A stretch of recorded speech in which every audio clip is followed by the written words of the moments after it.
Simon & Schuster Audio presents The Free and the Dead, the untold story of the Black Seminole Chief, the Indigenous Rebel, and America's Forgotten War, by Jamie Holmes. Read by David Sadson, with the author. Interviewer: You're writing for white people. Are you aware of that? James Baldwin: I'm writing for people, baby. No, I don't believe in white people. I don't believe in black people either, for that matter. But I know the difference between being black and white at this time. Paris, 1970. God made all of us, and we all came from one woman. We hope we shall not quarrel, that we will talk until we get through. Olata Miko, 1834. Prelude. The writer Zora Neale Hurston was working in Florida as a folklorist in the 1930s when she recorded the tale about the man with the unusual name. Uncle Monday, locals said, was a, quote, great African medicine man, end quote, of the crocodile clan that practiced kinship with the fierce reptiles. Soon after he was stolen from his home and forced to America, he escaped from, quote, Georgia or South Carolina and made his way down into the Indian country, which is now Florida. End quote. He and others settled among the Seminoles. This was the 1830s, quote, the days of that haughty Osceola, end quote, and when the white men attacked, he led the, quote, Indian Negro forces, end quote, in battle. They, quote, fought as fiercely as the best, end quote, but were overcome in the end by greater numbers and weaponry. Uncle Monday and the survivors met in the woods near Blue Sink Lake to debate and decide what to do. He explained to the people what the deities had revealed, that continued warfare would be of no use. Still, the medicine man vowed that he would never yield to enslavement or death at the hands of the invaders. He promised that he would change himself into an alligator and that he would reunite with his reptilian kin in the Blue Sink until the trouble was over. When the fighting was done, he would emerge and once again walk the earth in peace. And so there was a ceremony on the banks of the Blue Sink, where the people drummed African and Indian beats on their instruments. As Uncle Monday danced, he began to shift in form. His face turned, quote, longer and very terrible. His limbs shortened. His skin grew dense and rough, and his voice, quote, came like thunder. His roar echoed over the Blue Sink, and in reply, a bass chorus rumbled like distant shock waves, and 1,000 alligators surged forth from the lake in 2 columns. Uncle Monday was now the largest of the reptiles, and he strode regally through their lines and, quote, glided majestically into the water, end quote. Bellowing all together, the legion of alligators plunged after him. It was said that he lived on in the Blue Sink Lake for many years, and that every so often he would transform back into a man and roam the land and cast his spells on the people. The true story behind the legend is what follows. Part 1. 1. The Functionary. Not everything in Wiley Thompson's life was unpleasant. The sight of his impending death, at least, was beautiful. He spent most of 1835 in the outback, below a picturesque hillock, surrounded by pristine forest in what is today north-central Florida. To the northwest, a tangled and primordial thicket flourished. An open pine grove stretched south. Beyond gentle slopes, lush woods extended as far as the eye could view. Thompson lived and worked in a spacious log building known as the Seminole Agency House. It was likely built on limestone piers, with a tall roof and grand porches. Its rooms would have been well lit by dormer windows of rare sash glass and floored by plank wood, which was difficult to obtain in the interior so far from the sawmills.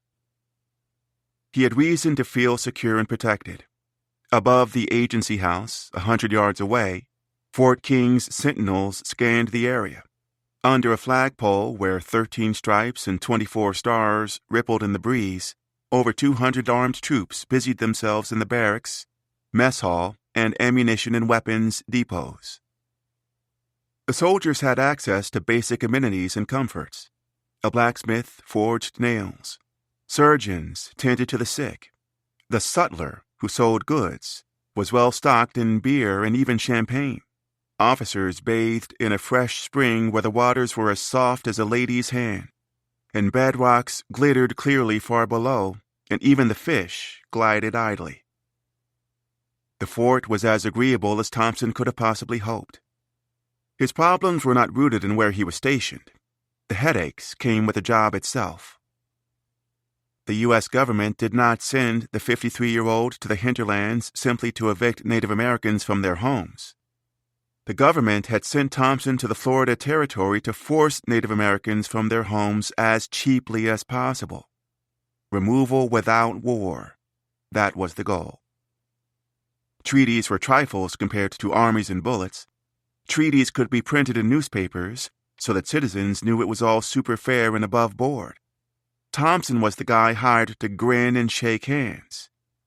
He spent late March 1835 in meetings with Seminole chiefs and other leaders, encouraging their imminent departure and futzing over logistics. Transporting an estimated 3,000 to 5,000 indigenous people west of the Mississippi involved tons of paperwork. He was a man of forms and procedures. For 6 months, his lithe, graying figure, he not only supported Andrew Jackson's commitment to the Indian Removal Act of 1830, but, by total coincidence, physically resembled the president, could be seen pacing up and down the promontory, performing drudgeries. He completed many of his unsavory chores alone. His new assistant, Yancey, was a drunk. Thompson sat dutifully inside the agency house and toiled away with his quills and letter paper. The Indians had been promised frocks if they relocated westward.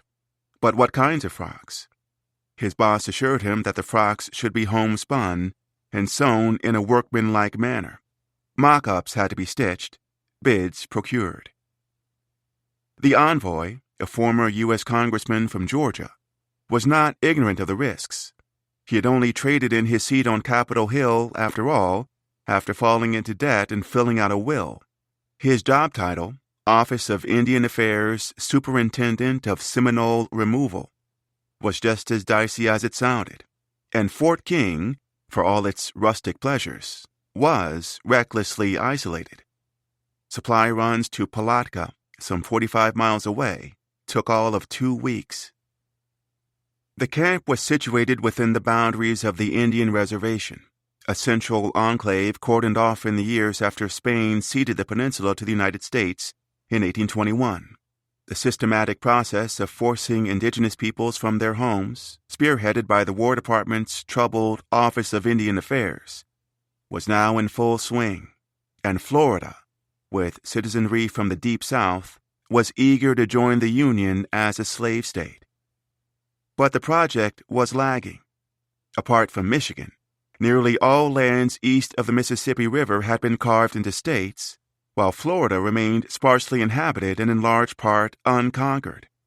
No colonial power had ever controlled the swamps and savannas of the interior, an alien land of lagoons, glade marshes, prairies, and hardwood thickets. If America chose a war of eviction, it would face terrain closer to the mangrove-choked waterways and swampy forests of Vietnam than the landscapes of Alabama or Thompson's native Georgia. If he failed, the entire territory could plunge into chaos. President Jackson's Indian agent, who would soon be a pile of bones under his wife's bed back home in Elberton, knew all this and accepted it. He knew his job would be tedious and lonely, and that his duties might kill him. What he did not expect, what he could not have foreseen, was that in April of 1835, with negotiations at their most delicate, his boss, the President of the United States, would paint an even larger target on his back. April 21st, 1835. More campfires meant more people. The nights were growing brighter. Under starlight, the flames encircled Fort King. For 3 days, leaders of the Seminole, Kosuke, Tallahassee, and Creek Indians gathered in the surrounding woods until 100 blazes glowed like votive candles under the canopies. For the colonists, it was another surreal sight in a landscape full of them. Fresh army recruits found themselves among whizzing insects, screeching owls, and bellowing gators. Newborn reptiles scampered on the riverbanks. Neon parakeets flocked over live oaks draped in Spanish moss.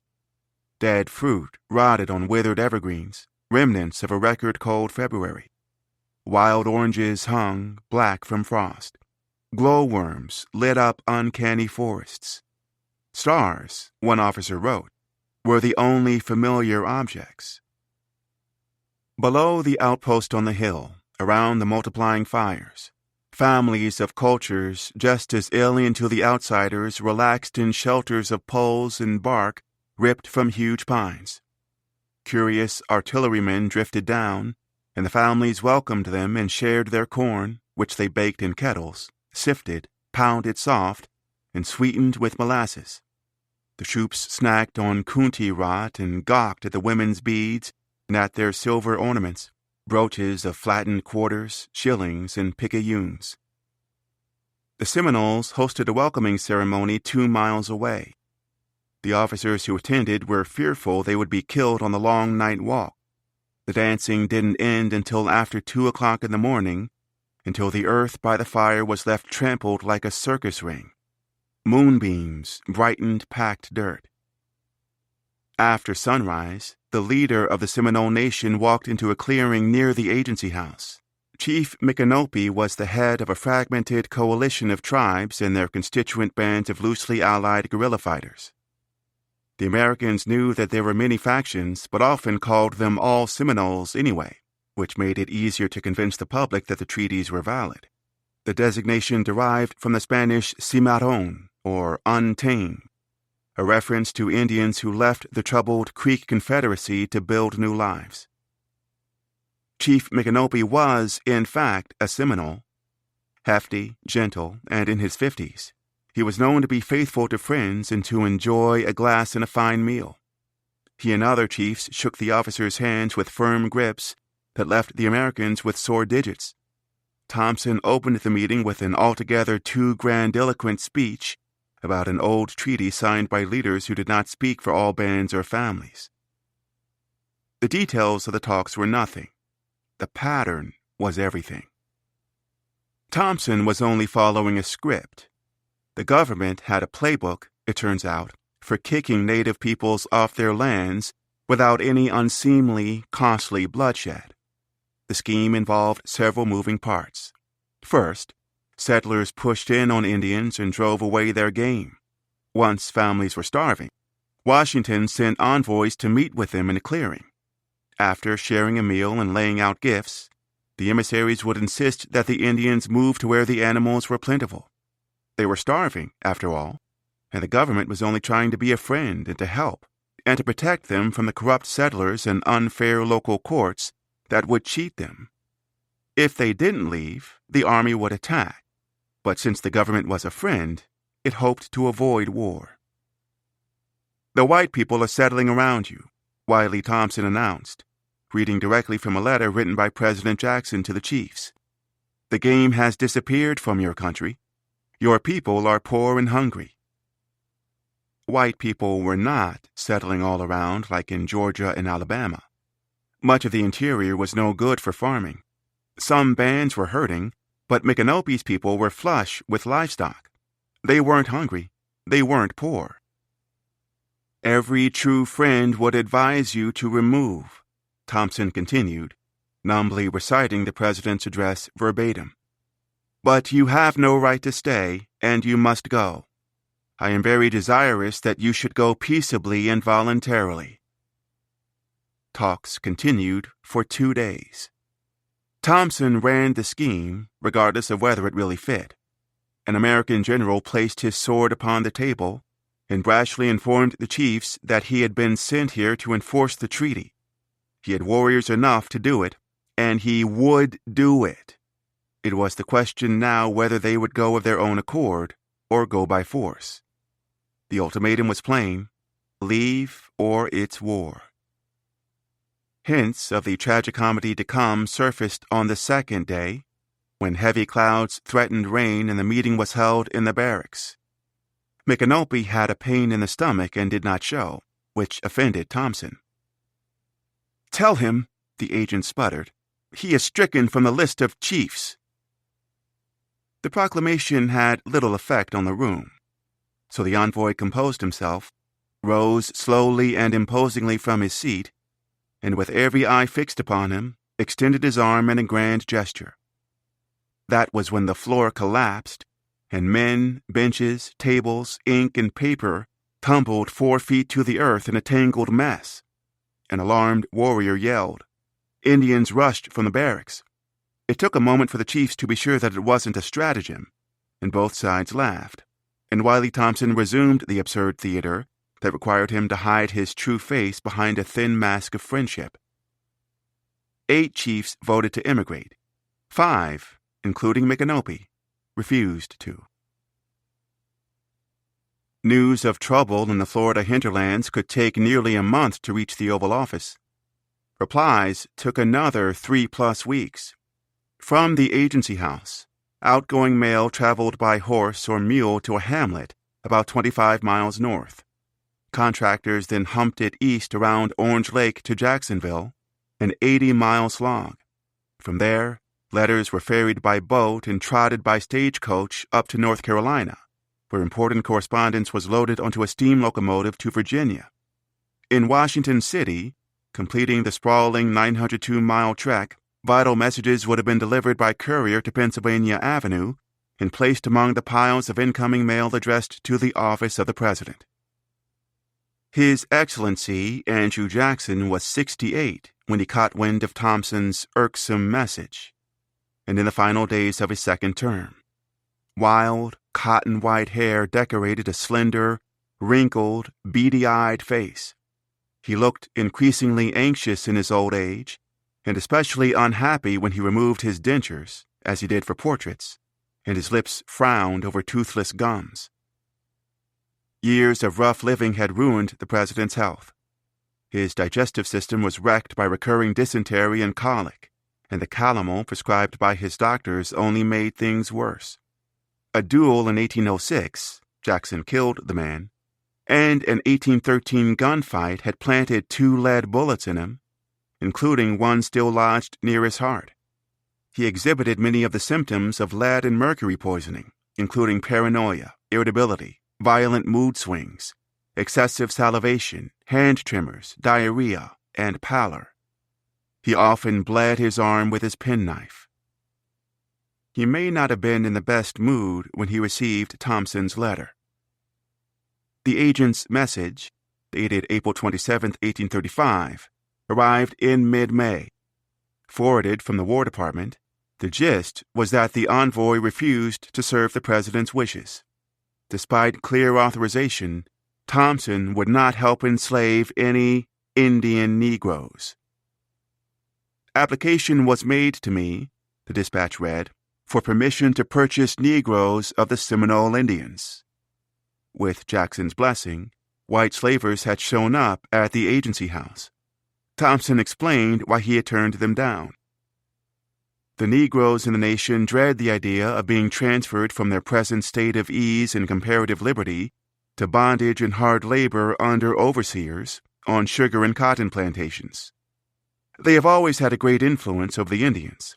They live in villages separate and, in many cases, remote from their owners, and enjoy equal liberty with their owners, with the single exception that the slave supplies his owner annually with corn in proportion to the amount of the crop, in no instance exceeding 10 bushels. Many of these slaves have stocks of horses, cows, and hogs, with which the Indian owner never assumes the right to intermeddle. Tribal law prohibited the sale of any so-called Indian slaves, Thompson reported, and the Seminoles would resist all attempts to violate that precedent. Most seemed to be slaves but in name only. Tribute was little more than an in-kind tax, and there was legitimate doubt over how seriously even that obligation was taken. Florida's former governor complained in 1826 that the Indians exercised no control over their slaves and derived no advantage from their labor. It was too dangerous, Thompson advised, to test the bonds between the black and native peoples. If the government allowed enslavers to divide the families, the agent warned, God only knows what the consequences will be. Jackson must have been disappointed by his appointee. Like the president, Thompson was a Southern slaveholder. The emissary understood perfectly well how vital slavery was to the economy of the adolescent Florida Territory. As of 1830, nearly 45% of the population was enslaved. Total inhabitants numbered 35,000 or so. Only 844 were marked as free colored. Florida did not welcome free black people. That was the Louisiana model, a legacy of French and Spanish occupation.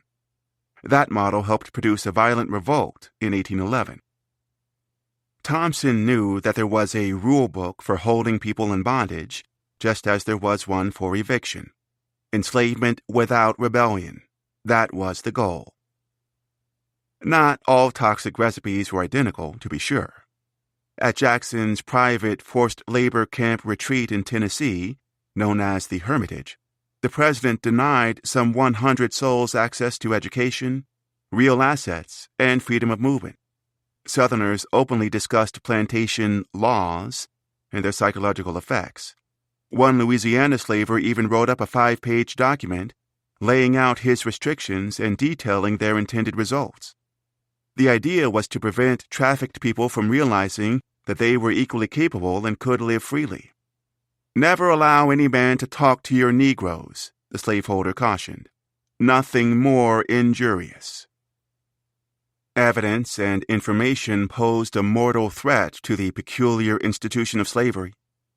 Communities of apparently free, Indianized Africans and African Americans were intolerable no matter what they were called. The Florida Territory's governor whined that they were a serious nuisance, that they seemed to have unbounded influence, that they were all hostile to the white people and constantly counteracting the advice and talks given to the Indians. Slavers in the territory saw them as a haven for runaways and wanted them all reduced to chattel. No more bad examples of free, dignified black people. No more bad advice to Indians. That's what Jackson had authorized his emissary to make happen. Florida was personal to Jackson. He took possession of the land from Spain himself after invading in 1818 and served as the first governor. The most powerful Americans in the territory were his men: Clinch, Gaines, Gadsden, Eaton, Call, Butler, and Thompson. The board controlling land claims was made up of a remarkable combination of former Jacksonian associates, dubbed the Nucleus. President Jackson's cronies in Florida territorial politics was destined to be a topic of scholarly interest. The two enslavers backed by the president, turned away by Thompson at Fort King, offered a case study in local power. Two men, hearing about a bargain in the woods, asked the territory's next governor, Jackson's former aide-de-camp, if they could purchase Indian Negroes from the Seminoles. The future governor wrote to his pal, the president, on behalf of his dear friends at Tallahassee, and voila, the Office of Indian Affairs replied that, of course, the close friends could separate the families. Except Thompson refused to play ball. Jackson overruled his envoy, ignored the agent's explanation and warning of grave risks, and instructed him to follow the original mandate. Jackson did not reply personally. Instead, the acting Secretary of War conveyed the president's position that the condition of these families would be the same if they were sold. The letter flatly denied that the targets held rights that chattel slavers strongly opposed, that the black men were all armed, that many were worldly, bilingual or trilingual, that they traveled freely, and that they owned vast livestock. Indian Negroes had no place in the territory of Florida. 2. Abraham's Town. The native shout echoed over Hope Hill, on the St. Johns River, announcing his arrival. The gentleman would likely have been traveling on horseback, armed with a musket and knives and crowned with a stately turban in the Seminole style, with handkerchiefs around his neck for pockets. His title was Sawanok Tustanagi, or Shawnee Warrior. He was a chief and man of God, hailed as a prophet for his prescience, and was likely also known to the Seminoles as Yahola, crier, orator, the one who speaks. He was over 6 feet tall and dark-skinned, a full-blooded Negro, in the parlance of the invading categorizers. Keen observers said that he had a great deal of fun about him, that he was brilliant and artful, and that he had more wit in his left eye, his right eye angled inward, than most held in both. He played different roles on different occasions and did not mind turning prejudices to his advantage. To his people, he was shepherd and commander. To Americans, he was Chief Micanopy's interpreter. In ways, he was Thompson's opposite number, an emissary and a negotiator. The army called him Abraham. The chief was accompanied to the settler's home by 2 enslaved people. Several years prior, a forced labor camp had been attacked by Indians. Hogs shot dead, horses stolen. A bondservant and her child carried off. The slaver escaped with only the clothes on his back. His wife was found under the bed, stabbed, shot, and scalped in an unknown order. Abraham was asked to recover the settler's human property. He could not have enjoyed the task, but such gestures were the price of peace. The bands of the interior and their new American neighbors maintained a fragile truce, and the issue of human trafficking was especially sensitive. Out of over 500 men, women, and children of African heritage living among the Indians, locals believed that 4/5 of the population were runaways or descendants of runaways. The situation had always been tense and ripe with the potential for violent confrontations. Rules, however uncomfortable, had to be negotiated by both sides. Indians promised not to harbor or take bondservants in raids. Locals learned not to dispatch bounty hunters into the interior. Concessions had to be made. Lessons had to be taught. An Alabama woman known as Gray once sent her son and a party of stalkers into the reservation searching for her human chattel. Abraham's people killed some of them, wounded Gray's son badly, and sent them all scuttling back north. In 1830, a man called Waters dared to venture into Indian lands to obtain Negroes. He was caught, flogged pretty badly, and promptly expelled. Waters did not much like getting whipped like a bondservant and promised to use his gun next time. There was no record he did. A disturbed denizen recommended that locals form a militia to punish Abraham for the white man's whipping, a proposal sent to the Secretary of War. There is no record that happened. The central region of the territory was ruled by Indian law, not American. Abraham, along with a chief named Jumper, was one of the lawmen. They were Chief Micanopy's top advisors. Of 5 known African Seminole or Black Seminole towns, Abraham's was the most prosperous. As many as 160 men, women, and children lived under his protection, 40 miles or so west of present-day Orlando. 30 or 40 well-built homes of timber, thatch, and daub, some of considerable size, dotted the rises in the lowlands known as hammocks, islands of hardwoods of 20 to 300 acres. In the rainy seasons, when the ponds filled, the tree islands acted as sheltered sanctuaries of jade. In the dry seasons, from November to April, the land became a most beautiful open savanna country. Hundreds of ponies, cattle, and gentle calves grazed. Green fields of the finest land sprouted large crops of corn, beans, melons, pumpkin, rice, and peanuts. Fresh beef dried to jerky. The orange trees flowered bright in late winter. Men who dressed and hunted more or less in the Seminole way, smoked from clay pipes, and enjoyed tunes of the native flute and the percussive rattle of a box turtle shell filled with palmetto seeds. A game of stickball, maybe, during the day. A sip of rum from an emerald bottle as the sun sank. This was Pilaklikaha, In the Muskogee language of the Seminole and Creek, it meant scattered hammock. It was also known simply as Abraham's Town.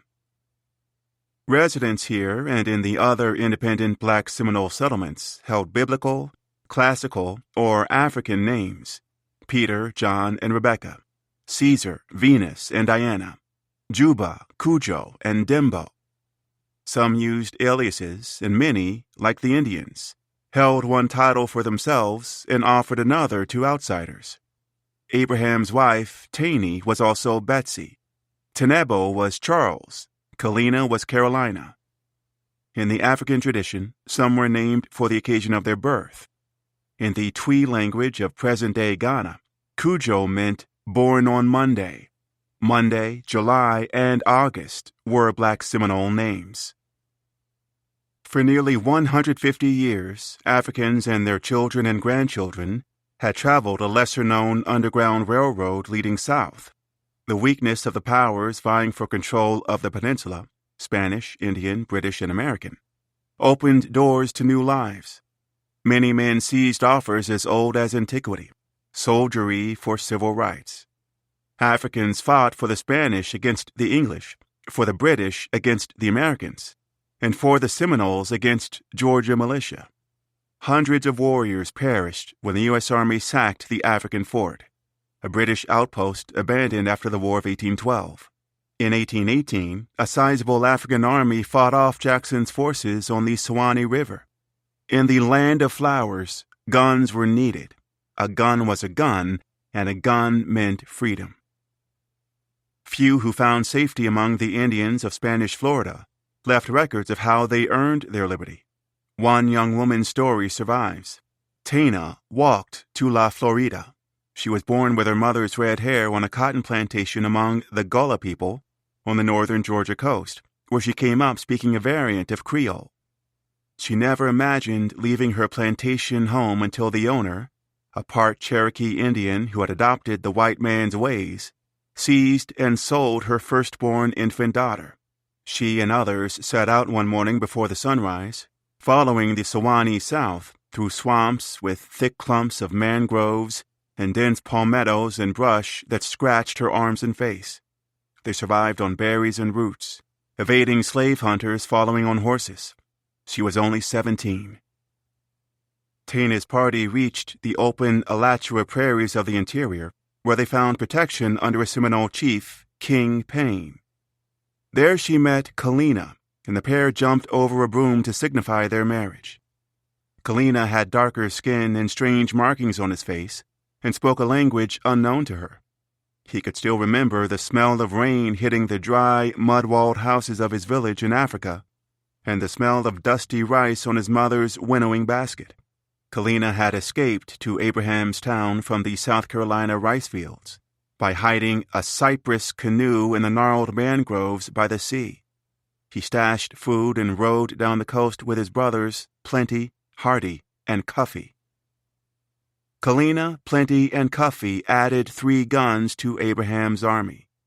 The towns allied with the associated tribes and bands included several groups of Africans and African Americans. Black Seminole royalty, like Abraham, formerly liberated by Micanopy in 1830, were legally free. Most families, at least 400 self-liberated people and their descendants, whose men offered to fight in exchange for protection, all pretended to have been purchased to guard their freedoms. The others, an estimated 100 enslaved people, lived under lenient terms of service and tribute, likely a mixture of Spanish and native practices. The Seminoles, as with the Muskogee or Creek peoples they broke off from, had enslaved other Native Americans before they encountered Africans. But they associated servitude with capture and warfare rather than an organized system of labor. Seminole bondservants had never been cogs in agricultural machines, and the chiefs had no interest in overseeing the hard labor of vast numbers of enslaved people on plantations. Warriors they could use. Over the years, the practical exchange of rights for soldiery evolved into something deeper. Time had turned trust into fondness and, in cases, feelings close to love. Abraham had known Seminole children since birth. Micanopy had known black Seminole families for nearly his own entire life, and had lived beside them at Pilaclicaha for decades. To outsiders, Abraham's people appeared to have been reared among the Indians, or at least, in language, mode of living, and habits, seemed to have been a long while living among them. According to a free black Seminole woman, at least 200 of her people had been living with the Indians since they were born. By 1835, Indigenous and African Seminole warriors were resolved to fight and to die for each other and for each other's families. Black Seminole politics, at least at the top, mirrored the Seminoles. Abraham was the principal chief, but at least 8 others were listed as chiefs or sub-chiefs, including Tony Barnett, Hokepes Hadjo or John Horse, August, July, Murray, Robert, and Juan Philip, who may have been married to Abraham's eldest daughter, Rachel. Sometimes called Maroons, their people built communities that were profound, creative acts. In the peninsula, they laid fresh paths from cobblestones of past customs. Uniting African and indigenous heritages, they wove mixed cultural fabrics from fast unraveling threads, traditions of the Igbo, Egba, Ashanti, and Mandinka, of some of the noblest fighting tribes of Africa, blended with Seminole practices. Afro-Indigenous alliances forged in the 1790s strengthened. Families raised roof beams and babies. By the 1830s, 2 generations of black Seminoles had come of age among Indians in independent and allied villages. Boys and girls who had never endured the nightmares of American slavery had grown to adults. Abraham's task was to protect their freedoms for as long as he could. Chattel slavery was a monster that Micanopy's advisor had likely never known. Asked directly, he could not say when or where he was born. White officers who spent little or no time with him described him as a crafty runaway from Spanish Pensacola. Alternatively, 4 men who lived with or near Abraham for up to a year reported that the interpreter was raised among the Seminoles and that their language was his mother tongue. His freedom papers apparently traced his origin to Alabama, while other sources point instead to Georgia, both of which were then, in part, Creek territory. The best we know, he was born within the Creek Nation or among the Seminoles who left it. Later records list his birthplace as Florida and suggest that he was raised amid the empire of King Payne. That would make him a child of the rich Alachua prairies of North Florida and the ward of a kind leader. King Payne was known to prioritize the happiness of his people over any vicious passions. In an era that was prone to border raids and other conflicts, he often faced the thankless task of being a peacemaker. Above all, Payne aimed to avoid any senseless fighting. Raised among Seminole royalty, Abraham would have known the wealth of the Cowkeeper dynasty. Verdant lands and abundant fauna, the taste of honey water, and meals of venison, corn cakes, and hominy. Gardens outside every home, wild potatoes in the woods, fresh bread baked of kunti root powder. Payne's family, heirs to Cowkeeper, owned 1,500 cattle and 400 horses, not to mention countless goats, sheep, and pigs. As a boy in Spanish Florida, among warriors, hunters, cowboys, and rogues of all sorts, Abraham would have had strong black Seminole role models. As early as 1802, the black Seminole Harry was not only King Payne's translator, but a trusted negotiator in colonial diplomacy. Abraham would have been in his 20s when they fought off Andrew Jackson's forces at Sewanee Old Town in 1818. By the early 1820s, he was working alongside the African Seminole Juan, the tribe's new principal translator, apparently as Juan's apprentice. Payne's world of alliances and conflict mediation would have prepared Abraham well to visit Washington City in 1826, when he and Micanopy stood toe-to-toe with President John Quincy Adams to successfully petition for access to richer lands. Payne was succeeded by his brother Bolek, who was succeeded by Micanopy. By 1835, Abraham was around 45 years old, with as much to lose as he had to protect. Like other leaders, he had 2 wives. Hagar was mother to his small children, Renty and Lucy. With Taney, he shared Washington, 9, and Rachel, 23. He had 2 infant grandchildren, both by Rachel, who that year was expecting or was about to be. For all of them, the stakes of the looming war were stark. Losing their homes and starting over would be arduous and painful. But being forced into chattel slavery was a fate even worse than death. All of the bands knew that fighting to defend their lands meant risking their lives. But Abraham's people also risked their most basic freedoms, everything that they and their parents had fought for and built for over 40 years.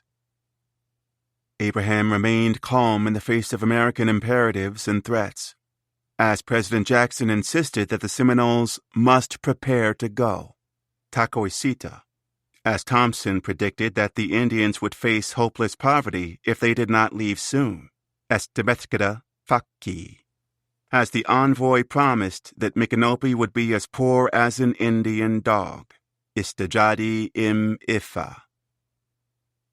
The interpreter met with the latest Indian agent, as he had with the ones before him, and translated the demands and insults, and did not let on how he felt, not to the army. He was prudent in his dealings with the Americans. Abram, as the soldiers sometimes called him, carried himself with dignity, smiled politely, and betrayed no reaction to bravado. A white officer complained that he had a countenance which none can read, and compared him to Napoleon's chief diplomat, the shrewd French statesman Talleyrand. Others cast him as a political animal, a real Martin Van Buren. Many Indians knew English. His was clear and accurate. He spoke in a low tone, softly, with a genteel emphasis. American intentions and pain thresholds remained difficult to gauge. Clearly, these men were a far cry from the Spanish of Abraham's youth, who held more lenient views of servitude and welcomed free people of color. The outsiders nurtured dreams of a great nation, but their true commitment to fighting natives and their allies in the Florida wilderness remained untested. The soldiers were slow to appreciate that Micanopy's solemn interpreter doubled as his honored confidant. In the beginning, officers puzzled over Abraham's dual roles as they tried to measure his influence. To them, a black translator was little more than a servant. Abram was not that. It took time for them to accept that he was also a sense-bearer to Micanopy, a formal position akin to prime minister or privy councilor. At one point, the Americans put 2 other interpreters in the same room to double-check his translations. In every case, however, Abraham's renderings were faithful and authentic. The advisor had no reason to warp their words. Their talks were tangled enough. Wiley Thompson claimed he was acting as the Seminoles' friend, but that was not the right term for what he was. Slaveholders called themselves planters, and that sounded a lot nicer than what they were. The forced labor farms sprouting up along the rivers were frontier plantations, idyllic bastions of Eden braving the very heart of darkness. Africans were Negroes, whether they were Mande or Igbo. Europeans were white men, whether they were Dutch or Prussian. All indigenous people were Indians, and all Indians in the Florida Territory were Seminoles. Settlers insisted on these words and wrote them down. Everything was written down and almost all the records were theirs. Thompson claimed that there were several different kinds of white men. He claimed that he and the president were among a group of friendly white men. He said corrupt locals who had once cheated the Seminoles were still alive and plotting against them. He warned them that all bad men are not yet dead. He said he represented better white men who could protect them from worse white men, but it was difficult to tell the difference between the two. Both envoys who preceded him were crooks. In 1822, Gad Humphreys had been appointed to the position of Indian agent. An undated sketch portrays him as a plump man with sagging jowls and heavy eyes, in apparent need of sleep. To avoid a conflict of interest, the U.S. government forbade him from buying enslaved people from Indians. Humphreys did it anyway, enriching himself by speculating in Negro claims, purchasing dubious titles for rock-bottom rates, leveraging his position to enforce them, and reaping high rewards. Humphreys was not above using a bill of sale from a desperate and notorious scoundrel as evidence. He targeted one woman known as Lydia and obtained several of her children by fraud. He seized Abraham's ally, Tony Barnett, who had liberated himself from a Creek slaveholder around 1816. Tony also had children with Abraham's wife, Hagar. Humphreys acquired Barnett from a man without any authority whatever to sell him. Illegally purchased, illegally sold, and enslaved for 5 years. Humphreys retained Barnett on his own labor camp, on lands he was likely squatting on. In the end, Barnett and his wife Polly, widow to Chief Bolek, bought his freedom. Abraham's disputes with Humphreys were far from over. 29 black Seminoles remained illegally enslaved by the former agent. Humphreys was charged with corruption and fired. John Fagan was the next agent to arrive. He proved even more bent than Humphreys. Instead of tyrannizing one of Abraham's peers, he stole the prophet's money. Abraham's trouble with Fagan began in 1832, when the translator accompanied an Indian delegation to present-day Oklahoma to see the lands the government had set aside for them. His salary was $1.25 a day, standard for an interpreter. The Americans also promised him an additional $200 to curry his favor, a pledge later described as a bribe. When the bribe didn't help to evict anyone from their homes, the army painted Abraham as doubly corrupt. After all, he accepted a so-called bribe, and then that bribe had absolutely no effect. The kicker was, Fagan never paid the interpreter his $285 salary. Abraham applied for his money, but Fagan put him off by some excuse or other, and on every occasion offered him a gun at a very high price as part payment. The cense-bearer already owned a firearm. He had no need to buy another gun at over double its fair value. Rebuked, Fagan forged a receipt with Abraham's mark and invented a witness named William Davis. The commander of the territorial militia in East Florida had never heard of any William Davis. Neither had the marshal of the territory. John Fagan was charged with corruption and fired. Thompson was a better man than Humphreys and Fagan, but not by much. He was not particularly intelligent. He promised that the Indians and black Seminoles would not be separated. He promised, but it was difficult to trust him, especially after the enslavers showed up at the agency house in April. Thompson tried to keep it quiet, but news of their visit reached the tribes and profoundly unnerved them. Was Thompson another Humphreys? A swindler who would seize the vulnerable for profit? Was he a Fagan type, a liar and a cheat? Did the emissary mean what he said? And if he did he have the power to follow through on his word? Official policy was in flux, with Thompson assuring the African Seminoles that they would be safe and secure on the journey west, and the President of the United States, spurred on by citizens of Florida, urging him to reverse course and enslave Abraham's people. Chief Micanopy, for his part, revealed little, even as the functionary kept asking him over and over, as if he could not understand the answer. "The old man says today the same he said yesterday," Abraham told Thompson in one meeting. The nation decided in council to decline the offer. "I say what I said yesterday," Micanopy told the agent. "We do not feel disposed to go west," Jumper told him. Micanopy and his advisers saw no cause for bluster. They hoped to remain in Florida and to avoid bloodshed. Threatening Thompson would accomplish nothing. Barbs and taunts, in fact, would hurt their chances. Best if the Americans had no clue that many chiefs and warriors were preparing to defend their homes. The more poise they maintained, the less said in anger, the better. 3. Things lost. In May of 1835, a warrior strutted into Thompson's office and insulted him by some insolent remarks. Foreign troops claimed that the man had no right to the land So now he told Thompson that it was the agent's people who had no right to it, and ordered him to leave the place.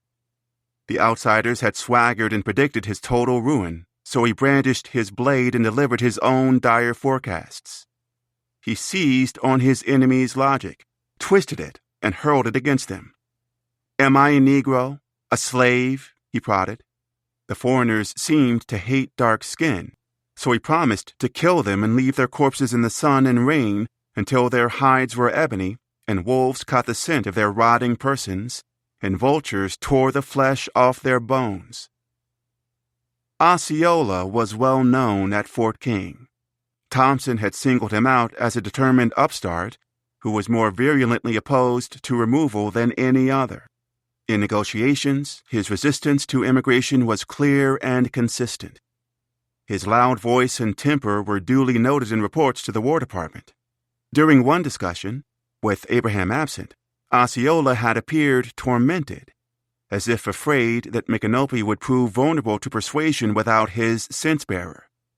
Osceola stalked about outside the cabin and wielded his knife and flourished it around his head, as if desperate to ply the blade. His righteous anger and Abraham's distrust of Southern white Americans formed the basis of their alliance. Born to the Muskogee, or Creek people, Osceola was the enforcer for the Miccosukee Indians of Florida. More or less, he was the muscle. Yet he would become, by his overt deeds and by U.S. propaganda, the face of the conflict to come. His profile remains the logo of the Florida Seminoles football team. Reporters of his era, as if cataloging a new race, detailed his physique, his ease, the athleticism in his oiled joints, his slight stoop, quiet eyes, the hollow and arch of his feet, his long dark lashes, Grecian nose, and the space between his mouth and square chin. Writers ogled him with perverted gazes, like those of entomologists admiring the butterflies they prized so much they killed them, stuck them under glass, and inventoried them. Later on, it was deemed important to index his beaded belts, chintz tunics, ostrich plumes, silver bracelets and earrings, his pendants, his wampum beads, his otter-skin bullet pouch, his tomahawk, and even his skull. He would be presented as the ideal Indian warrior, a bold and dashing rebel, a brazen savage to justify U.S. schemes. Miccosukee leaders would find a complementary use for the warrior, one that frames his ascent into legend within shadowy tribal politics, psychological warfare, and counterintelligence. A man of moderate status, neither a Seminole nor the leader, would be propped up as the leader of the Seminoles as much by white folklore as by a mysterious Indian chief, an elder who concealed his own power. A quiet patron who ushered Osceola into the spotlight also helped forge the myth, as we'll see, as he masked himself behind it. In 1835, for all that, Osceola was still only human. The foot soldier who stormed into the agency house that day was a sleek man with strong features, dressed plainly in a hunting shirt, leggings, turban, and moccasins. Abolitionists would claim that he was upset because he had a wife of African heritage who was seized as chattel.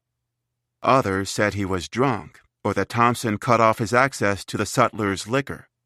All accounts agree that he was deeply upset. After he finished his tirade, Osceola left the room without hurting Thompson, but the thin-skinned U.S. emissary simply could not bear the threats and indignity. An example would have to be made, something public. Osceola was 200 yards from the barracks when the 4 soldiers snatched and subdued him after a hard scuffle. They locked him in irons and secured him in the guardhouse where, for some hours, he remained in a state of frenzy. Thompson was glad to keep the dissident in chains.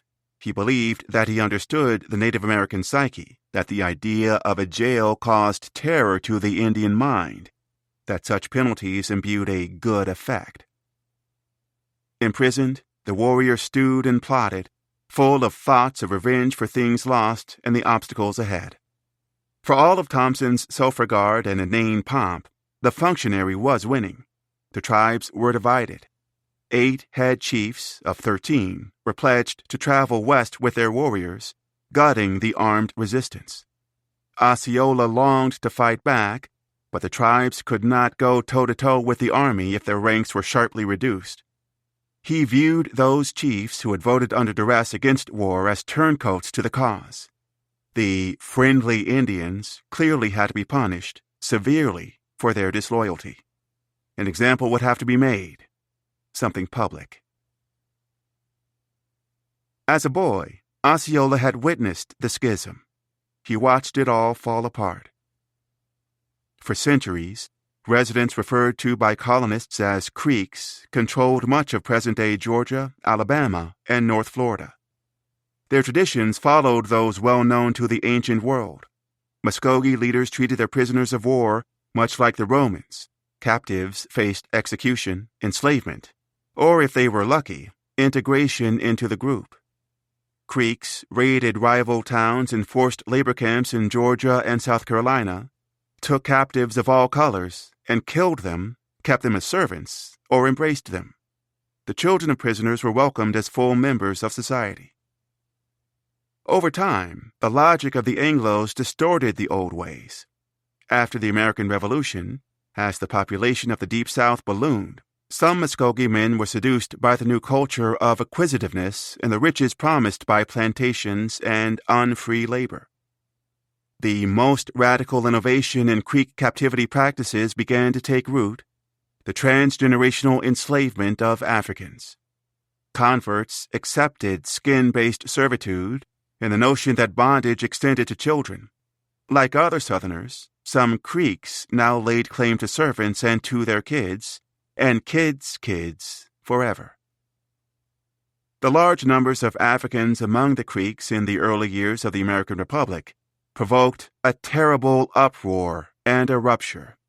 Many Muskogee people did not accept the ideologies of white Southerners, found their practices corrupting, and voted with their feet, joining Native allies in Spanish Florida. The Alachua band of Seminoles of Abraham's youth had already broken off from the Creek Confederacy in the mid-18th century. They practiced the old customs. The status of prisoners was not based on looks and did not extend to children. In the peninsula, Native Americans did not turn servants into hard laborers on plantations for cash crops. Men and women who liberated themselves, who became known as the Black Seminoles, found a place among old traditions. Lucy, a.k.a. Lydia, likely freed herself as a young woman in the 1790s from a white man in Georgia or was captured in a Creek raid as a prisoner. She lived among the Creeks until one of them killed her son, Samson, and then she escaped to the safety of the Seminole Nation. She had 5 other children, including a daughter, Flora, who married the interpreter, Cujo.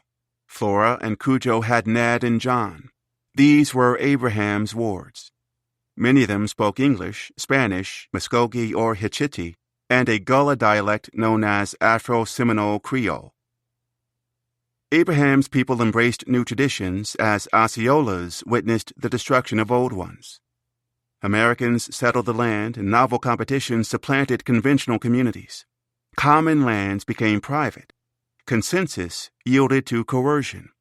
Traders came with mass-produced products that devalued the crafts practiced by women. Calico, Osnaburg, and Stroud fabrics replaced customary garments of mulberry bark and deer hide.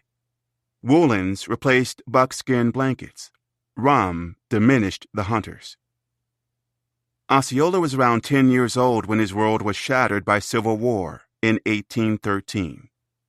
Upper Creek Red Sticks, named for Crimson War Clubs, resisted encroachment. Lower Creeks joined forces with Andrew Jackson, then Major General in the Tennessee militia. Osceola was a Red Stick, reportedly born to an English father. He and his mother arrived in Spanish Florida around 1814, after the brutal Red Stick defeat at the hands of fellow Creeks and General Jackson, and the cession of 23 million acres of land.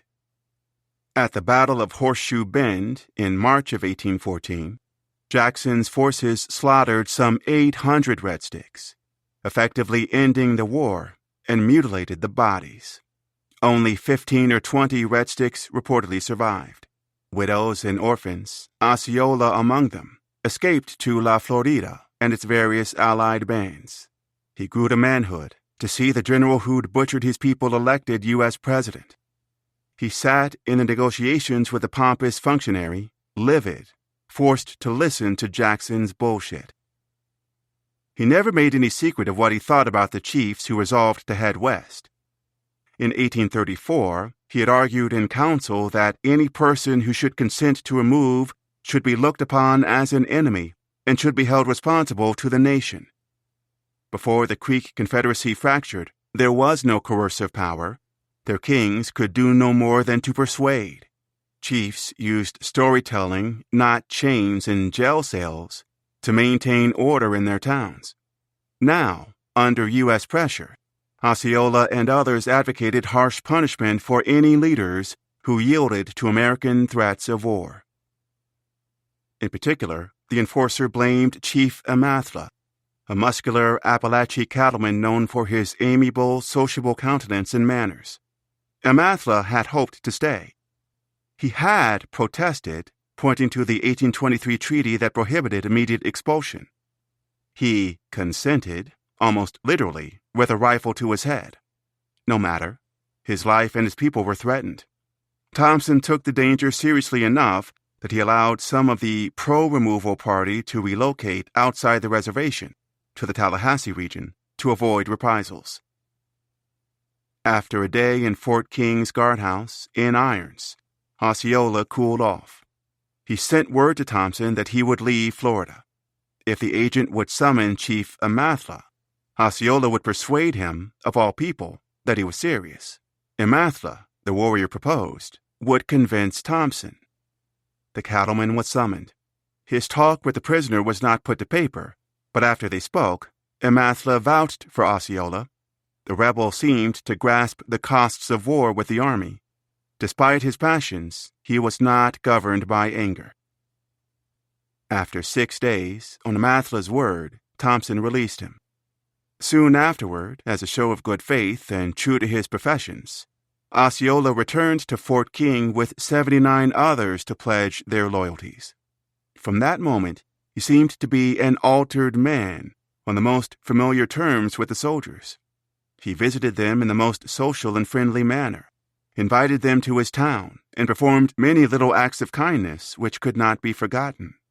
He organized a cordial competition, a game of stickball, to engender good feelings.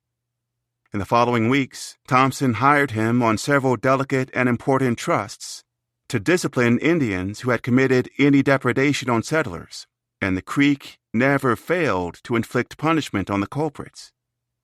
The agent was so pleased with Osceola's good conduct and valuable service that he gifted him a handsome rifle as a reward. "I now have no doubt of his sincerity," Thompson bragged, brimming with certitudes in a letter to Washington, "and is little that the greatest difficulty is surmounted." Summer came, and dense rains drenched the lowlands.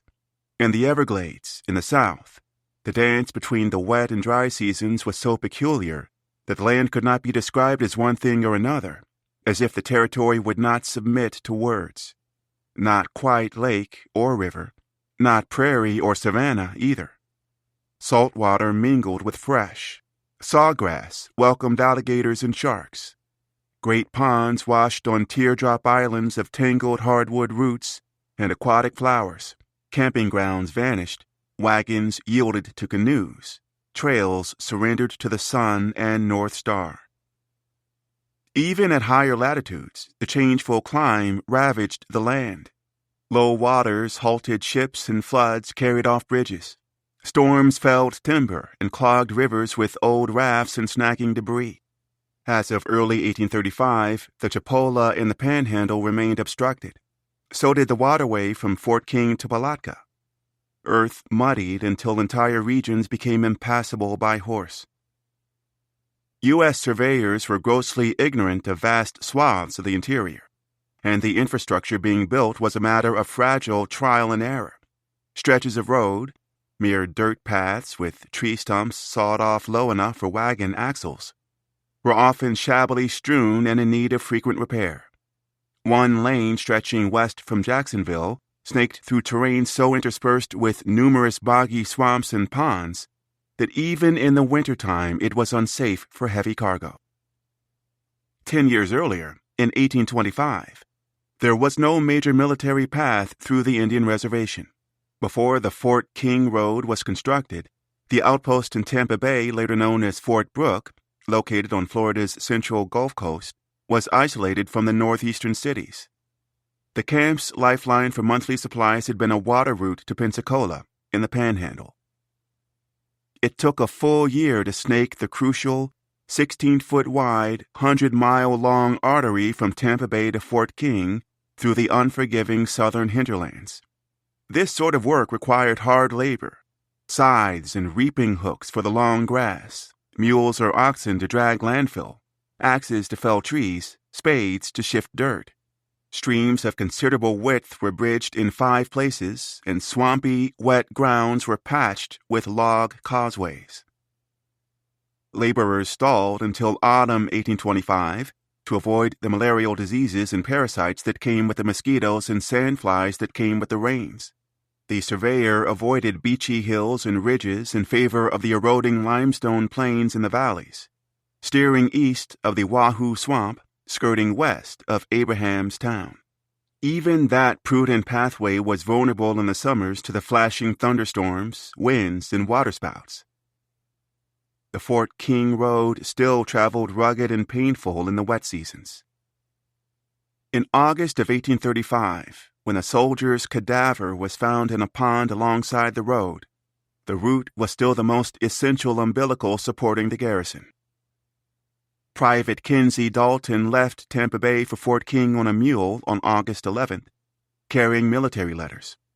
The express rider and his lumbering mount started out on the eastern bank of the Hillsborough River, where today stands the pirate-themed bar and grill known as Harpoon Harry's Crab House, and navigated northeast through thickets and marshland. Dalton passed the spring the troops used for water, which was barely drinkable, crossed through pine woods, over a sugar sand elevation and beyond a red clay hill into a rolling wilderness. He was attacked within 20 miles, discovered shot, scalped, disemboweled, and floating, the letters gone. From what the Americans could glean, he was killed by Miccosukes allied with old red sticks. The brass in Washington expected to see the criminals punished. That task fell to a general called Clinch, grizzled, over 250 pounds, dark-eyebrowed and gray-haired. The military commander was a slave owner and self-professed Christian who had been killing Africans in the peninsula since 1816. He knew the Florida Indians as well as any other white man, which is to say that he didn't. At news of the murder, for all his wisdom and experience, he could only speculate about Miccosukee intentions. Was the Dalton killing an act of war, or something less sinister? The Indians said it was something less sinister, only a cultural thing, a necessary tit-for-tat for a prior dust-up where an Indian died. The culprits would be turned over promptly. Dalton's death was no harbinger of hostilities. The missing male was of no concern. Measures have been taken, Clinch assured the War Department, by the officers of government and the Indian chiefs conjointly to apprehend the murderers. I have no doubt that by this time they have been secured. But the killers were not secured. No Miccosukes or Red Sticks were ever delivered. Weeks passed and all Clinch heard was crickets. By October of 1835, the general had begun to question himself, troubled by the hit-and-run tactics employed against Dalton. He had been operating with the idea that 10 companies of 50 men could handle the Seminoles and their allies. Now, he grasped that if the Indians used the jungle, 500 soldiers would not be nearly enough. If his adversaries spread out over a large extent of country, into marshes and swamps that are almost impenetrable to the white man, he did not have the troops to keep Florida safe. Suddenly, the forces at his command felt entirely inadequate. 4. Labyrinths of Doubt. Before the war began, Abraham recruited soldiers along the rivers of sugar. He visited forced labor camps and whispered of daring plans. The Seminoles had their eyes on the cane plantations in the east, along the intracoastal waters south of St. Augustine, and below Jacksonville on the St. Johns River. It was said that, in the Indian way, enslaved men and women at the labor farms were handed bundles of sticks dipped in red paint and told to burn one stick each day, a countdown to 0 hour. Some black Seminoles had husbands or wives trapped on the plantations. Abraham and his companion, a chief of distinction, would have reached out to those they knew. One contact they would have visited or gotten word to was Romeo, a 51-year-old bondservant at the Kruger and DePeyster property, south of what is today Daytona Beach. Romeo's African Seminole wife was a near relation of Abraham and sister to the prophet's close confidant, August, who was raised amongst the Tallahassees. Kruger and DePeyster were New Yorkers who had acquired the 600-acre plot in 1830 and developed it using other men's money. Wiser investors would have stayed away. By 1835, the pair had already been sued by creditors desperate to recoup losses. Their bungling operation was both inept and cruel. The first, apprentices, the duo brought to the site, reformed juvenile delinquents from New York's House of Refuge, were abused so severely that the authorities in St. Augustine intervened and liberated them.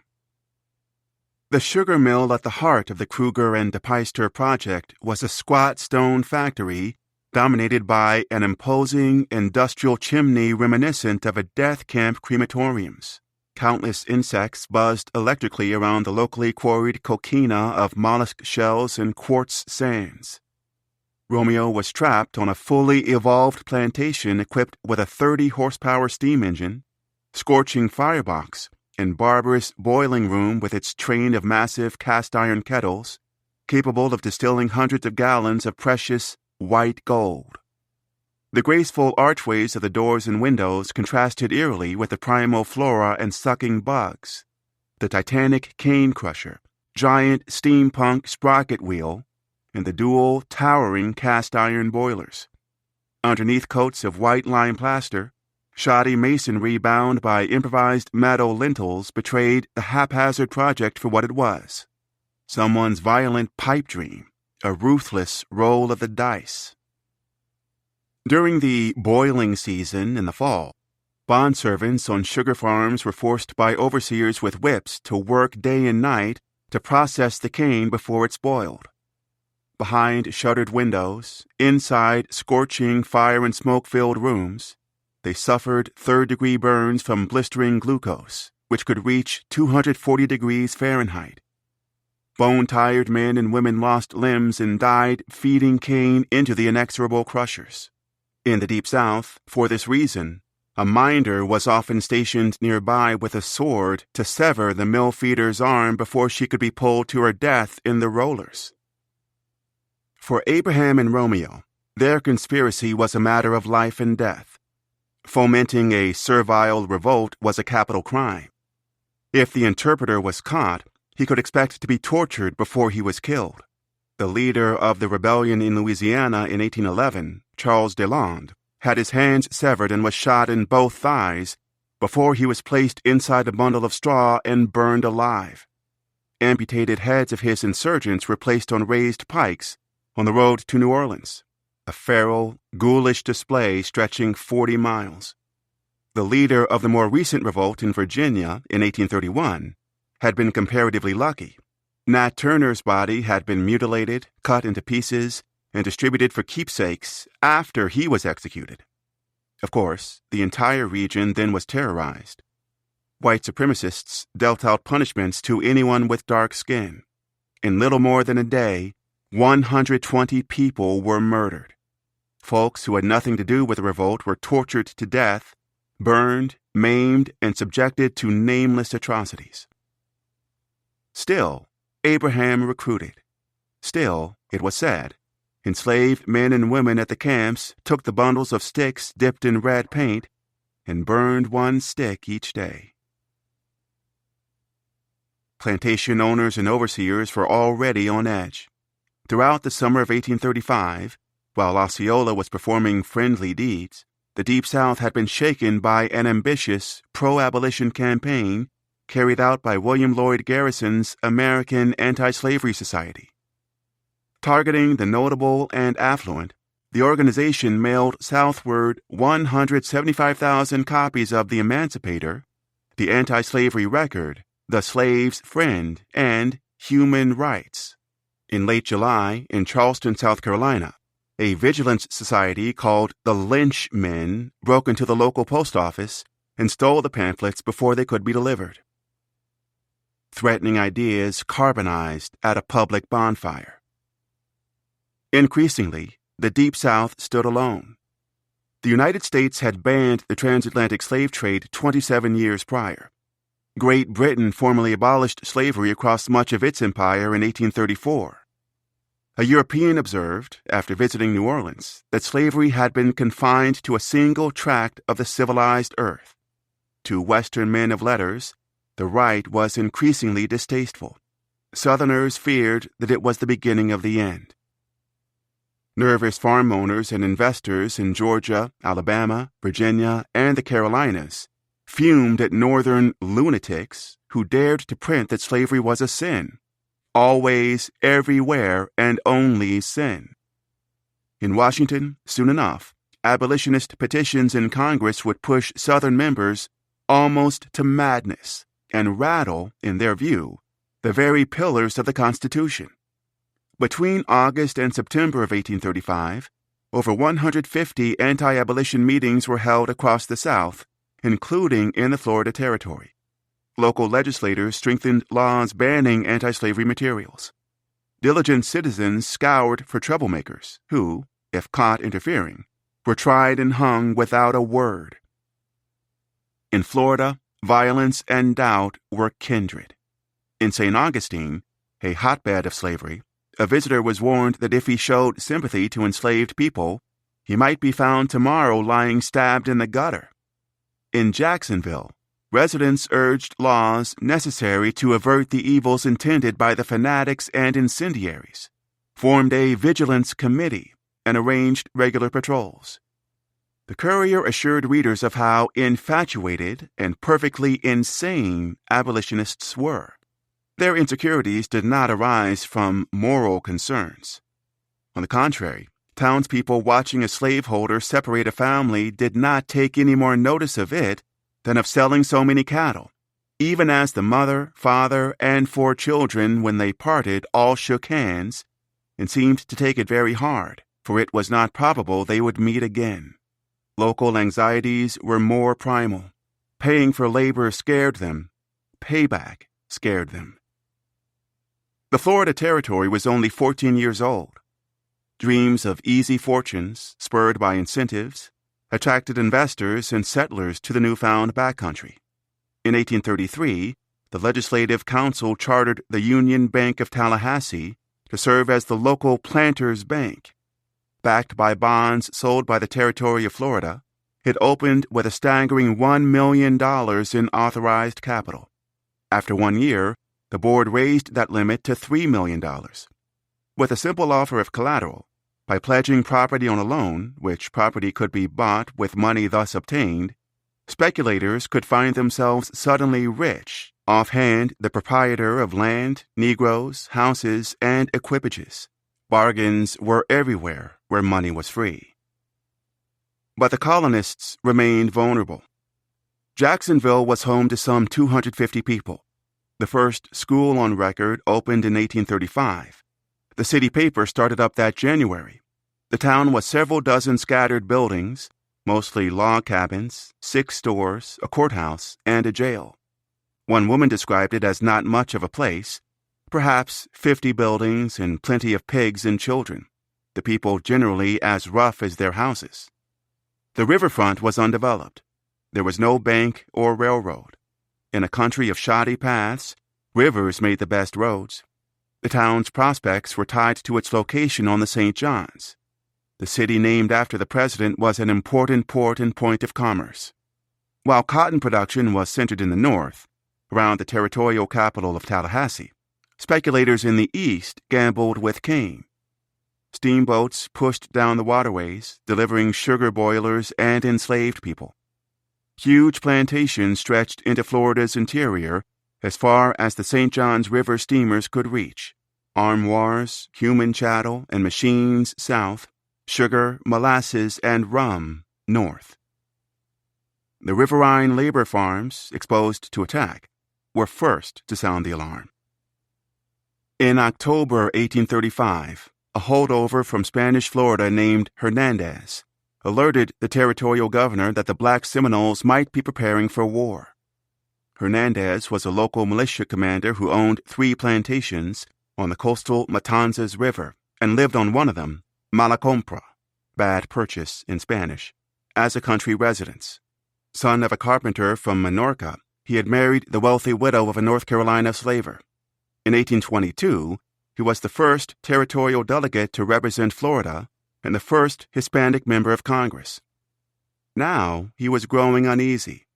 The community at large, Hernandez warned his governor, Jackson's former Secretary of War, was filled with much apprehension about the large numbers of Negroes amongst the Indians, who may be under the influence of the abolitionists of the North, whose machinations are now endangering our safety.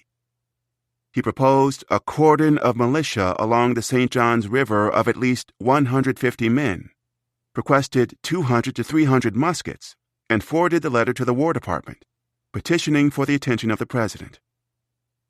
In St. Augustine, 1835, General Clinch was equally disturbed by the swirling, foreboding rumors. He warned Washington that some of the most respectable planters fear that there was already a secret and improper communication carried on between the refractory Indians, Indian Negroes, and some of the plantation Negroes. The stocky officer owned 2 endangered estates. One was a sugar plantation called Old Lang Syne, the other an orange grove on Lake George, a riverine expansion of the St. Johns. In late October, Indians attacked the latter property and torched the cabins. This outrage, as a matter of course, the commander complained to the U.S. Adjutant General on November 3rd, has produced a great deal of alarm and excitement in the country. He begged the War Department brass to send guns with as little delay as possible, and reminded them of his plea to recruit volunteers. Jacksonville militia captains received orders to muster troops on November 10th. President Jackson, unconcerned, did next to nothing. To him, the alarm of the Southern men over the abolitionists, the burst of feeling at their growing power, felt excessive. Their fears seemed unwarranted. The planters were crying wolf. Jackson's Secretary of War, Lewis Cass, denied Clinch's request for mounted troops. By Cass's reasoning, if there was any trouble, the commander would have some 700 soldiers at his disposal, more than enough to handle a few Indians. Cass also rebuffed Hernandez. The Seminoles would be removed west. The Florida Project was on track. By the end of 1835, Thompson had rebuffed Jackson's attempts to subjugate the black Seminoles not once, but twice. The agent would have hoped that the matter was closed. After the turmoil in April, he had focused on preventing speculators who were possessed by the impression that the Indian Negroes can be bought for little or nothing from sneaking onto the reservation. Thompson even tried to obtain military orders to turn back every white civilian who dared to cross the Indian boundary. When the president, unexpectedly, insisted on a policy of enslavement, the startled envoy drew a line in the sand.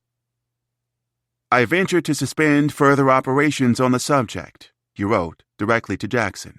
He did not bother explaining his warnings again in a diplomatically worded letter. 2 officers visiting Washington from the Florida Territory would instead provide a more comprehensive and correct view of the state of things than he could possibly give in writing. Scant record exists of Jackson's meeting with the officers, but when it was finished, the president backpedaled. He heard the message and reversed course. Maybe Thompson threatened to quit. Maybe Jackson finally grasped the damage he'd already done. The president replied, in effect, that he had been informed and now understood that Indians in the peninsula appeared to be unusually fond of their bondservants. It is made known to me by Colonel Gadsden and Captain Thruston, now here, that the Indians in Florida have no disposition to sell their Negroes, and the very idea that any individuals are permitted to come into their country to buy has disturbed them very much, and all say they will neither sell nor leave their Negroes. You will therefore instruct the agent to permit no individual to go into the nation to buy any of their Negroes without his written passport, and to inform the chiefs of this order. Jackson refused to recognize that there was anything unique about the Indian and African Seminole bonds. He seemed unable, or at least unwilling, to accept or acknowledge in writing that the term slave could be used protectively. After all, Abraham owned his son Renty as a slave. To black Seminoles, titles and claims of ownership were instruments of self-defense. When possible, it was important to have these things written down in U.S. record books. After Renty was born, Abraham made sure to have Thompson make a notation of his parentage. In cases, Indians sold children to their parents, who ensured that the transactions were duly transcribed. One mother and father, Rose and Plenty, had their 3 children's freedom documented not only at St. Augustine, but again at Fort King and for a third time at Gary's Ferry. Paperwork could only accomplish so much. Southern Negro stealers, with their trained dogs, didn't care about titles of ownership, and corrupt speculators used forged documents. One of the greatest risks of immigrating for Abraham's people was simply having to gather in one place for the trip. For Indians, too, congregating outside the reservation made them marks for scoundrels. Roving, designing, unprincipled white men, as Thompson called them, circled like so many hungry vultures, ever eager to cheat Indians out of livestock, pelts, and corn. Prospectors would swindle people as readily as horses. The date for emigration for the party of friendly Indians had been set for January 8th, and the departing families had to be fairly paid for their livestock. But if an auction was held near the reservation, speculators might pour in. And if locals claimed any of the black Seminoles, Abraham's warriors, known to the army as bold, active, and armed, would likely kill them. If that happened, the odds of all-out war would skyrocket. In the end, Thompson had little choice. He announced the sale of Indian cattle in local newspapers and set a date for December 1st. The bidding would take place 12 miles from the agency house, beyond the border of the reservation. Tragedy struck on November 26th, but not in the manner that the agent had most feared. That day, Abraham and Osceola visited the friendly Chief Amathla at his home to convince him to remain and to resist. The cattleman refused to reverse his decision. Osceola raised his rifle and was about to fire before Abraham, thrusting it aside, saved the chief's life. Hours later, Osceola returned with a small party and killed Amathla. In another recorded version of events, the Creek enforcer came upon his victim after Amathla had sold his cattle. Acting on behalf of the hostile chiefs, Osceola struck him down, scattered Amathla's payment of gold around his dead body, and warned Abraham, "It is the price of your blood." According to a more mundane report circulating in Jacksonville, the ill-fated chief had not yet sold his livestock when he was executed. Instead, Osceola killed him as he was leaving Fort King, where he had presented a list of the horses and cows he planned to sell. When Amathla died, in fact, the auction was still 5 days away. For months, the Miccosukes had applied threats and persuasion to dissenters, culminating in the murder. Most accounts agree that Abraham had hoped to sway Amathla, while Osceola was eager to kill him. The victim either charged his attackers before 9 or 11 bullets dropped him, or upon the first fire of the Indians he fell prostrate upon his face, and covering his face in his hands, received the death blows of his enemies without uttering a word. One of Amathla's daughters was with him, Ich Ko Ho Le, or Betsy, was 23. Li Yo, or Nanny, was 17. He was also survived by a 7-year-old son. The message was as clear to the tribes as it was to the Americans. The choice was war. If Amathla's murder strained relations among the bands, the alliances held for now. Chief Micanopy and the Seminoles would stand with the Miccosukes, and Abraham would fight beside Osceola as the rebels' fame grew. By the enforcer's hand, friendly Indians joined the resistance as white journalists spread word of his deeds. He was the leader who had led the Miccosukes in the attack on the most intelligent Amathla. Osceola had fired the first gun. Hearing the news at Fort King, a one-armed colonel named Fanning immediately messaged Commander Clinch, who was holed up in St. Augustine. A deep-laid plan of villainy is just now developed, Fanning wrote, with Osceola apparently at the bottom of it all.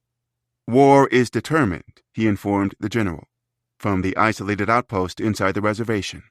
You are marked as a victim. Therefore be wary, come quickly, but come with force, he warned.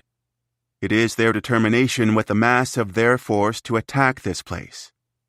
He begged Clinch to bring backup as quickly as possible. Raise 50 or 100 mounted men with rifles. Pick up every man who is willing to join you on your march. Bring Drain's company. Order in Captain Graham's as you come along. Again, I must say, lose no time. Make every exertion to reach this post, where your presence is absolutely necessary. Thompson appeared to react more calmly. The consequences resulting from this murder, the envoy noted dryly, leave no doubt that actual force must be resorted to for the purpose of effecting the removal, as it has produced a general defection among those Indians, now in the nation, who were pledged to remove. He pulled the newspaper ads for the auction and published a new announcement in their place. An indefinite postponement of the sales is unavoidable. Citizens are warned to consult their safety. 5. The End. St. Augustine's harbor ran narrow and crooked. Navigating the tricky waterway was difficult enough that vessels often sat in port indefinitely. Captains risked wrecking their ships on the St. Augustine Bar, a shifting sandmass lurking 6 feet beneath the surface. Passengers scheduled to leave by sailboat, instead of steamship, could be detained 10 days by the tyrant wind, northeastern gusts roaring down the Atlantic shore like nature's jailkeeper, taunting its captives. Old-timers knew unlucky air currents as orange winds, in honor of the trademark fruits decaying pungently aboard trapped schooners. In the old rectangular city, ocean breezes lifted loose soil off slender streets, peppering horses' and pedestrians' eyes. February's brutal frost had reached 8 degrees here, withering hundreds of citrus trees. Bright orange ornaments were absent. Compared to Jacksonville, St. Augustine was a behemoth, easily the biggest city in what locals still called East Florida. Founded in 1565 by the Spanish, the city was crowned by the Castillo de San Marcos, a moated coquina fort with fat, 35-foot walls. At the change of flags, the town was already 3/4 of a mile long and 1/4 mile wide, encompassing nearly 1,000 domiciles of all descriptions, including many 2-story limestone homes. By the mid-1830s, some 2,000 people called the city home. Travelers described the port as stagnant and slothful. One visitor rebuked it, simply, as small and dull. Another complained that he had never been more disagreeably disappointed by any place he had ever seen.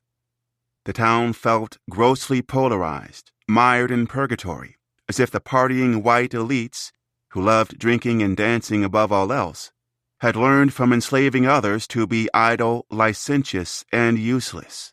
The naturalist John Audubon dismissed the locals as all too lazy to work, and the site itself as the poorest hole in the creation, the living very poor and very high. The Deep South had a grip on the city, but not a monopoly. Northerners passing the sickening sight of the Negro quarters, it was true, could find human beings chained and ironed like wild beasts. Scottish merchants who had arrived in Florida with a conscience that would scorn to keep a Negro learned that buying and renting people was a fast path to cash, and were soon overcome by the prevailing fashion.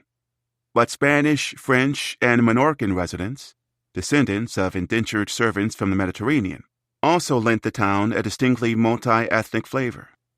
Spanish beaux serenaded lovers from the streets. Women danced to the harmonies of the black fiddler Marcellini. Cross-dressing festivals still had their place in the ancient city. In the summer, for St. John's Eve, Minorcan ladies representing the chivalry paraded as men on decorated steeds. Masked gentlemen donned the costumes of the ancient dames. Damsels visited candlelit altars, decorated with draperies, and accepted flowers from lady proprietresses. Over 100 free black people resided in or near St. Augustine. Abraham visited in November of 1835. The prophet had likely frequented the walled settlement to procure goods for over a decade at least. His people, like all Indians in the interior, bartered for or bought many of their most vital necessities. Nearly 55% of items later unearthed at Abraham's town were made in European or Euro-American shops and factories. Indian goods included blankets, felt, woolen cloths, fine and heavy linens, and decoratively striped and checkered cottons. Osnaburg fabric was for workwear, patillas were for blouses, rumels made for head coverings and neckerchiefs, Britannias made good shirts. Armbands, finger rings, beads, mirrors, and fiery vermilion war paint were all acquired at traders' stores. Abraham and the Seminoles also had to buy flints, gunpowder, and lead. The apparent purpose of the interpreter's visit in the closing weeks of 1835 was to organize the covert delivery of armaments of war. He was not alone in St. Augustine. When the American artilleryman known as Drain spotted the cense-bearer in town, he was in the company of Micanopy's brother-in-law, Cooper. Drain harbored no suspicions that they were readying for war, or that, through the freeman Stephen Wright, Abraham was arranging for Spanish fishermen to smuggle gunpowder disguised as barrels of flour into Florida from Cuba. White residents of St. Augustine, as tensions rose that November, kept their eyes on the local free black population. Afro-descendant men and women could, they feared, help supply the tribes or leak critical information that exposed their defenses. As of December, a single company, 53 armed men in all, protected the former Spanish capital of East Florida. Following the report of Chief Amathla's murder, the mayor of St. Augustine struggled to marshal a minimal security force. He confiscated all the guns that he could from the city's free people of color and mobilized elderly veterans of past wars to guard the homes at night. Terrifying hearsay spread wildly through Jacksonville's streets and shops. The Indians, rumor was, have commenced war upon the whites and are killing on them in every direction. The land on the Gulf Coast north of Tampa was apparently in flames. The war whoop, they said, had sounded at Fort King. In Noonensville, the largest white settlement of inland Florida, Chief Amathla's execution and Thompson's public announcement of potential bloodshed had unleashed deep agitation and alarm. Residents were evacuating in horror.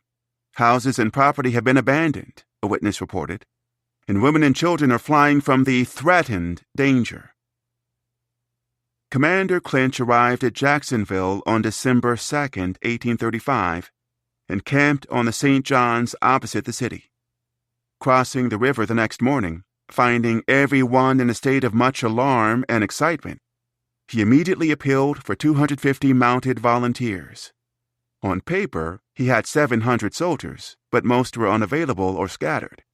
He called on the gallant sons of Duval and Nassau counties for more men, completely armed and equipped for active field service.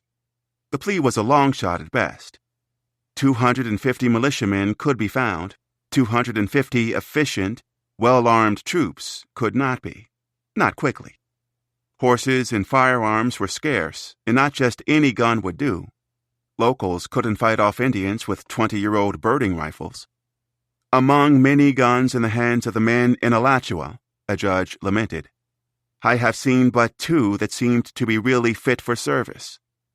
In a letter to the Secretary of State, the justice pleaded that the country wants arms. When Clinch reached Noonan'sville, he learned that the houses near the Indian reservation were on fire. By the time he reached the inland town of Micanopy, he realized how difficult it would be to recruit men as they ran to safety with their families. He found it truly distressing to witness the panic and sufferings of the white frontier inhabitants, running about like headless chickens with nothing save a few articles of clothing. Settlers who had lived comfortably were now reduced to want. Overnight, colonists lost properties built by people they'd enslaved. Outsiders hoping to evict were evicted and made homeless war refugees. Destruction came in early December of 1835 with the suddenness of the whirlwind and the storm, with roaring fires, crackling cabins, smoke clouds. It is difficult to imagine or describe, Clinch bemoaned, the alarm and confusion that pervades the whole of the citizens of Alachua and Columbia counties. In the east, the militia commander Hernandez ordered his troops to protect the forced labor camps on the coast, including his own. Militiamen moved into position to guard 3 of Hernandez's investments on the Matanzas River, along with the Rosetta, Belleville, Dunlawton, and Carrickfergus plantations. His personal finances were at risk. Earlier that year, he'd borrowed $38,000 from the Union Bank using his properties as collateral. When St. Augustine's mayor asked him to help guard the city, he declined. Clinch pledged to counterattack. My first object, he informed the War Department on December 9th, is to throw a sufficient force on the Indian line to drive these incendiary and murderous wretches within their limits. Andrew Jackson, apparently also feeding off rumors, agreed. The president advised his commander to, with his whole concentrated force, move into the Indian towns, seize the women and children, and inflict merited chastisement for these atrocious murders so unprovoked. But Clinch did not invade any towns or drive anyone back inside their limits. The general couldn't even manage a slight skirmish with any of the warriors who were traveling in small bands. Instead, the officer abandoned his pledge to march to Fort King and, like Hernandez, prioritized his private interests. At Clinch's Old Lang Syne labor camp, every year, over 50 enslaved people produced some 180 sugar casks, 80 cotton bales, and 2,000 corn bushels. These laborers included Primus, a man with a black Seminole wife. In today's currency, the sugar alone was worth over $500,000 annually. Several hundred troops gathered at Old Lang Syne, 26 miles northeast of Fort King, and Clinch's plantation became the official beating heart of the conflict. The soldiers built pickets 12 feet high, 80 yards wide, and 150 yards long, with loopholes for guns and defensive perches facing north and east, and the commander christened his dystopian farm with a more dignified title, Fort Drane. The site remained, to be sure, as everyone knew, neither more nor less than General Clinch's sugar plantation. Clinch then ordered all but one company stationed at Fort King to his new headquarters, reducing the soldiers who were protecting Thompson to around 50 men in total. The agency house, along with the storekeeper's shop, remained outside Fort King's defensive walls, unprotected. Above Thompson's office, on top of the promontory, soldiers were still shoring up the defensive barricade of towering split pine logs that surrounded the barracks in an irregular pentagonal shape.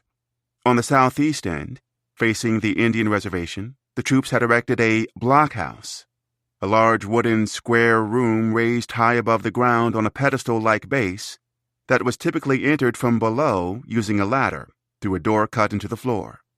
Gun ports allowed soldiers both to shoot out at attackers and down at enemies with torches attempting to burn the logs. Indian forces intercepted U.S. couriers and confiscated mail.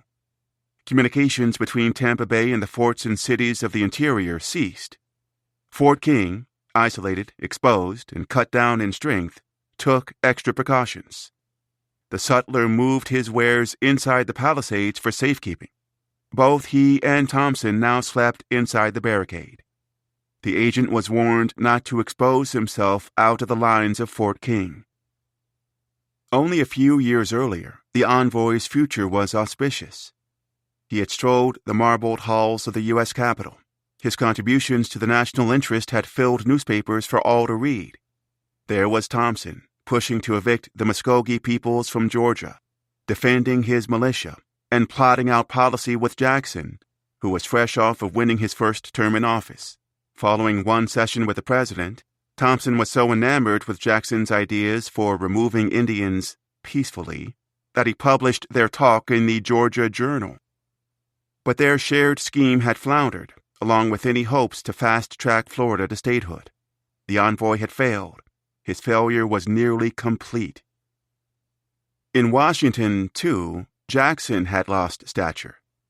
Bedridden, a lame duck, he complained that nobody of no party had confidence in him.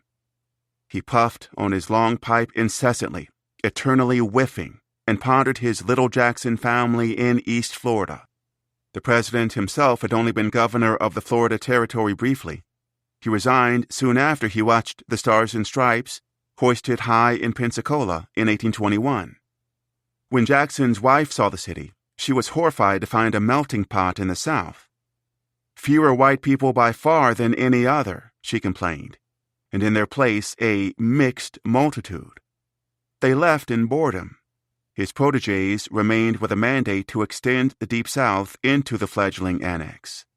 Roads and railroads, loans and land grants and labor camps, books and newspapers peddling a Southern Eden to investors.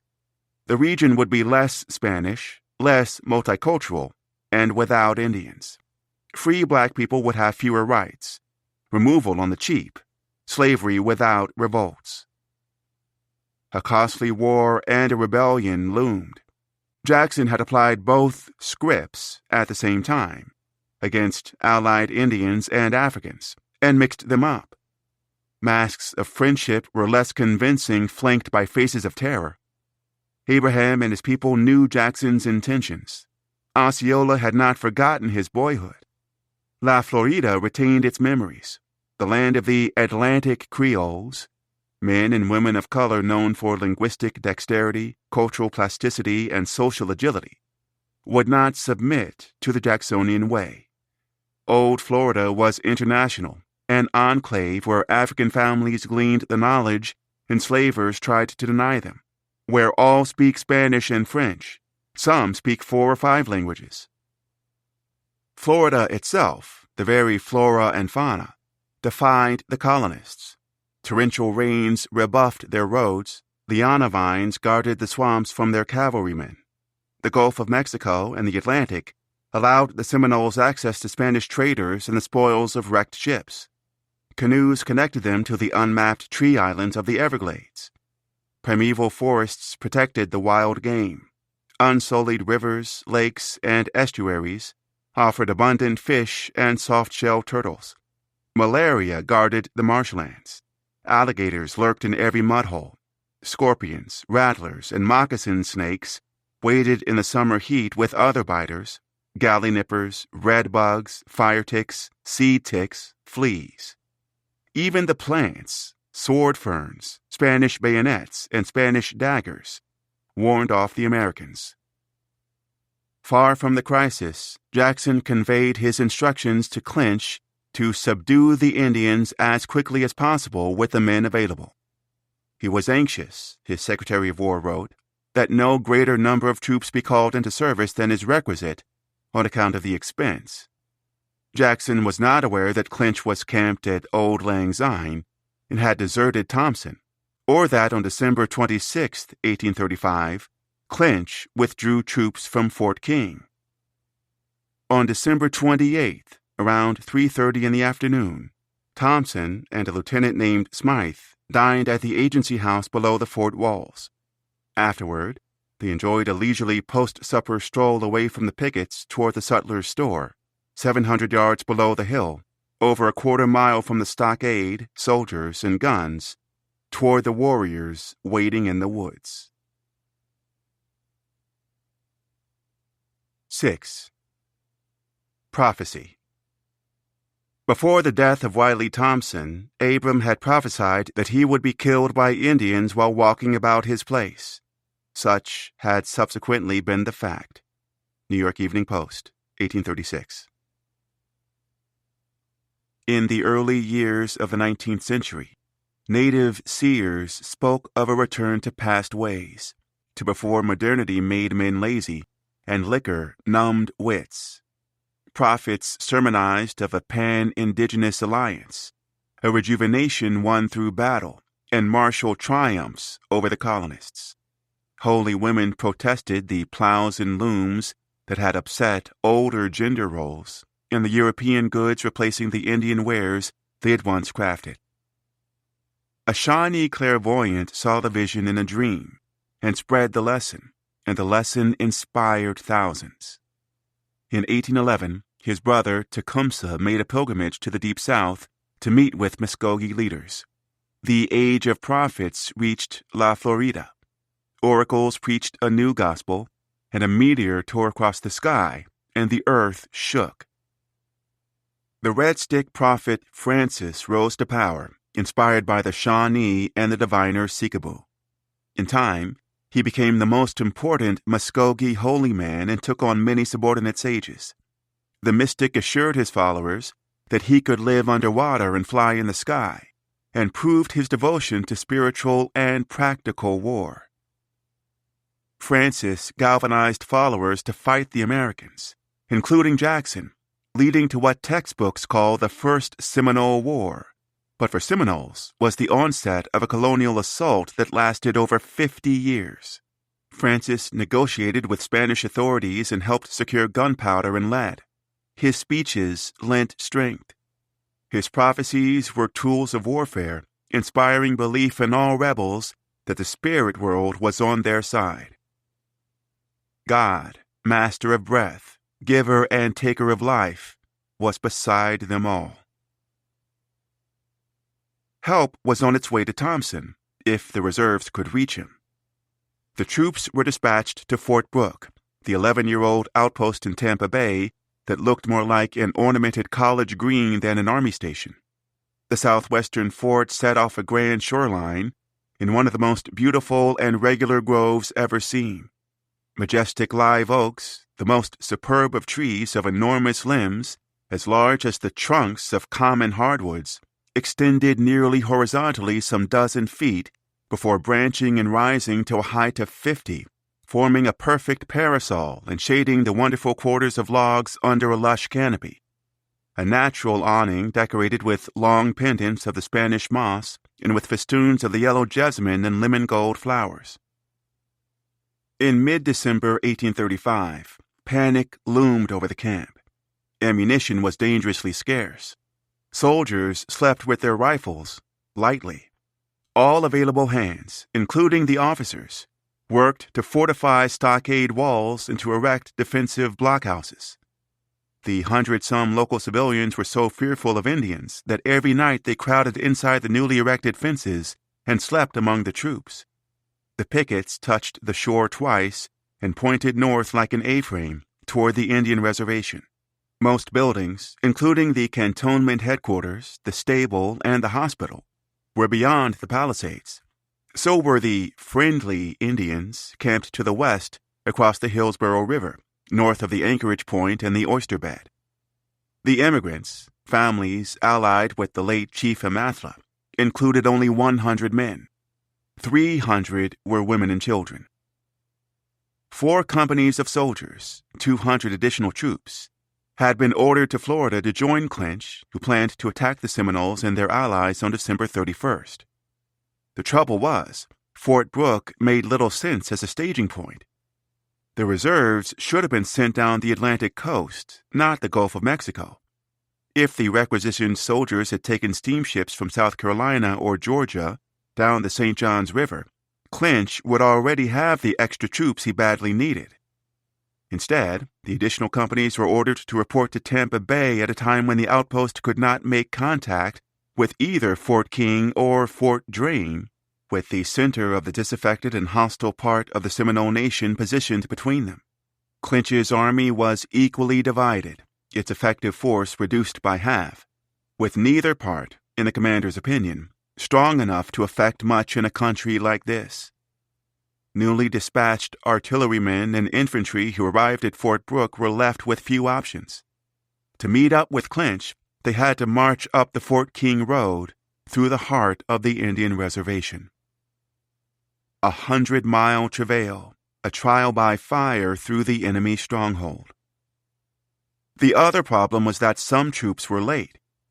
By December 21, 1835, 10 days from Clinch's planned assault, only 2 of the 4 companies had arrived in Tampa Bay. When the schooner Motto made anchor that day, at long last, the ranking officer disembarked with a mere 38 infantrymen and a small supply of musket ball cartridges scavenged from scattered Gulf Coast depots. Fort Brooke's ranking officers, a captain called Belton and a major named Dade in particular, faced an unenviable choice. They could either trek up the Fort King Road with half the troops or fail to reach Clinch in time. Belton was Maryland-born, a former Virginia lawyer who might have preferred a life as a London barrister. He would have been one, too, if his ship to England had not sprung a leak and been forced to limp back to port. Belton hated the idea of a march into the reservation and was troubled by the communications blackout. General Clinch last is dated Fort King, 15 November, he noted. He is not aware of the state of this garrison. To him, leading 100 men up the Fort King Road was lunacy. He preferred to resign. Most officers agreed. A short-handed march would be virtually doomed. Dade was a more rugged, braggadocious sort than Belton. His black beard reached below his waist, so far that it was difficult to tell where the nest of bristles stopped and his boots began. His tall officer's hat, a stovepipe shako, towered absurdly on his gigantic cranium, stretching some 24 inches in circumference, an XXL by today's standards. He was the type of officer who insisted on wearing his long, crooked sword at all times, even indoors, where it clanked as he walked about and dragged on the floor and struck against the furniture. One woman who met him described him as covered in dirt from head to foot. On December 22nd, the urgency of their decision was impressed on both officers by an unexpected event. That evening, a patrolman found the adjacent Indian camp abandoned. On hearing the news, Belton took a small guard, crossed the Hillsborough, and quietly followed the trail northward. After a quarter of a mile, he came upon a large Indian council in session. 3 envoys, deputies from the hostile party, stood in the center of a circle and addressed the families. Belton spied on the mysterious proceedings until he was discovered by children playing in the trees. Then he barged in on the talks and arrested the 3 emissaries. Back at Fort Brooke, he and Dade interrogated the prisoners. The envoys didn't hide their purpose for long. They had been sent to stop the whole immigration. Even the friendly chiefs seemed to be losing faith in the Americans. That night, in a council with one of the chiefs, Dade reassured the would-be immigrants that the army remained completely in control. He preached of his confidence in Indian character and spoke of his faith in the positive influence of Abraham on Chief Micanopy. The major boasted that he could march all over Florida with his single company. Dade pledged to lead the march himself. The army could not wait for the 100-some soldiers still on their way. Belton would stay behind and try to get word to General Clinch that Dade was coming. Given the geography, Belton had no choice but to hope that Micanopy would allow an army courier through the reservation. The captain tasked one of his Indian captives, holding the other 2 as hostages for his fidelity in return, with delivering letters to both Thompson and Clinch. He promised the prisoner $20 silver as a reward. The messenger, he knew, had to pass right through Abraham's lands. Naturally, Belton's message to Clinch was upon the subject of the premeditated attack of the 31st December and involved many details, including numbers and other facts of strategic value. Abraham could read but little, Belton recognized, yet was likely to have with him a well-educated comrade who could. To guard against treachery, to protect the most sensitive information, acutely aware that the letter might pass through Abraham's hands, he wrote numbers and other material facts in French. Belton sent his Indian courier north ahead of Dade. On December 23rd, Dade said his goodbyes to the gathered crowd, thanking them for their concern. The friendly chiefs bid farewell to his officers, certain that they would never see him again alive. Belton saluted Dade, and 108 U.S. soldiers embarked up the Fort King Road, stepping to the patter of a drum.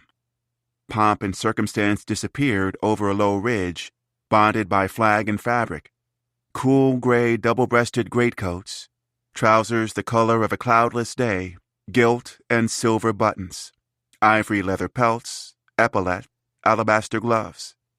They were armed with swords or bayonets and 1816 model flintlock long guns that weighed 8 pounds and measured an ungainly 5 feet. They hauled gunpowder and shot, canteens, and heavy rations. At the rear, a horse dragged a supply wagon over bumpy, jolting dirt. 4 oxen lugged a heavy-wheeled cannon capable of firing 6-pound iron orbs and making a loud boom that officers hoped would terrify the Indians. Dade was no stranger to the territory of Florida. 9 years prior, he destroyed a host of native settlements and drove about 80 men, women, and children from their homes on the Suwannee River, leaving them in the most perfect picture of distress. A year prior to that, in 1825, his men strutted down the Fort King Road, stopping at Micanopy's primary residence, 12 miles north of Abraham's town, as a show of force. They found the village deserted before meeting a messenger who emerged from the woods to explain that the people had taken to the swamp and would fight if followed. Dade did not follow. In 1821, Dade had answered to Jackson in Pensacola. Before that, he served under Jackson during the invasion of La Florida. His soldiers were 4 miles away from Fort Brooke when their oxen gave out. The draft animals were trained to pull plows to till fields, not lug iron-shod carriage wheels and cannons over rugged, rutted grounds.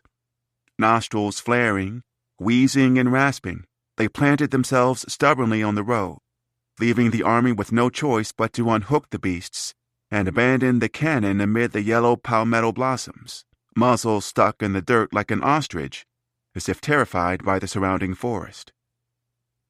Dade sent a message back to Belton in Tampa for horses to haul the weapon forward, and his army marched onward. All in fine spirits, he assured the captain. U.S. troops had not traveled the Fort King Road for months. The sandy dirt was nearly covered with a green and healing growth. Hound dogs bounced back and forth, circled the soldiers, howled and yelped. Swamps and marshland, settlers' log shelters, pine barrens, hammocks, ponds, and palmettos led them to the first of the bridges, a strong, substantial overpass at a narrow stream bordered by silvery cypresses. Pine needles carpeted the earth. At Fort Brooke, Belton purchased the 3 best civilian horses he could find and dispatched men to retrieve the 6-pounder and haul it to Dade's camp. He also sent forward an interpreter. The linguist Louis Pacheco, good-looking, intelligent, able-bodied, in the prime of life, was assigned by chance. He was only in Tampa Bay because his Spanish enslaver had died, and he was traveling to meet the executor of the estate to be delivered to the widow. He spoke English, Spanish, French, and at least one native language, either Muskogee or Hichiti, and had learned to read and to write. Belton rented him and ordered him north. The 6-pounder cannon reached Dade after nightfall, after Pacheco caught up with the detachment, after the quarter moon had risen in darkness. The enslaved interpreter, ambitious to learn and quick of perception, had acquired a good deal of book learning, more than many Americans were comfortable with. He found himself among campfires of mostly illiterate troops, a mix of northern rabble and foreign-born transplants from Ireland, Scotland, England, and Germany, children of some farm or small town who joined up in a confusion of boredom and patriotism. The next afternoon, after another tiring march, Dade messaged Belton again from the twisting Hillsborough River. He asked the captain to send along the troop reinforcements due at Fort Brooke as soon as possible, and requested a supply of ammunition and more provisions without delay. He wrote, in his last message to reach Tampa, "There has been no hostile attempt made on us as yet, but they have burnt the bridge here, and I expect all others." Belton's Indian courier returned to Fort Brooke 2 days later than expected, carrying a blunt message and a strange assortment of sticks. The captain's letter and its secret details had fallen into Abraham's hands. According to the courier, the interpreter appreciated its contents. Baldly, the Black Seminole chief had asked the messenger to tell Belton that his talk was good and to gift him a clutch of kindling, with instructions to throw away 1 stick every day.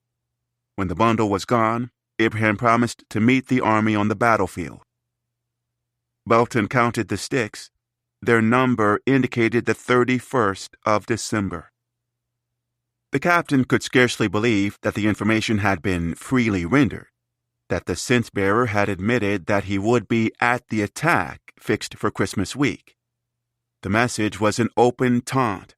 The officer had no way, after all, to tell Thompson or Clinch that the Army's plan was compromised. Abraham's gall flustered the captain. Days after the incident, he still did not seem to understand why it was a bad idea to code military intelligence in a Romance language and send it through lands controlled by linguists raised in Spanish Florida. Abraham prophesied Thompson's death, and Halley's Comet tore across Florida's nightscape. Spies sent word that 2 companies were preparing to march the Fort King Road, and the Seminoles and Miccosukes assembled in council. Both Dade and Thompson were on the agenda. The Indian agent had put irons on our men, as one chief recalled, and said we must go. Osceola argued that the emissary was his friend and insisted that he would see to him, and the chiefs agreed that Osceola should attack Fort King in order to reach Thompson. That done, he should return south and participate in the assault mediated upon the soldiers coming from Fort Brooke. Thompson first, Dade next. Osceola and some 50 Miccosukee warriors advanced to Fort King as Dade's men strutted north toward Abraham's town. By December 27th, Osceola and his men had reached the forest flanking the sutler's shop below the hill. The warriors stayed clear of Fort King and kept their distance from the agency house, opting instead to wait to ambush Thompson. They held fast in the woods and dense foliage and palmettos as the hours ticked away, a day of doldrums. On December 28th, pleasant weather drew the envoy from his agency house in the company of an officer to enjoy a cigar. It was said that when Osceola saw Halley's Comet, he prayed to the heavens and had lured Thompson's spirit. The agent neared until he reached a slope in full view of the fort 300 yards from the agency house. Osceola shouted a shrill battle cry, and the warriors emerged from the thicket from 30 feet away. The attackers included 2 chiefs whose attire denoted them to be leaders, but whose names remain unknown. The sequence of the injuries that Thompson endured was not recorded. He was scalped, impaled by a deep knife wound in the right breast, and riddled with 14 bullets. The lieutenant at his side was shot twice. The raiders proceeded at once to the sutler's shop and killed the storekeeper.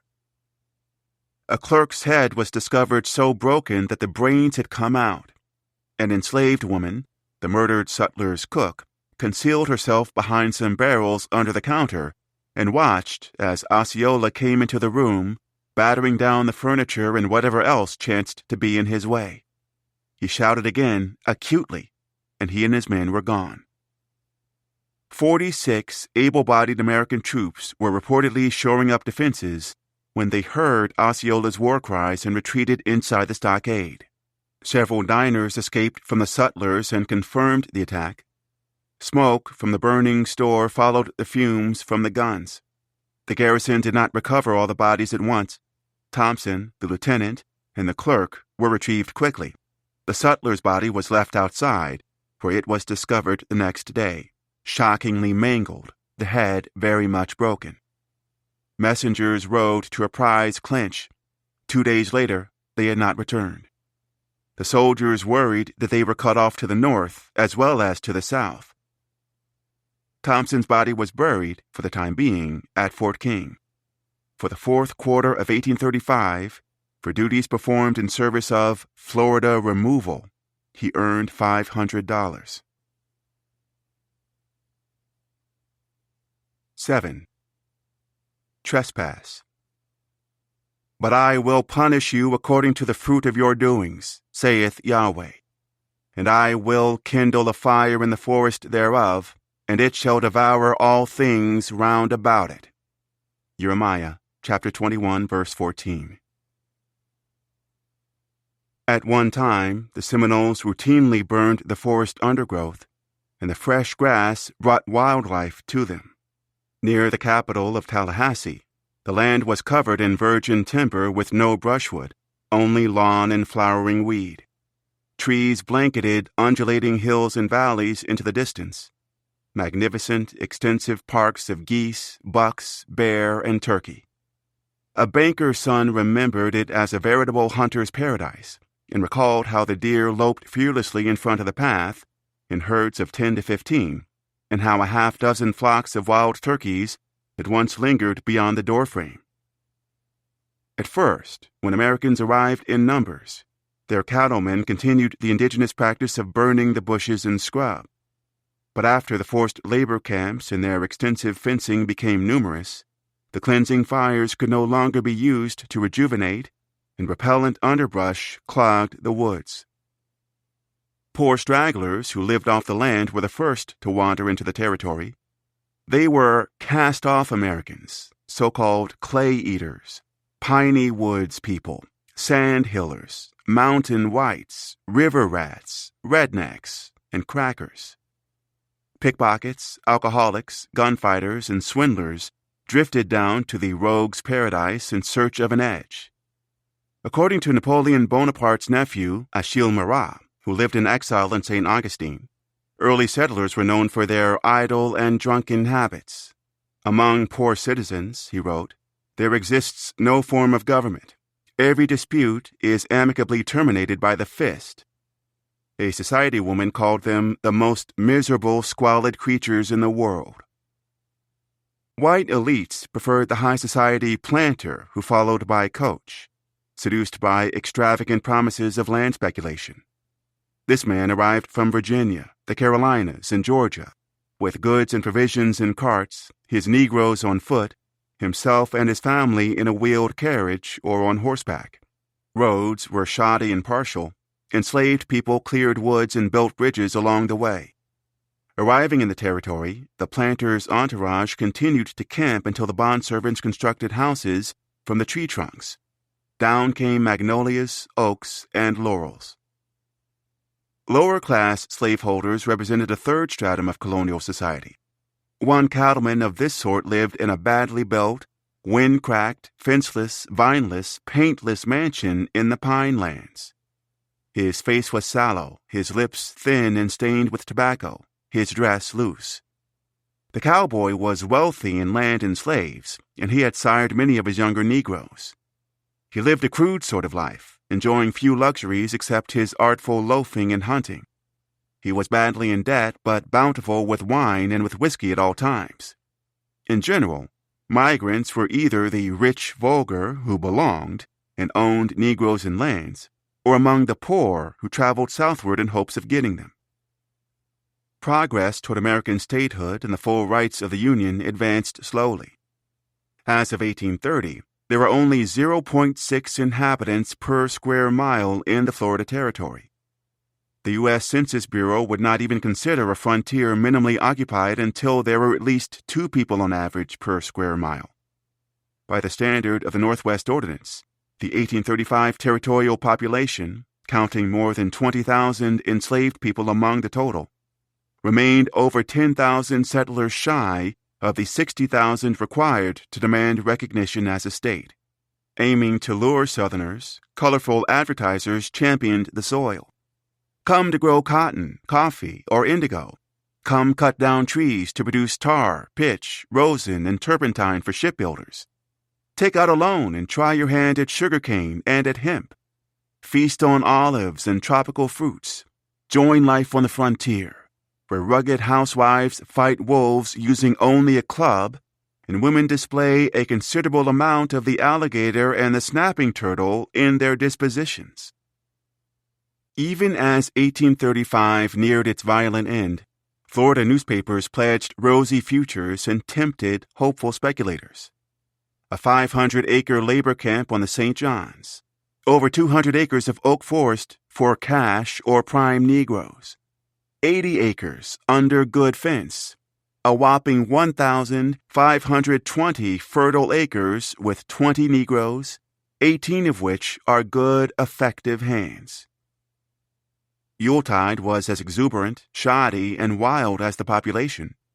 The colonial elite indulged in roast turkey, plum pudding, absinthe, Havana cigars, galas, and never-ending hours of frolics, while the plain folk raised pathetic sandpines too spindly for heavy ornaments. Boisterous men howled out for their savior and shot pistols after dark. Christmas time in Florida always brought joy, yelling, and gunfire in the night. Micanopy, Jumper, and Abraham mustered 180 men to meet Dades. The interpreter commanded 80 warriors. That day his ranks numbered around 50. Black Seminole forces were also subdivided into companies. Old Primus captained fighters who stood with the Miccosukes. Juan, a trusted counselor and skilled soldier old enough to have seen action in 1818, had charge among others over Ishmael, the son of Sarah and brother to Phoebe and Caesar. Juan's son, Toby, not yet 20, also marched under his direction. Tony Barnett's son, Boston, fought under Abraham, likely next to his father. So did Ben, husband to Jane and father of 8. African-born brothers Kalina, Plenty, Cuffy, and Jesse, siblings to Nancy and uncles to Sue, 14, took up arms beside them.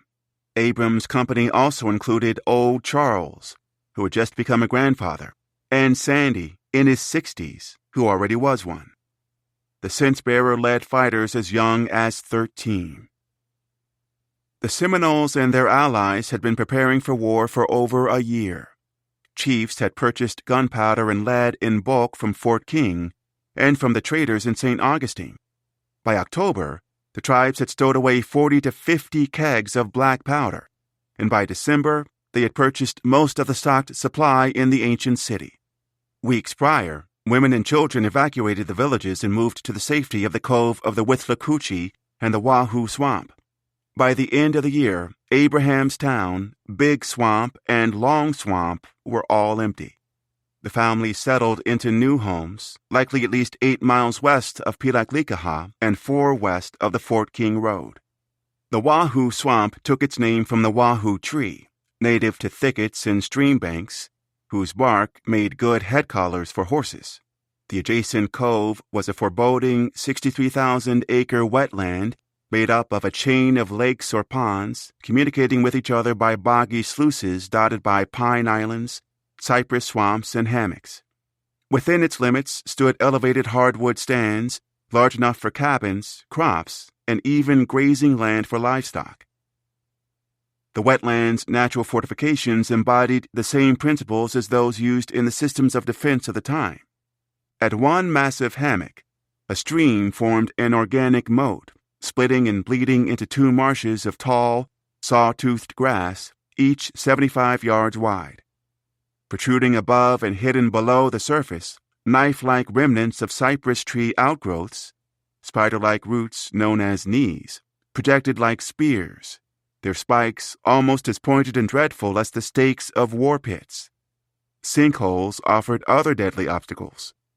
Vines webbed paths like giant spider webs, spinning a disorienting tangle.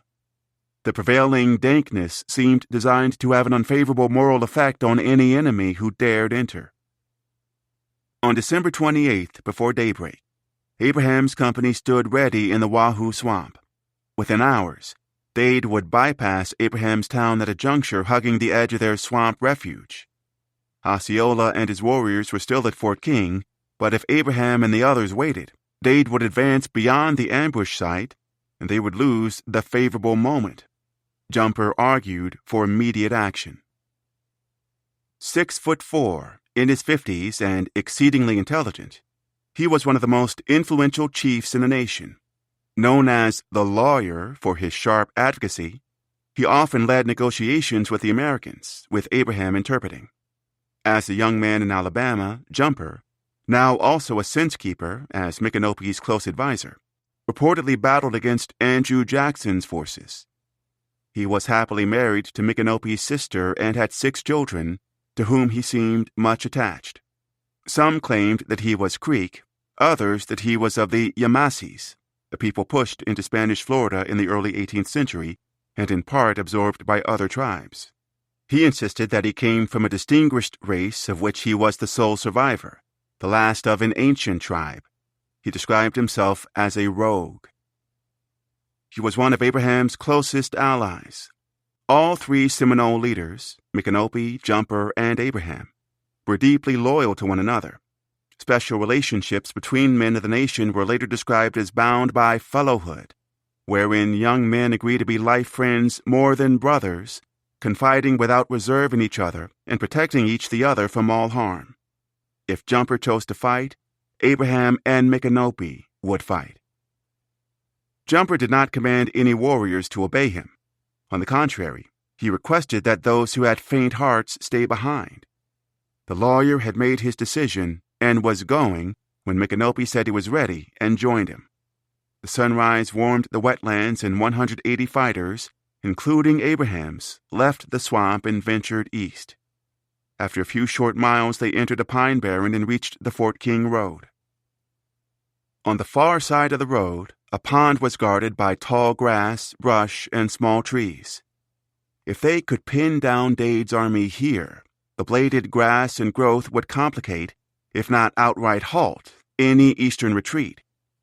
Each fighter carefully chose his position on the west side, protected by pine trees and high palmettos. Abraham's warriors, with Jumper's, settled into a long line that stretched and bent around the pond in a semicircle, a perfect shooting gallery, and waited for Dade's troops. The literate, enslaved man led the illiterate army. Louis Pacheco walked ahead of Dade's march, alone, to the big Hillsborough River to scout for hostile forces. Dade deployed him as a human shield, a minefield sweeper sent first into danger so that the 108 American troops could safely follow. Pacheco reached the native town of Thonotosasa, only to find it silent. Palmetto Wood homes stood abandoned. Playing children were absent from the shores of the lake down the hill. No anglers fished or dug for clams. Pacheco followed the high road west to the water and turned at the north shore, where the route descended to a small creek. Where the forest opened into the clearing, he found the burned ruins of some cabin or trading post and an evil omen in the road. A bloodied cow, split open, lay dead in the middle of the pathway. A message, blinking red, for Dade's command. Beyond the bovine, up the slope at the big Hillsborough, the wooden beams of an army bridge were charred and smoking, the overpass wrecked. Low flames licked the planks. Pacheco knew that the torched bridge and mutilated carcass were signs of warning and danger, and when the army caught up, he confronted Dade. Hostile? No, Dade lied, blaming it on a recently jailed Seminole known to the Indians as Capich Achuli. Old Bowlegs did that, Louis, he claimed. He's been in the guardhouse at Tampa. He got away a few days ago, and he did that out of spite. More than Old Bowlegs did that, Pacheco said. Deserted houses lined the Fort King road, cattle missing from the pens. At night, the soldiers felled trees and slept behind the trunks, while Indian scouts jeered and shot, tormenting their sleep. They'd expected an attack, if one was planned, near the forks of the Withlacoochee River, directly below the cove of that name, south of Abrahamstown. Pacheco harped on the risks, but every time Major Dade would laugh at him.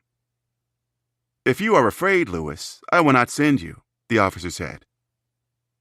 "Did not you tell me that the Indians were not hostile?" Lewis said.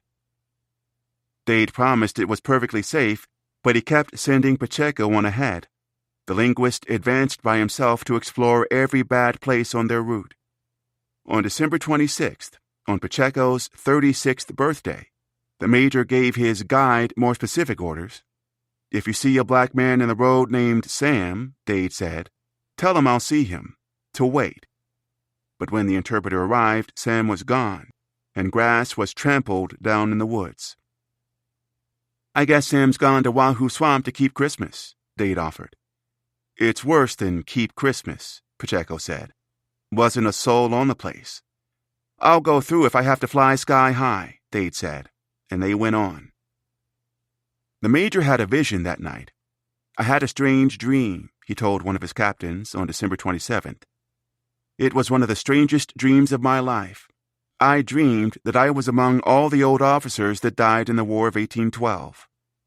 The soldiers who had perished beside him in battle appeared again and spoke, and he called out their names. The detachment neared Abrahamstown on December 28th, after marching 5 days and covering some 60 miles. Dade dispatched dogs to search the surrounding forest, but the hounds behaved strangely that morning and lingered in the roadway. The canines did not hunt through the woods nor bark with any spirit. The advanced guard marched 200 yards ahead. The Withlacoochee River, the rumored attack point, flowed behind them, and Dade was calm and confident. "We have now got through all the danger," he told the men. "Keep up good heart, and when we get to Fort King, I'll give you 3 days for Christmas." At around 9 a.m., the soldiers spotted another lone animal by the road, this one living, a silvery mare. Dade called for Pacheco, pausing in the pine barrens, pines and palmettos to the left, pond and high grass on the right. Micanopy yelled Dade's name, and at the sound of his voice, Dade threw up his head and Micanopy fired, the ball striking him in the throat and going through. He was hit while snacking on a cracker, according to a Black Seminole witness. Another account stated that Jumper gave the war cry before Micanopy discharged. Others reported that Micanopy, to the end, up to the moment he shot Dade, and the major shrieked, "My God!" and fell off his horse, did not want to kill him and hoped to avoid the war that followed. 8. Kinship. The Florida War was occasioned not so much by the indisposition of the Indians to immigrate, as by the attempts made by our own citizens, under the sanction of officers of the government, to obtain the Black Seminoles. General Jessup. In Seminole marriages, women ennobled men. Children joined the mother's clan, and uncles, not fathers, taught boys manly pursuits. The royal line did not descend from father to son, but from uncle to nephew. Sisters of chiefs were literal kingmakers, and a chief with many sisters could find many allies through their unions. Micanopy had 3 sisters. Their husbands were all chiefs, Jumper, Cooper, and King Philip. Among his allied brothers-in-law, Philip was most formidable. Known for his high character and now very aged, Philip reportedly commanded 350 Seminole warriors, nearly double Micanopy's total forces and 55 more than the Miccosukes. By law, Micanopy's successor would be the first son of his oldest sister. In practice, succession rules were flexible. Micanopy himself had been a compromise candidate. The true heir to the Alachua line was Olata Mikochi, Little Chief Governor, nephew to the late rulers Payne and Bolek, and son to their sister, Buckra Woman. Micanopy had been elected during the rightful leader's minority, until he was of age, as a placeholder king. He married 2 women, one a Black Seminole, whose brother was made a chief, a warrior of Herculean size known for his red turban. Micanopy's wife, as the sister to a chief, could then become the mother to a chieftain herself. Florida's multi-ethnic bands and tribes were bound by 4 decades of shared triumphs, failures, and struggles. Figurative and actual kinship fortified loyalties. Unions made armies. Among the elite, marriages between Indians and Africans were not uncommon. White taxonomists pretended that the two races remained distinct, but those who were candid saw the Negro and the Indian rapidly approximating, united in interests and feelings. At the onset of hostilities, while Abraham's command targeted Dade and Osceola killed Thompson, Philip's forces took on a special role. With a black Seminole warrior named John Caesar, Philip attacked the forced labor camps on the intracoastal rivers south of St. Augustine. Near the Kruger and Peister property, where Romeo labored, servants at a Yuletide dance were interrupted by 9 Indians painted for war. Dade fell. The horse bolted. He lay motionless. Animals in the woods froze. Warriors rose up in a long line and fired rifles and muskets. Lightning flashed across the surface of the earth. Half of the soldiers fell under the first volley, including the entire advanced guard. Within seconds, 50 troops hit the dirt. After the opening shot, Pacheco collapsed in terror and crawled to a pine tree, praying and banging his head on the bark. He saw the Americans waver and tremble. Seminole sharpshooters snapped arms and punctured lungs. Bullets scorched soldiers' skin and hummed around their ears, deadly metal mosquitoes. An American, a little man, a great brave, shook his sword and screamed, and it seemed that no rifle ball could hit him. A dazed lieutenant stumbled, mute, mortally wounded. He died against a tree, where he remained for 54 days. Troops drew from cartridge boxes and poured black powder in gun pans and filled rifle barrels with 1-ounce lead balls and packed them down with flared rods. Native forces kept powder in pouches or horns and bullets in their mouths. Seminoles charged, swinging muskets like clubs. The indigenous line extended, executing a flanking maneuver that brought the warriors to within 100 yards of the dwindling survivors of the assault. Men met in a clinch, sliced at each other with sabers, bayonets, and tomahawks, and then men retreated. Dade's troops manned the 6-pounder, and Seminole shooters picked them off from afar, one by one, after the cannon smoke cleared. Cannonballs crashed against pine trees and showered warriors with needles. When the gunners switched to grape shot, fragments sprayed the fighters taking cover in the grass. Seminole forces pulled back, and the pace slowed. Soldiers axed down trees light enough to carry for a makeshift fortification, stacking trunks horizontally in a triangle. Survivors hid inside. A doctor tended to the wounded from a scarlet velvet case. Abraham, Micanopy, Jumper, and Chief Alligator minimized the risk to their men. Hours passed. Snipers shot from a distance, and morning turned to afternoon before the warriors made their final, intimate assault. Around 1 p.m., a private named Clark was shot in the thigh before he staggered inside the crowded triangular stacks of logs. He was raising his musket from inside the breastwork that was already filling with blood when a musket ball shattered his right arm above the elbow. Another bullet entered near his temple and exited the top of his head. A third struck him in the back, and then a fourth, around 4 p.m., courtesy of one of Abraham's men, ripping open his shoulder blade. Peeking between the logs, he witnessed a man who resembled Micanopy addressing the warriors and pointing to the breastwork. The native army emerged from the pines and palmettos and descended upon the remnants. Abraham's fighters taunted them in English before killing them with axes and knives face to face. "What have you got to sell?" they asked the soldiers. Clark played dead as they removed his shoes and hat. Only one officer of 8 was breathing. Captains Fraser and Gardiner and Lieutenants Mudge, Keyes, and Henderson had all fallen. So had Assistant Surgeon Gatlin. His medical case lay in the road. The final officer, a lieutenant named Basinger, pleaded in vain for his life, An African Seminole tomahawked him, the same fate dispensed earlier to Keyes. Abraham's command took their blades and carved up the dying foreigners. Loud cries and groans echoed through the pine barren. Their knife work included a castration. "Don't," Jumper said. "It is bad enough as it is. It'll bring us bad luck."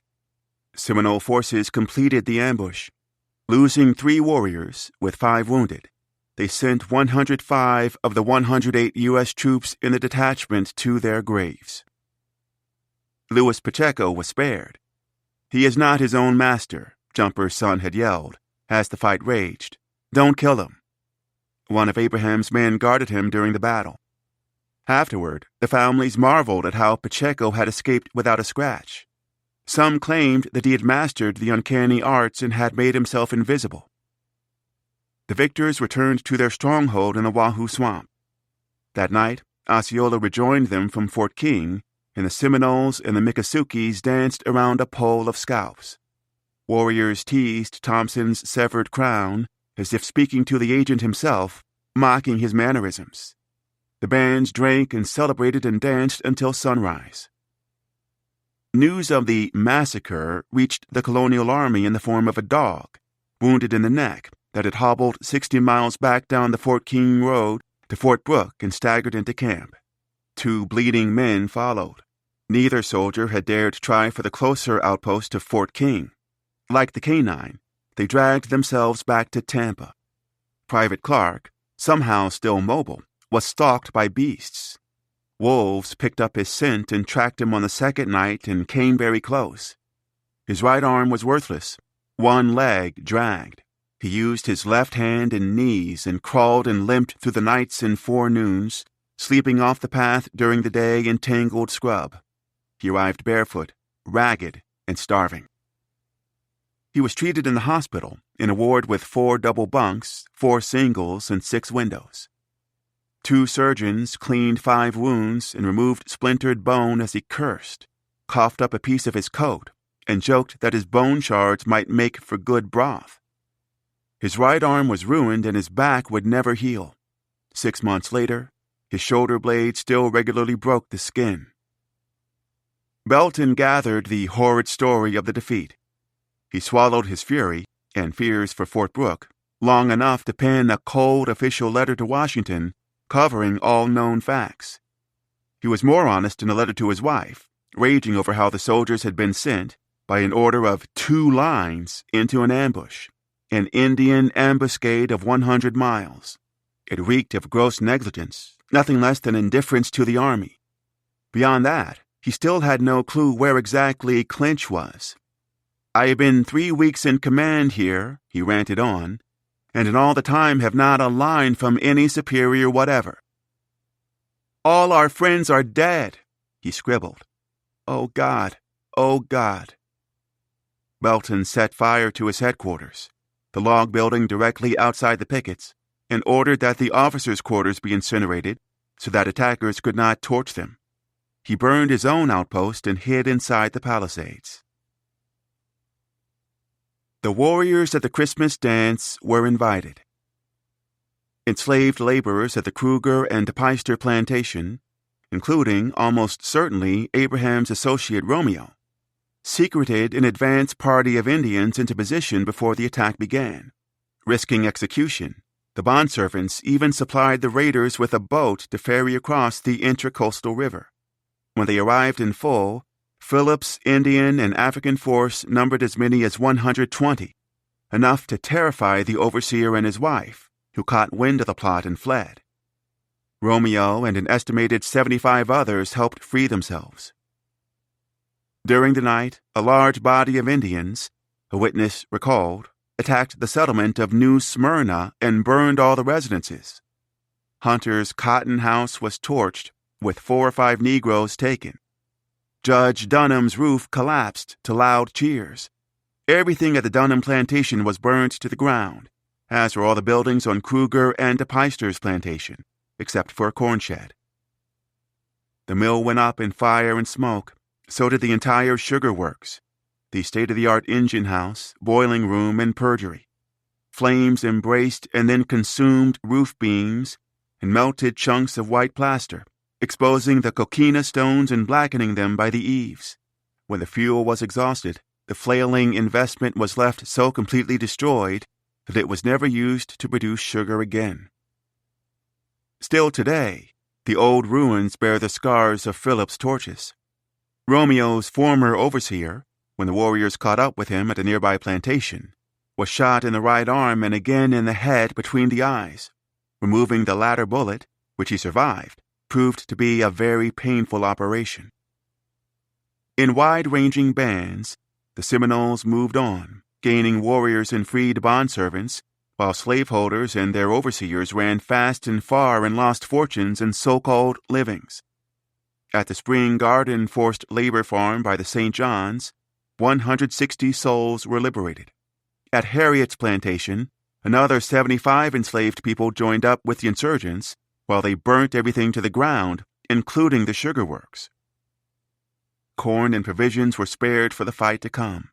Forage was saved for the horses. Cane growing in the fields was cut down. Barges floated away under new captains. Cloth sails of boats were cut up and carried off. Sugar boilers were stripped of removable lead parts. All sorts of settler properties found new uses. Horses, mules, hogs, fowl, sheep, gunpowder, a shipment of cigars, and 21 gallons of Madeira wine. On December 30th, a considerable light in the sky was reported in the direction of the labor camps south of the Carrick-Fergus plantation. Within days, a witness confirmed that the properties between New Smyrna and Rosetta had been destroyed. Kruger and Peister's former laborers were spotted with painted faces. Lenders lost investments as borrowers were left in fiscal shambles. Many enslavers, including Kruger and Peister, Hernandez, and Williams, were already in debt. The Anderson family would later claim $38,000 in damages. The Below family, another $40,000. Orlando Reese, the city may have been named after him, lost an estimated $140,000, the equivalent of nearly $5 million. The Union Bank of Tallahassee, the Slavers' Bank known for shady lending, could do nothing. Colonists retreated to fortified plantations or to the relative security of St. Augustine, where strong apprehensions were felt that bondservants would sack the town. Citizens called a meeting and discovered that there were only about 70 men left in the city, and these were generally old men or invalids. Locals cast about for arms and ammunition, only to find about 30 or 40 old rusty muskets, rifles, and shotguns, not 10 of which would fire. Residents learned too late that the Indians had bought up most of the gunpowder. Eastern Florida, outside of a few sheltered cities and fenced-in camps, lay abandoned. Tomahawks decorated ceilings and walls. Bureaus, sofas, tables, mirrors, and beds were cut and broke in all shapes. In some areas, not a window or door was unbroken. Goose plumes floated through the air from ripped mattresses. Cracked chests lay open, valuables removed, the unwanted contents scattered. Brick and stonework stood shattered, smoking. Settlers caught off guard or too dumb to run were killed. Woodruff was shot and scalped near his family's forced labor camp. Raiders at the Bahia plantation, 12 miles outside St. Augustine, killed Linavar and threw his body into the flames. Reports of new attacks circulated hourly. Evacuees poured into the old Spanish city, destitute of food and almost naked. Some were forced to trek up the coast for 70 miles. Refugees watched fires burning in the distance. The scarlet glow was visible for 40 miles. 9. Fidelity. The Indians seem to have been, at times, partial in the destruction of property, and to have had favorites among the white settlers. Extracts from the Journal of a Private, 1837. Like the bundle of sticks said, Abraham met the enemy on December 31st, 1835, by the Withlacoochee River, by the cove of that name. Black Seminole and Miccosukee forces were waiting for Clinch's 200 men with 120 warriors, and attacked from a well-protected thicket. The Miccosukee chief, a fisherman the army called Sam Jones, was absent that day, and left Osceola in command. The rebel fought beside Abraham and his men bravely, moving in and out from cover in a pilfered Navy double-breasted military jacket. He was spotted by multiple U.S. witnesses, the most visible man in the fight. Clinch and his command lost only 4 soldiers, but 59 were injured. His troops withdrew to his labor camp in a morbid line of stretchers and wagons of wounded that spanned for nearly a mile. The Indians lost 3, according to an American, including one of Abraham's men. Cujo's brother, a black Seminole reported, did not survive. Instead of basking in victory, the Americans accused each other of cowardice. The controversy centered on Richard Call, the former aide-de-camp of President Jackson's, known for his knack for storytelling and self-promotion, a man of great ambition whose abilities were just a step behind. During the skirmish, Call had been on standby on the other side of the river with 500 militiamen. He stayed waiting and ordered troops not to join the fight across the water, where Clinch's men were under heavy assault. Blame games followed. The army of the era was still small, consisting of 7,200 regulars, and too often led by commanders with skewed priorities. Feuds were common among officers who owed their commissions to political patronage, who even occasionally disobeyed orders over petty quarrels. Many commanders seemed most interested in their careers and regarded their peers as rivals in an unending competition for better positions and more awards. They guarded their prerogatives jealously and viewed their competitors with suspicion. There was so much quarreling, one historian remarked, that it could be considered a major characteristic of the 19th century army.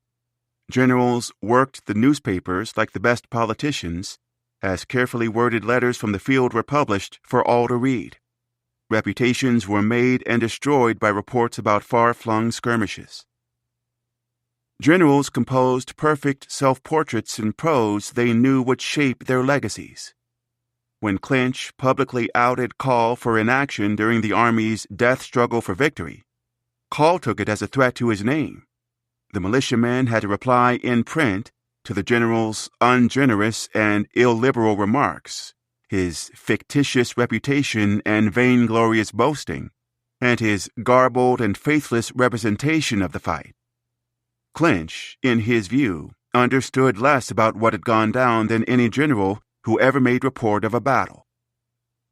Clinch was the coward. When Richard Call's services were required by the territory of Florida, according to Richard Call, he hastened immediately across the river, straight into the yells and heavy firing. He mounted the first horse he found saddled and galloped to the field. Clinch, when Call came to his rescue, was not even on his horse, but was instead cowering on foot, standing very close to the rear rank of regulars. The notion that Call had ordered his troops not to cross the river was utterly false.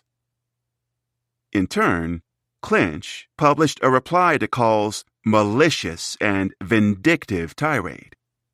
Couldn't readers tell that the militiamen's self-depiction as a protective angel who shielded and saved them was phony? Clinch sent evidence to the Army and Navy Chronicle, including testimony from a colonel who served under Call. "Every officer and soldier in my regiment," the colonel corrected, "will make oath that they were not permitted to cross after the action began." 5 officers and enlisted men testified that Call was lying. The few volunteers who did cross the river to fight alongside Clinch were not of much help. The fact is, a witness declared, the militia were so badly frightened that they did not know whether they saw any Indians. Many discharged their guns at they could not tell what. In the months after the battle, Jackson's Secretary of War blamed Clinch, Clinch fired back, and Clinch and Call went at it as Floridians demanded to know who had caused the present disastrous state of our territory. To whose shameful neglect is it owing, one resident challenged, that our citizens have been slaughtered, their houses burnt, their fields laid waste, their wives and children compelled to flee from their homes, abandoning all to escape from the tomahawk and scalping knife? Why weren't there more American troops in the peninsula? Who had been asleep at the wheel when the express rider was killed on the Fort King Road in August? Why did it take a mathless murder to wake Clinch from his dreams of peace? The Indians were in complete possession of the country, with the military disgraced and humbled. The army was unable to protect the people, its troops hiding, holed up in fortified positions. Black warriors had routed white soldiers in a slave territory. Bondservants were in revolt. The failures and the panic were infinitely humiliating. The abolitionist William Lloyd Garrison was gloating in private letters. The numerous Indian tribes on our southern borders, having been robbed of their lands and goaded to desperation by the cruel oppression of the whites, are up in arms and are not only defying but absolutely out-generally the U.S. troops. They have ravaged many plantations, killed many inhabitants, and emancipated a considerable number of slaves. In Georgia, Alabama, and Florida, all is consternation. This war will cost much blood and treasure, petty as it may seem. It is thus slaveholders are bringing down vengeance upon their heads. Who messed up? How could whites even tell the story? When would it end? President Jackson's January 2, 1836 bill for furnishing the Hermitage included 7 mahogany bedsteads, 4 silk curtains, a wardrobe, 2 marble washstands, 20 yards of crimson carpeting for the stairs, and 24 fancy chairs of blue and gold. He ordered 3 sets of Parisian wallpaper depicting scenes from a French epic about a boy with an absent father who was burdened with power and misunderstood by his critics. Florida smoldered as Jackson redecorated. In 1834, a blaze sparked from his Tennessee dining room chimney had destroyed most of his second-floor furniture and ripped down the roof. He was pleased that the repairs to his countryside home were nearly complete, even while he was convinced that he would not be long on earth to enjoy its comforts in retirement. In 14 months he would be out of office, and then he could retreat to his estate and be pampered by captive workers and enjoy the renovations. Most dramatically, a faux Grecian colonnade, fluted wood painted to resemble stone, would grace the home's false facade, mirroring the White House. For the greater part of a month, he was entirely ignorant of the events in the territory. 14 days after Dade's death, Secretary of War Lewis Cass was issuing placid directives to Clinch, as if the commander was in firm control. I am instructed by the President to say to you that you will continue your operation against the Indians until they are reduced to submission, he informed Clinch in a note dated January 11, 1836. Jackson, Cass emphasized, would not accept a peace deal or any negotiations. Washington expected a total victory and the unconditional surrender of Indian forces. Jackson's Secretary of War also wrote that day to Thompson, ordering the late emissary to prepare transportation to remove the enemy after Clinch defeated them, which would certainly be accomplished soon. You will exert yourself to remove them as promptly as possible, Cass informed the dead Indian agent. Reports of Thompson's murder, the torched labor camps, and the Seminole victory over Dade spread slowly south to north. Once the facts emerged, citizens in Charleston, South Carolina, and Savannah, Georgia, held public meetings, raised volunteers, and sent provisions to help the territorial settlers, a population that would come to be known as the suffering inhabitants of Florida. In Congress, a Jackson ally insisted on bipartisan unity, arguing that the nation faced bigger problems, with trouble on the Mexican border and a brewing crisis with France over war reparations owed to U.S. merchants for seized ships. In Massachusetts, an editor blamed troops in the peninsula for exaggerating native forces and for not protecting the property of locals. In Burlington, Vermont, the weekly Free Press published a column expressing alternative sentiments about Florida's disputed lands. We, by a forced and corrupt treaty, call it ours. We send armed men armed with the whiskey bottle, a weapon more terrible than the rifle, to persuade them to abide by a treaty which they never made. The preventative power of this government is nothing, but its vengeance is terrible. Every Indian and every Negro suspected of having been allied to the Indians will be slaughtered in less than 2 months. News of Thompson's death reached the War Department on January 16th. When Jackson heard of the envoy's murder and the catastrophes plaguing large swaths of the Southern Territory, he barely flinched. Not even when he received the stark doom and gloom warnings on January 26th.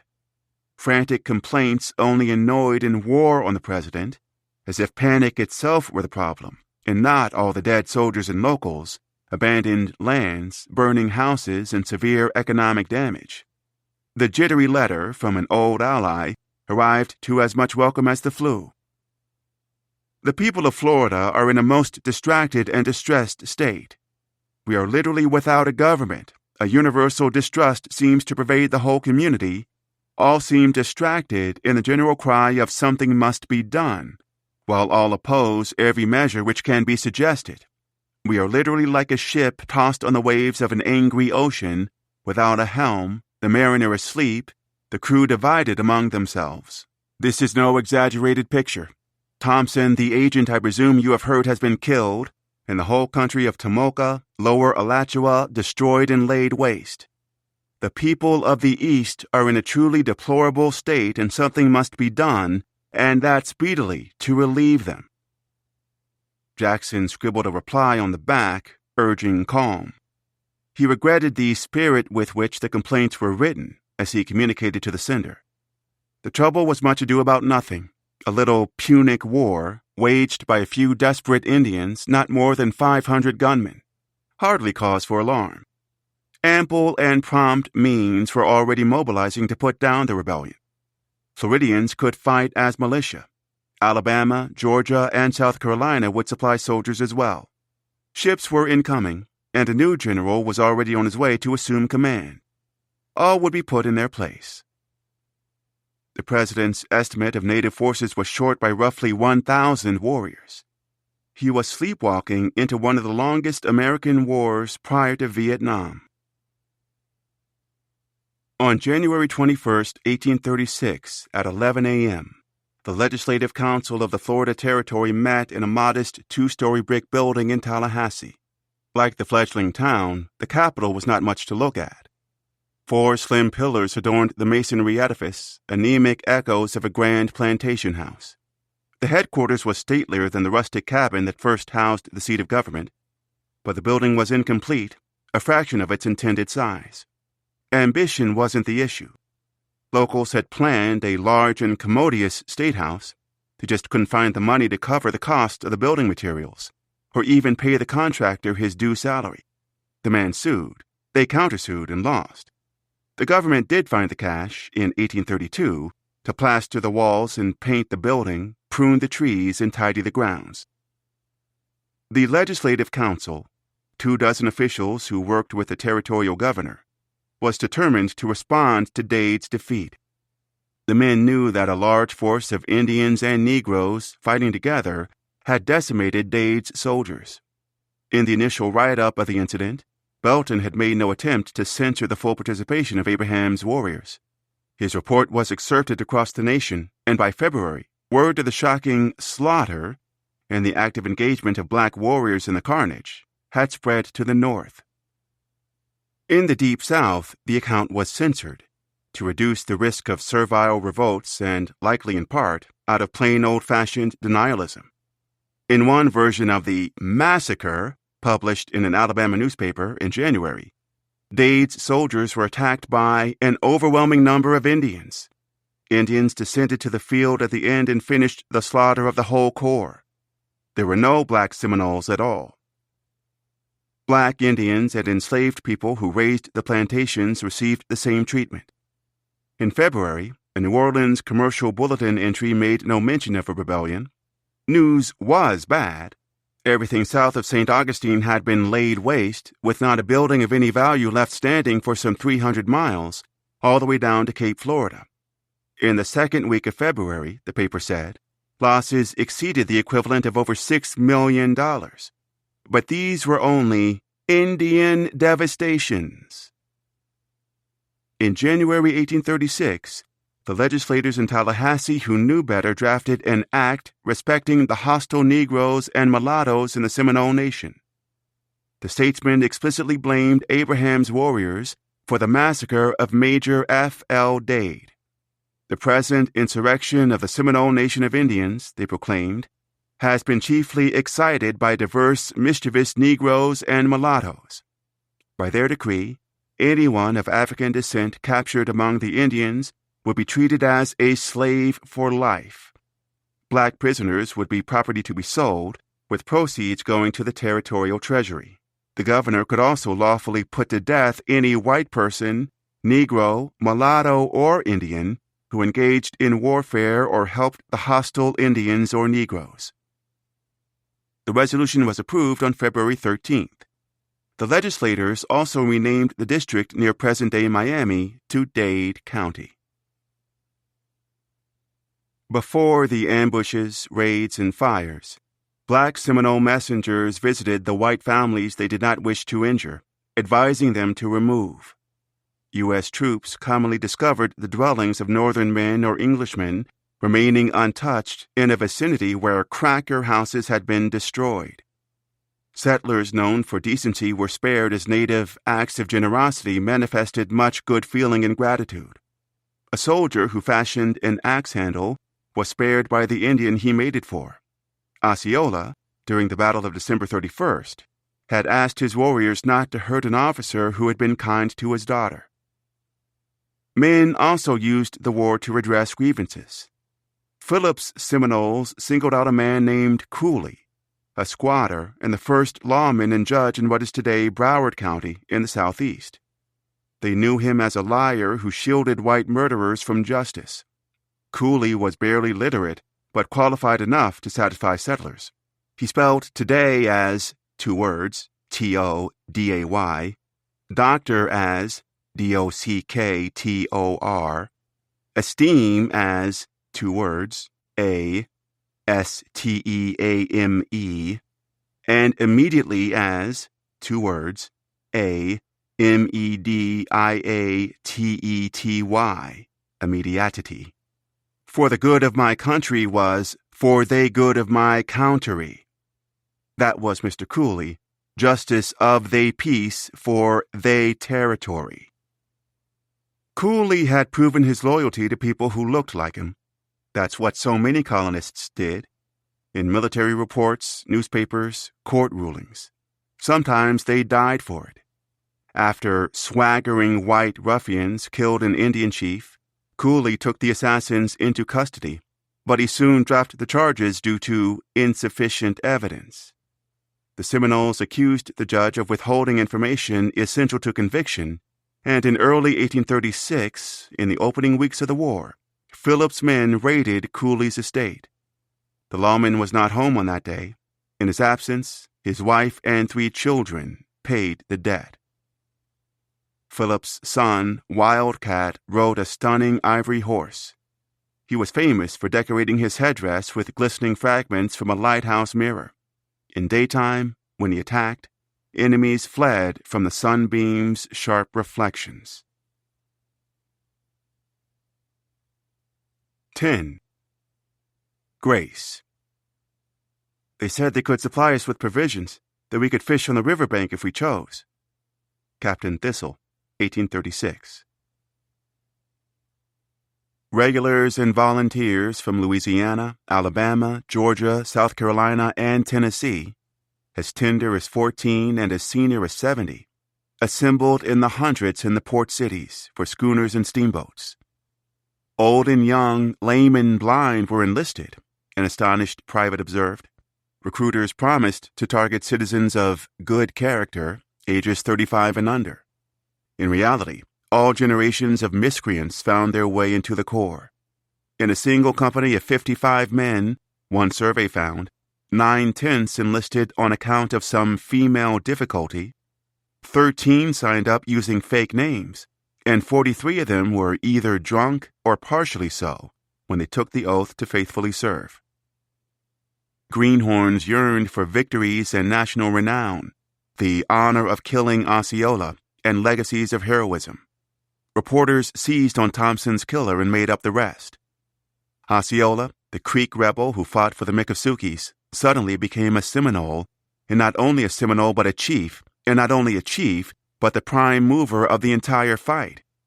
Newspapers promised soldiers and settlers alike that Osceola was a savage of great tact, energy of character, and bold daring, destined to achieve the stature of Tecumseh. He had cost the United States $1 million and proven superior to Black Hawk. He was honored so that Southerners could earn honor in the hunt. Glory could be won in the Florida Territory. If it couldn't, at least they would have an adventure. If that turned out to be a lie, at least it was a fresh start. Patriots seemed eager to put down the native war of extermination. In New Orleans, word spread that Clinch and 400 men had been butchered, Tallahassee had fallen, Fort Brooke was under siege, and that among the hostiles were 1,000 able-bodied Negroes. The American flag was unfurled by the Customs House, the governor spoke, and by January 29, 1836, some 400 volunteers had enlisted. In the Gulf of Mexico, a few days later, choppy waters churned their stomachs and stole color from their faces. On the steamer Merchant, on February 7th, a recruit testified, the voyage was rough and vulgar. Most all hands in the cabin sick myself. Men on deck also sick. Everybody looks pale, and they are throwing up all over the boat. An interesting sight. The contingent reached Fort Brooke on February 9th. Some 1,300 troops assembled on the waterfront. Soldiers were anxious to have a fight, but were disturbed to find almost every house in this beautiful spot torn down or burnt, with the inhabitants compelled to fly for protection to the vessels in the bay. Dade's name had been painted on a cannon. Surrounding the fencing, inside 8-foot pits, wolf traps of sharpened stakes waited, hidden by straw. After sunset, a jumpy Dutch sentinel shot at a stray dog. U.S. forces in Tampa Bay finally seemed sufficient. These included not only the Louisiana Volunteers, but U.S. Marines, 1st Dragoons, 3rd Artillery, 4th Regulars, and 4th Infantry. At last, they could stop hiding and waiting at Fort Brooke and attack. We all hope for glory, Belton explained to his wife on February 12th, after hiding and waiting at Fort Brooke for 2 months. The Army set out the next day with 1,100 soldiers toward the decomposing bodies of Dade's men. Loaded down with 10 days' provisions, the troops moved slowly. Military staples of the era, for men stationed at forts, included pork, bacon, flour, beans, rice, salt, vinegar, sugar, tobacco, and coffee. Candles and soap came in boxes, onions and corn in bushels, molasses in gallons, and pickled onions and sauerkraut in barrels. On the march, grunts generally carried coffee, sugar, crackers, and 12 ounces of preserved meat per day, pickled pork or beef. Even that was a burden for a large army.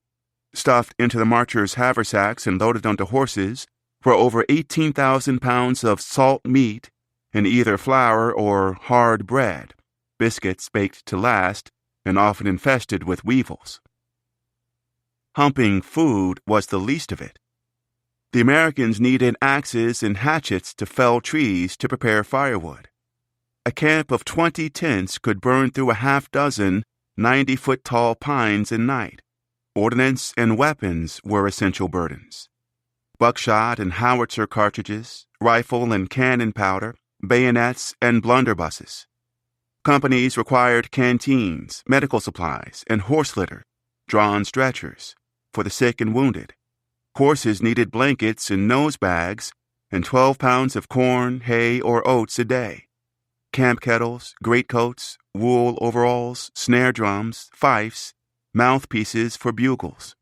Each little impedimenta of warfare came with a cost in calories. The men made only 7 miles the first day. Sweltering, heavy air wore down the soldiers and tempered their enthusiasms. Many of them threw away their provisions within hours of leaving Fort Brooke.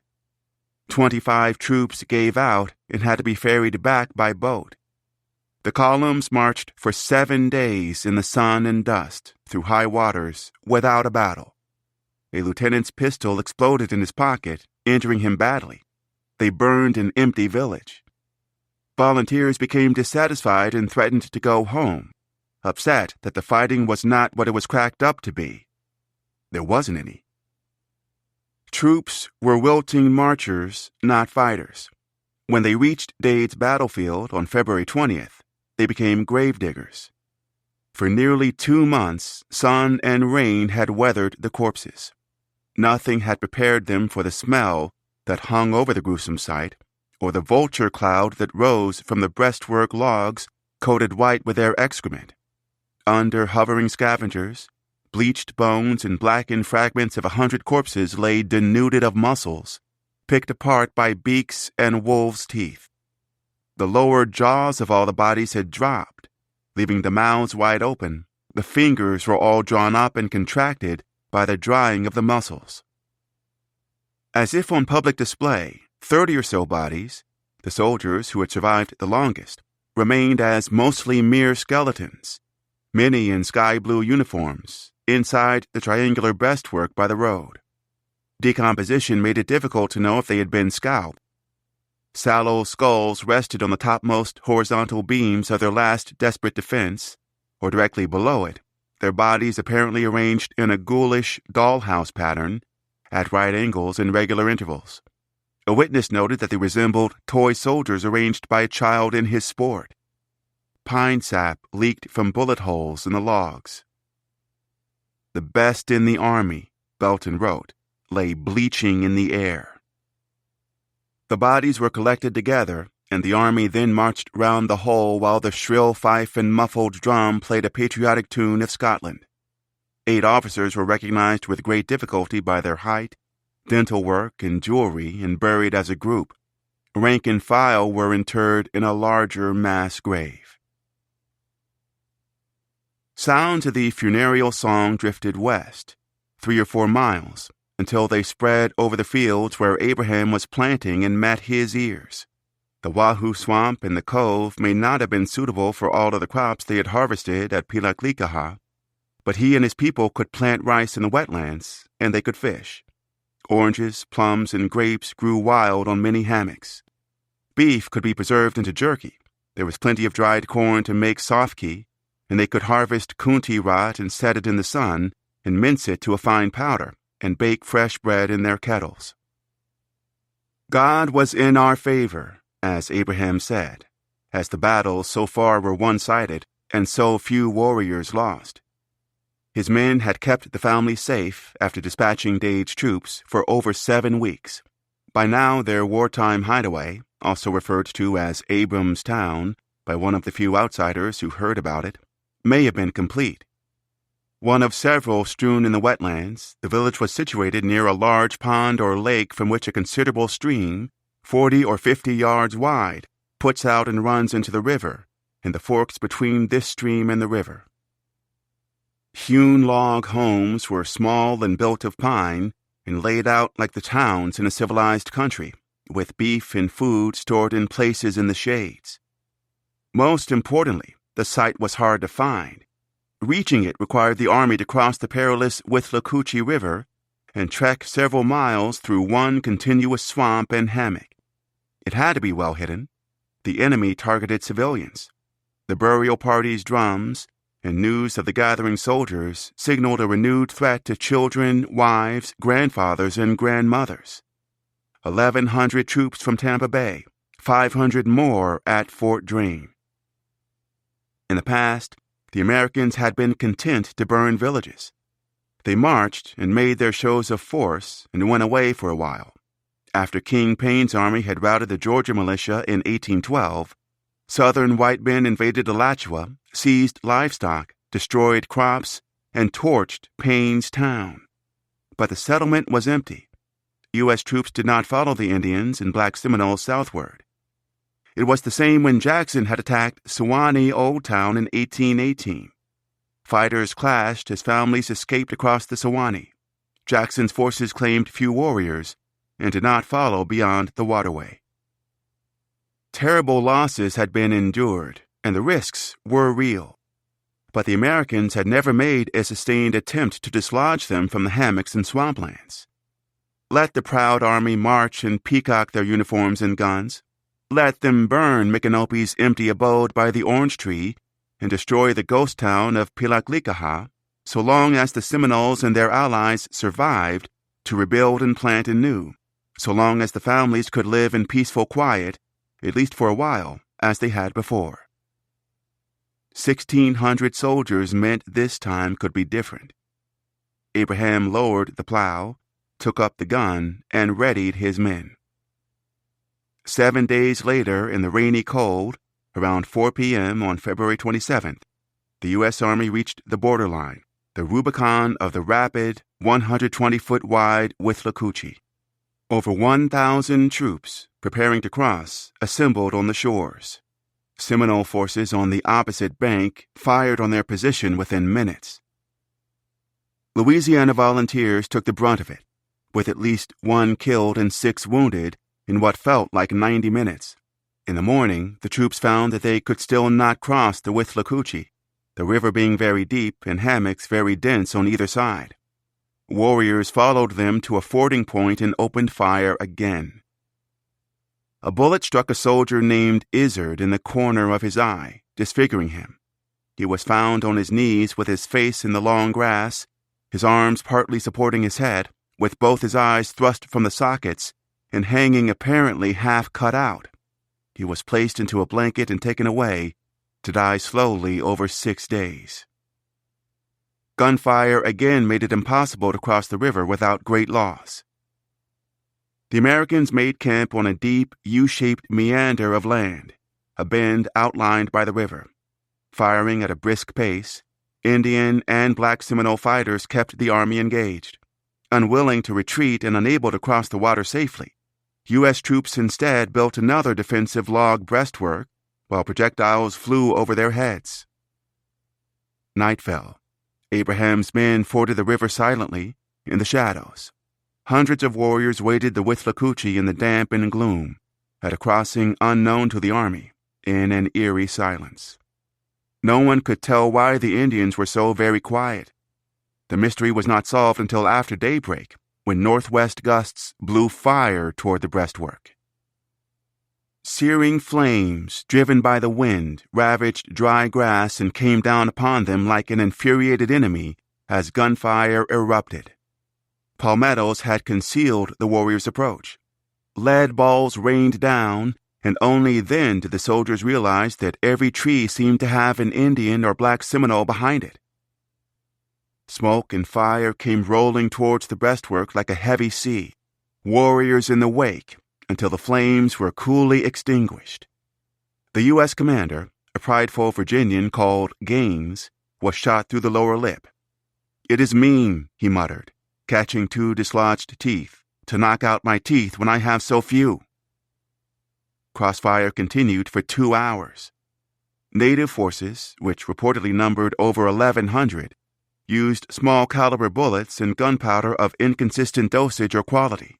In cases, balls hit with the same force as what might be produced by throwing them forcibly with the hand.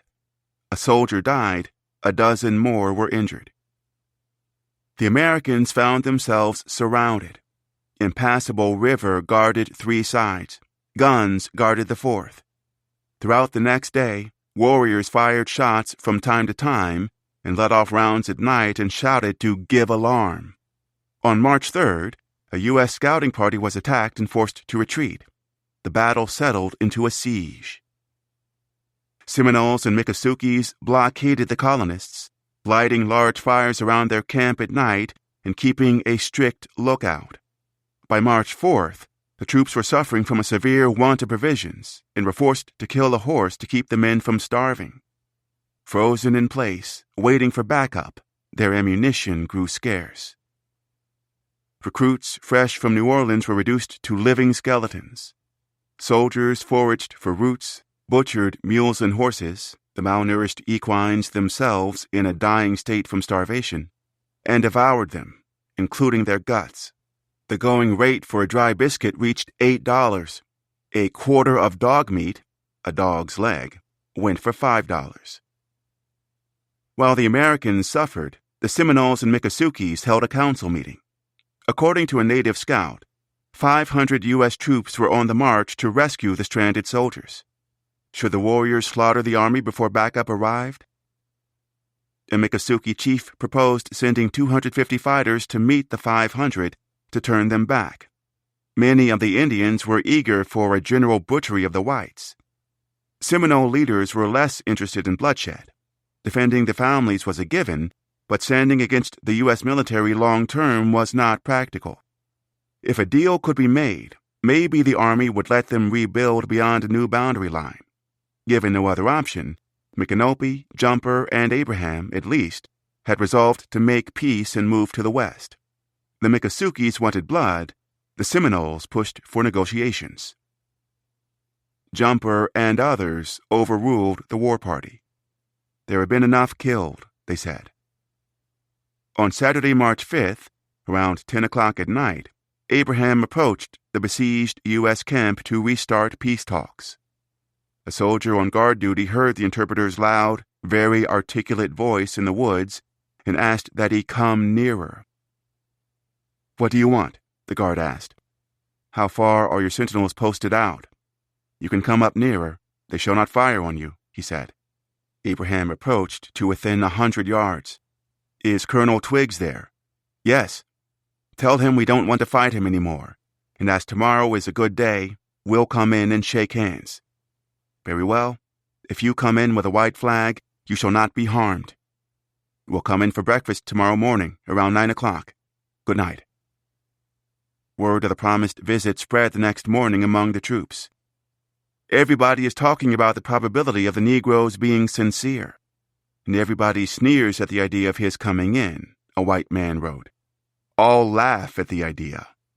Around 8 a.m., 100 Indians and black Seminoles, warmed by blankets, approached with a white flag. To the utter astonishment of the whole camp, Abraham stepped forward without his gun. The interpreter, Jumper, and Osceola, the Creek rebel looking much dejected and apparently subdued in spirit, settled on a log north of the breastwork, south of the Indian Trail. Jumper led the talks through Abraham. "Enough blood has been spilled. The Seminoles had revenge enough for past wrongs. Both sides should put down their arms. We were sorry that white people forced us to fight them," Abraham translated. Jumper proposed a new demarcation line to separate the colonists and the tribes at the Withlacoochee River. If the army did not cross the boundary, the Seminoles and their allies would leave the settlers in peace. There had been enough killed, they kept repeating, and offered to let the famished men fish without firing on them as a gesture of goodwill, and even proposed to share their brandy and tobacco. There was nothing like treachery on their part, a witness testified. "I believe every officer and private considered them sincere and looked for a speedy termination of the war." Recruits warned of savages discovered discerning, clear-eyed diplomats. In the afternoon, the same envoys met with the Americans again. The emissaries could not finalize terms of peace without consulting Micanopy, but both sides had agreed on a ceasefire and to a future Grand Council when at that moment a noise was heard in the distance and men were seen running towards the river. The 500 U.S. reinforcements had arrived. Not knowing the purpose or meaning of the gathering, they had opened fire. Abraham, Osceola, and Jumper escaped safely with the others, back across the Withlacoochee. When the emaciated soldiers were rescued, many of them could scarcely stand. The whole party leaned over the breastwork, crying pitifully for food.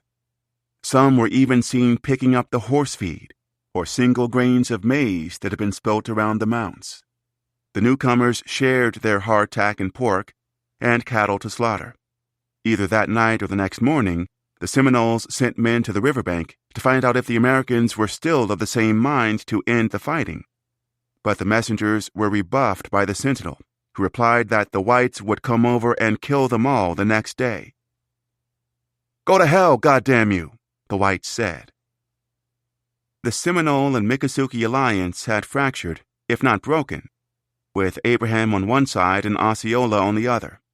The cense-bearer believed that the costs of war had grown too high. Osceola was eager to continue to press their advantages. By firing upon the talk, the army had weakened Jumper's hand. with many families left to so strongly believe that they were cheated and tricked that there was no use for further discussions, that the enemy could not be reasoned with. But not a single U.S. soldier crossed the river, and no Indian or black Seminole fired on them. The starving troops were allowed to fish and to eat. 11. Contagion. Last night, 2 privates, Humphreys and Madden, died, and this morning Morrow, after coming out of his tent as well to appearance as he had been in 5 or 6 weeks past, fell down and died in a few moments, found the spleen, liver, lungs, heart, and intestines greatly diseased. Assistant Surgeon Cushman, 1836. Clouds gathered in the west, collecting and accumulating darkness until they wore a most frightful aspect. Raindrops pattered, and the ashen sky unleashed in torrents, and wild gusts lulled into a severe gale, torqued and ripped. Aeolus, the Greek god of wind, uncracked his jar, and from all around huge pines were torn from their roots. The lid of the earth flashed like a fired musket, the flint of the frizzen, the black powder in the barrel, a liquid sheet of flame over the whole expanse. Thunder like mortar fire followed. Peal after peal and shock after shock, salvo after salvo. The dazzling light and explosions, as loud and long as though 10,000 pieces of artillery had simultaneously burst, detonated over the flats and the glades and shook the ground. At Black Creek, the Army depot 22 miles southwest of Jacksonville, summer deluges came violently every afternoon. Tempests and thunder showers tormented the soldiers and beat down on the refugees who had abandoned their homes and fled to the outpost for safety. 700 or 800 poor settlers, colonists with nowhere else to go, who could not evacuate on the crowded steamships and leave it all safely behind, huddled in the heat by the waterway, a tributary of the St. John's. Sleeping on wood boards and makeshift huts that let in the elements, they endured colds, raging fevers, measles, diarrhea. Orphaned children cared for young siblings. Dry seasons brought rare gusts to fell oaks and lightning to kill cows, knock down horses, and shatter mainmasts in the harbors. But in the never-ending summers, when temperatures soared and waters steamed, the skies escorted a continued succession of the most violent storms of wind and rain. The air itself saturated, waterlogged. Malarial biters laid eggs in pools in the wetlands and in the brackish waters of the swamps and marshes. Wriggling larvae hatched faster in the humid warmth. When the humans came, they marched past the stagnant, infected ponds and drank from them to quench their thirst. Men's traces lingered in the breeze, alluring beacons. Troops burned empty villages, including Pilaklikahah, and shot the tame and gentle calves roaming Abraham's former home.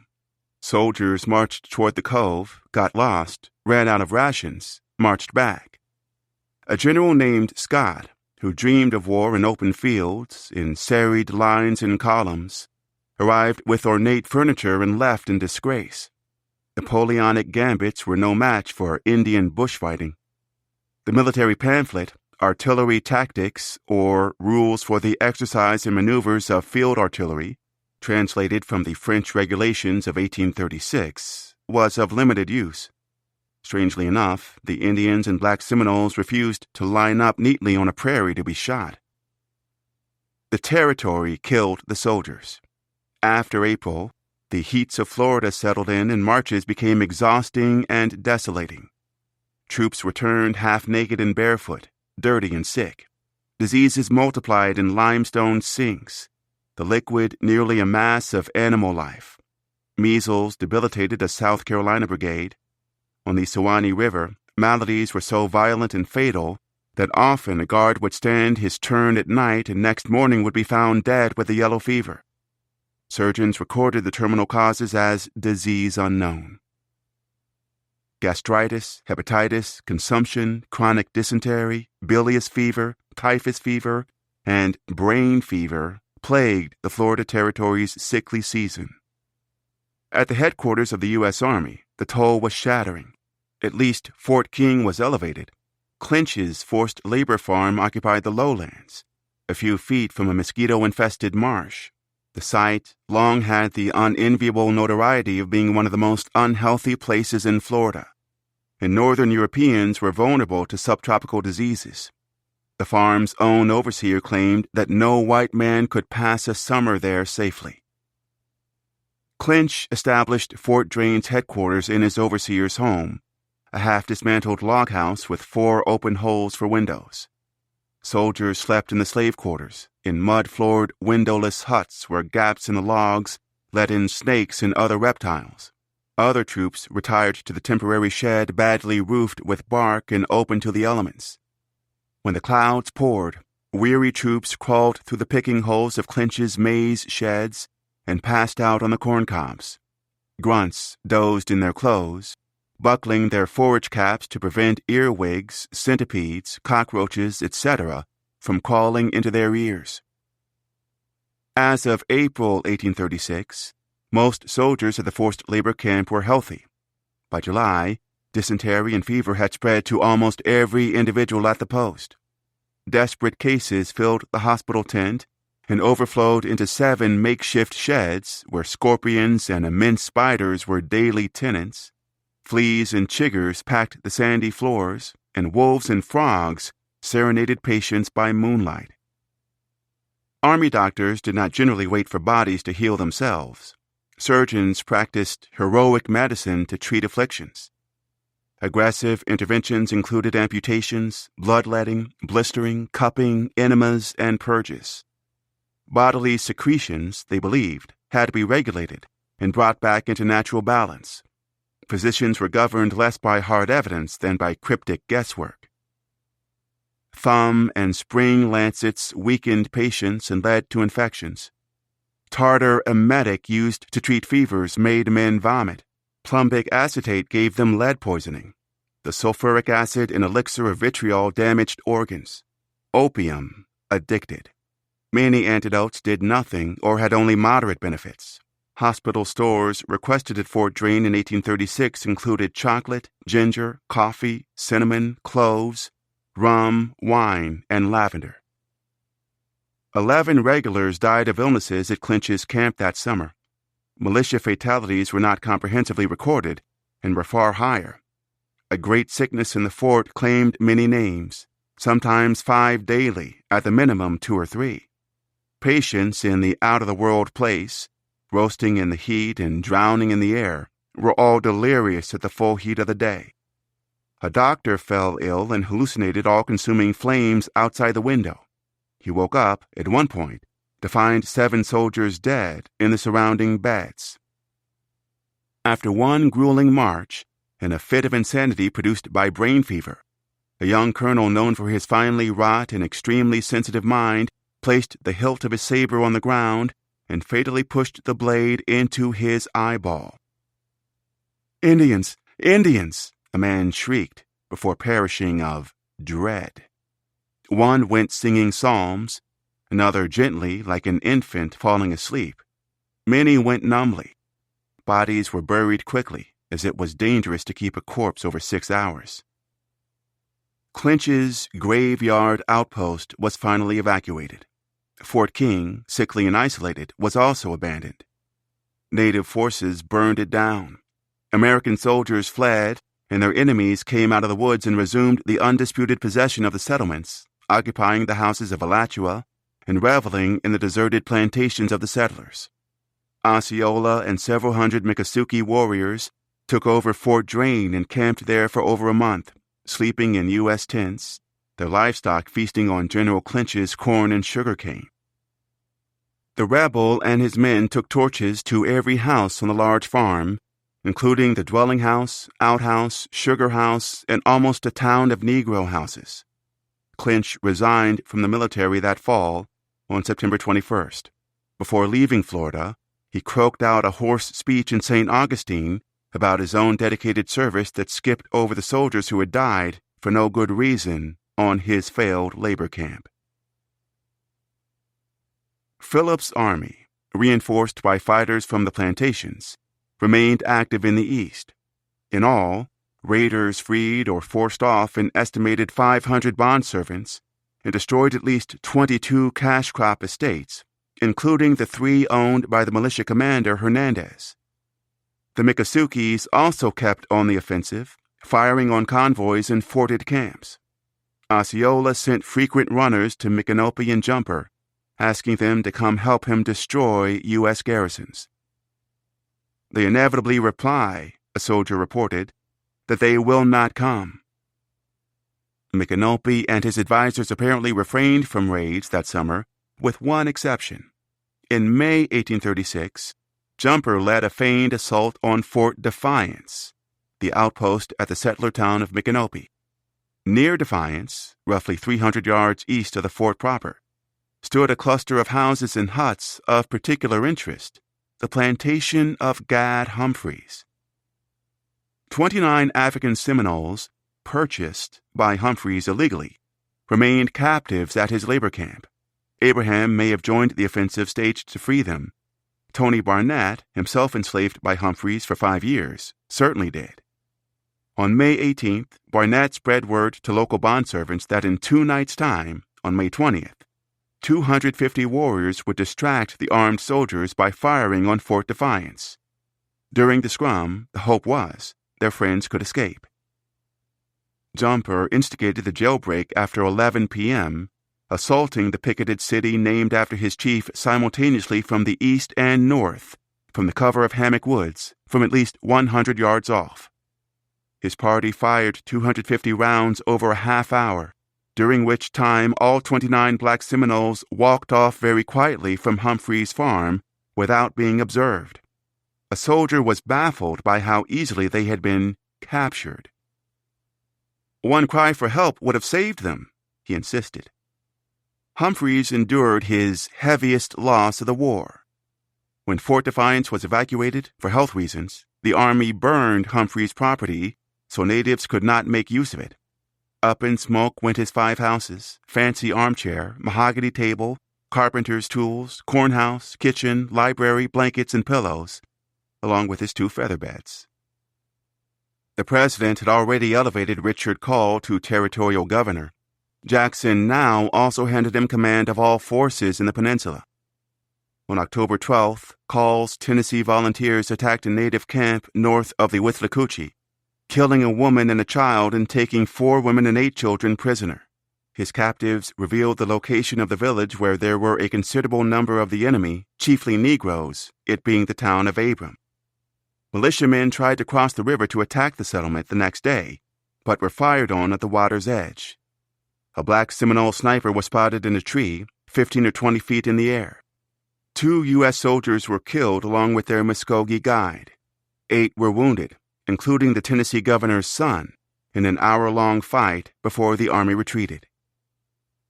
1 month later, at the same crossing, the Tennessee volunteers forded the river and entered the cove unopposed. They found Abraham's sanctuary abandoned. The prophet and his people had left several days before, reportedly for the Panisofkee swamp. Militiamen burned the empty homes, which were quickly consumed. 2 of the volunteers dug up a grave they hoped was the cense-bearers. A native commander had been killed, reportedly, during the Battle of October 13th, and many believed it to be the celebrated Abram. A little bird was perched on the grave, which was built of small pine poles, moss, and pine bark. The skeleton inside still had remnants of straight hair and could not have been Abraham's. Governor Call led his men to the Withlacoochee twice, devouring rations and returning hungry. He was like the French king, a soldier remarked, marched his army up the hill and then marched down again. On his second try, with a reported 1,500 troops, he had 3 days' provisions besides enough to carry him back. Instead of attacking, he waited 2 days for additional men. On reaching a deep and boggy stream, actually only 3 feet deep, the soldiers retreated because, as they say, their provisions gave out. Call rejoined the settlers as a failure, having nearly starved his army twice and accomplished nothing. At a dinner party held in his honor, a guest openly mocked the military. "The Army of the United States," paralyzed and powerless, the heckler goaded in a toast. Too feeble to chastise one tribe of wandering savages. How hath the mighty fallen? Jackson seethed. Put an end to this Punic War, he instructed Call, or your military fame is gone forever. The president ranted that with 50 women, he could still whip every Indian that had ever crossed the Suwannee. When a Florida representative visited Washington, Jackson commented that it would be better for militiamen to run off or let the Indians shoot them. At least that way, he scolded the delegate, widowed women might get husbands of courage and breed up men who would defend the country. Senator Henry Clay, one of Jackson's fiercest opponents, attacked him for his disgraceful Seminole War and its failures.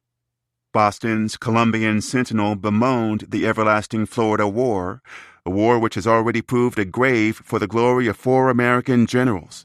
In England, the Morning Post assailed the president for lawlessness, arguing that his ascendancy to power had in itself been an encouragement to a contempt for the law, and questioning why Americans championed him as the greatest and the best of men and the Rock of Ages. Much of the rest of the so-called civilized world was too busy and too far away to care much about a trifling Indian war in the alien American South. In Paris, Frédéric Chopin composed his Etudes. In Japan, the aging printmaker of the woodblock masterpiece, The Great Wave off Kanagawa, Katsushika Hokusai, forged ahead with his visions. On the HMS Beagle, a young naturalist named Charles Darwin pieced together a theory of evolution. That year, as commander after commander failed and receded, nature reclaimed Florida's interior. Clinch's Lang Syne plantation was left in desolation until verdant growth covered its once productive acres. Of the 22 destroyed plantations in eastern Florida, only 2 were ever even rebuilt. Rains spread moss and mold, fences leaned and fell, leaves shed and mulched, replenishing soil. Insects chewed on charred roof beams. Vine tendrils gripped exposed bricks. Seeds turned to saplings and cleaved apart coquina. Goosegrass, goldenrod, and wild savin erased pathways and concealed shards of old iron and pieces of earthenware debris. Flora enveloped sugarcane fields and orange orchards. And the seasons changed, in good time, until everything grew in the rankest luxuriance, and all that was left were old ruins. Part 2. 12. The Quartermaster. He didn't look like much of anything. Physically average, he had brown eyes and brown, graying, thinning hair. He was not plump, puny, handsome, unattractive, tall, or runty. He struck a dour pose for portraits, like other Army men. At 47, General Thomas Jessup was the youngest of the top-ranking officers. He had always been an eager achiever. As a bookish young man, he had planned to excel in all aspects of military service. But he was severely wounded early in his career, in the shoulder, chest, neck, and hand, and soon abandoned the battlefield for a desk. Instead of perfecting warfare, he had mastered prices, transportation routes, depots, and the costs of Army outposts. He became one of the best bureaucrats in the U.S. military, the father of the modern Quartermaster Corps, a bespectacled expert on inputs and outputs.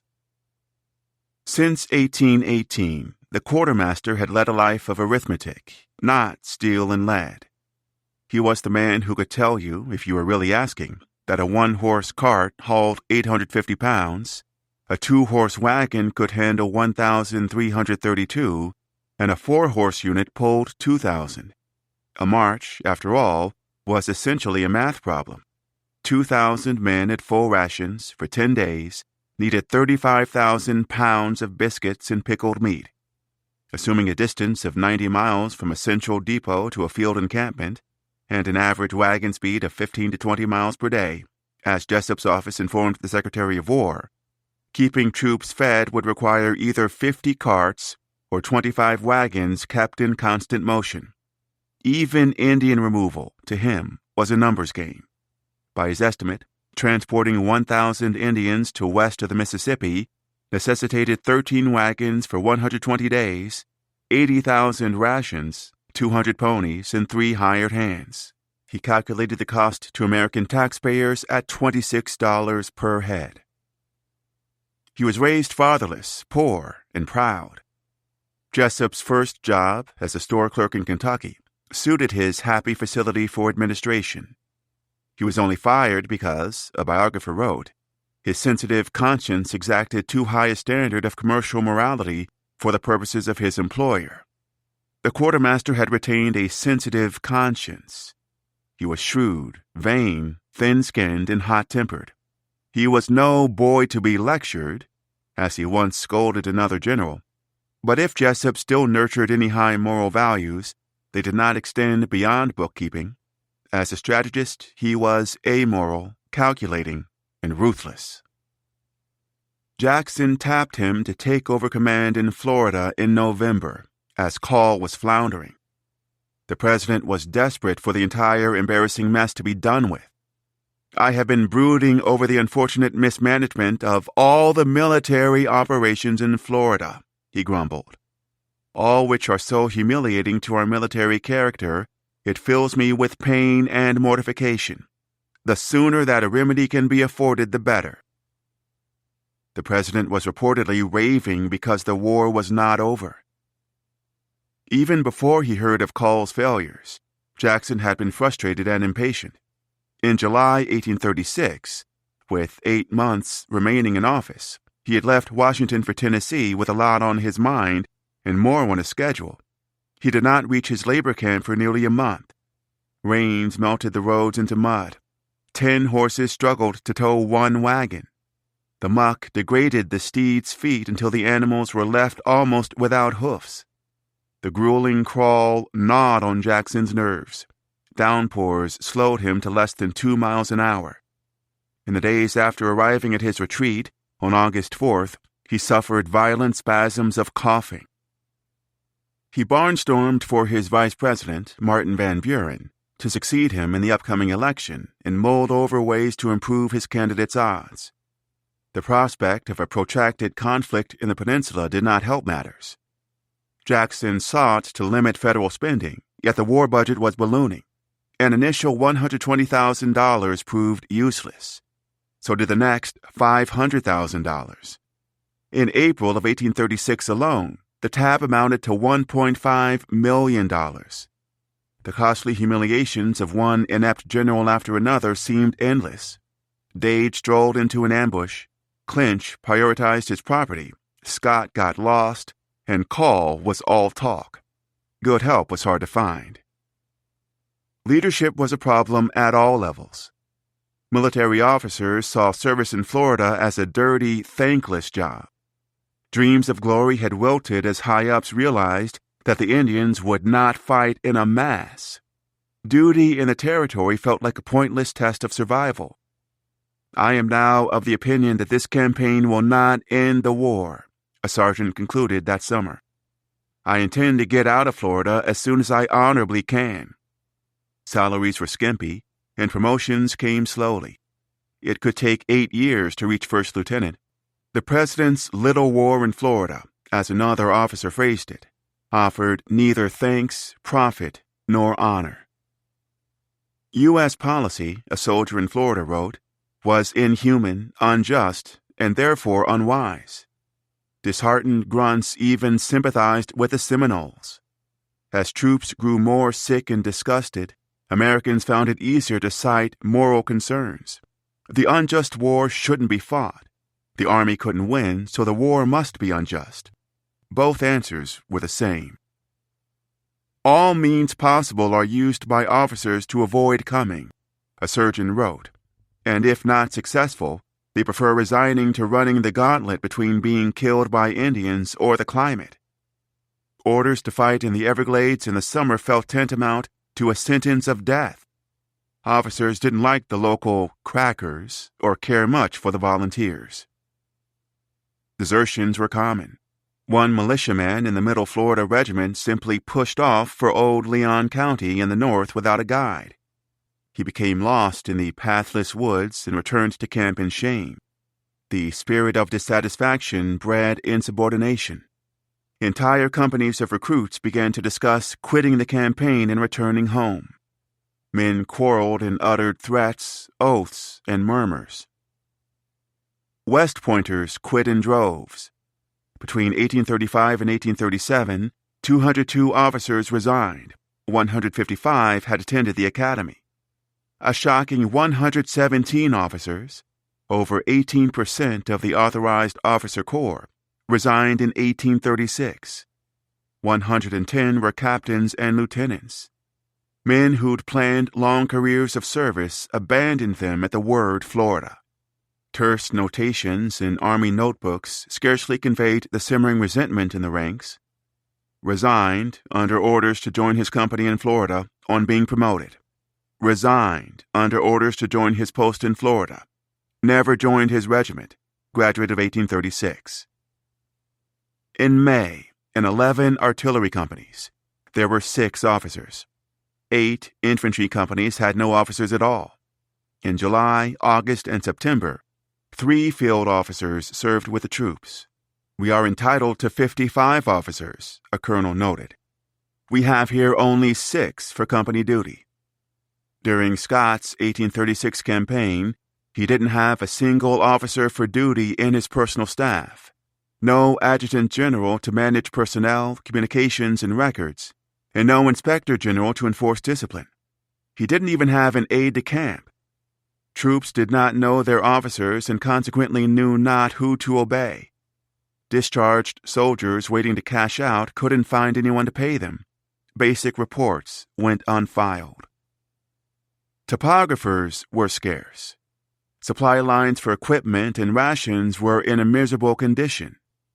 The depots in Tampa Bay and Picolata were too far away. The wagons are few in number and old, weak, and rickety, an officer complained. The Army is in a constant danger of starvation. Famished horses stuck their heads forlornly through tent flaps, reduced to eating the tents, shoes, saddles, harness, wagon covers, and even the wagon frames. Were one so unfortunate to leave his coat out in the night, a Northerner explained, nothing could be found of it in the morning but the buttons. Jackson could barely stand to hear the reports from the field. This condition of the Army, he insisted in October to his War Department, must no longer be permitted to exist. The Florida War needed organization. Jackson needed an organizer. In August 1836, when Jessup pitched a plan for defeating Seminole forces, the president was eager to hear it. Jessup had devised the scheme from his recent experiences in Alabama and Georgia fighting Creek Indians, his first field assignment in nearly 20 years. He suggested to Jackson that they raise a friendly Indian force for tracking and bushfighting. He also proposed that they extort Abraham and Osceola. I have been informed that Osceola's brother, he explained to Jackson, and other members of his family are with a chief in the Creek Nation. I shall cause them to be seized and held as hostages. Using Abraham's ally Jumper as leverage, likewise, they could detach Abraham from the Seminoles and force him to reveal the plan of concealment of the Seminole families. The president, replying from Tennessee, could hardly contain his zeal. I highly approve of your plan of raising an Indian force, as well as that of seizing Powell's alias Osceola's brothers and family and holding them as hostages. This done, and Abraham, the friend and warrior of Jumper, influenced to come over to the whites, the whole of the Seminole nation will at once surrender. By Jessup's reckoning, Osceola and Abraham, the Negro who rules Jumper and Micanopy, were the linchpins. Abraham will come over to save Jumper, Jackson agreed, and through him and his clan all necessary information can be splendidly obtained. They would kidnap people close to both men and hurt them if the warriors refused to surrender. Months of fighting had taken their toll on the native families. Unlike the Americans, Abraham and his men could not retire after their service contracts expired, or rotate in and out, or resign and switch careers. The longer the war lasted, the more painful it would become. The Seminoles and their allies had also suffered sickness, something like the cholera. Jumper lost many men, it was said, in the clashes in November. Dearly departed had been buried in log coffins covered with bark or thatched palmetto. Mothers and fathers were put to rest to side the items they would need for their journey. Warriors were laid next to decorative brooches, cooking utensils, liquor, knives, coins, and tobacco. Women were buried beside beads of amber and coral, cups of sofkey, and bags containing needles, thread, flint, and steel. Some souls left families, others joined. Tony and Polly Barnett welcomed a boy named Martinus. Chloe birthed Dennis. Nellie had Sandy. Mary brought Scipio into the world. Morris, George, and Mundy were all newborns. Abraham's granddaughter was born sometime in 1836. Rachel and Juan received her and named her Nancy. The interpreter learned of the law passed by the Legislative Council, by the statesmen keen on targeting his warriors, their wives, and their children. Every encounter the black Seminoles had with U.S. forces, by decree, now risked their enslavement or execution. Abraham's burden, to protect the families, remained fixed. His strategy had shifted. He hoped to negotiate. The trouble was that the army would not let him. In the final months of 1836, the tribes left the cove and fanned out in small groups across the territory. The chiefs decided it was safer to keep moving than to defend permanent settlements. With any luck, the soldiers would get tired of wasting their time and labor in exploring their country and trailing them from swamp to hammock and hammock to swamp. If and when the Americans did find one of their strongholds, they could simply vanish to another, trapping the army on a hamster wheel, locked in an endless cycle. Only they knew Florida's inlands, the terra incognita that was as alien to their enemy as the interior of China, the creeks and river crossings, the depth and strength of the streams during the wet and dry seasons, and where to find coontie rot, wild deer, and turkey. The places where, as Jumper said, the lakes and ponds so abound with fish that our little boys can shoot them with bow and arrow. The climate could fight for them, its diseases their guns. The unmapped land could be their army, its hidden trails camouflage, the hammocks, forts, the marshes, moats. Abraham's people traveled east around high sand hills to Lake Apopka, west of modern-day Orlando, to where pines, red and black oaks, and cypresses dotted rolling vistas of beautiful little lakes of transparent water. The region was one of the most romantic and delightful landscapes in all of Florida, a country so magical that it might have been occupied by fairies, naiads, or nymphs. Abraham, Micanopy, and Jumper resettled or at least paused here, likely joining Micanopy's brother-in-law, Cooper. Jessup arrived in Tampa Bay from Creek Country, after following the Chattahoochee River past Snake Shoals through the swamps. Carrying a brown leather journal, he recorded diary entries in which he referred to himself in the third person as General J. He gathered all the intelligence he could. He recruited and hired over 750 Creek warriors, as proposed, at a cost of $10,000. It amounted to $1.07 a month per warrior, less than Abraham earned in a day as an interpreter.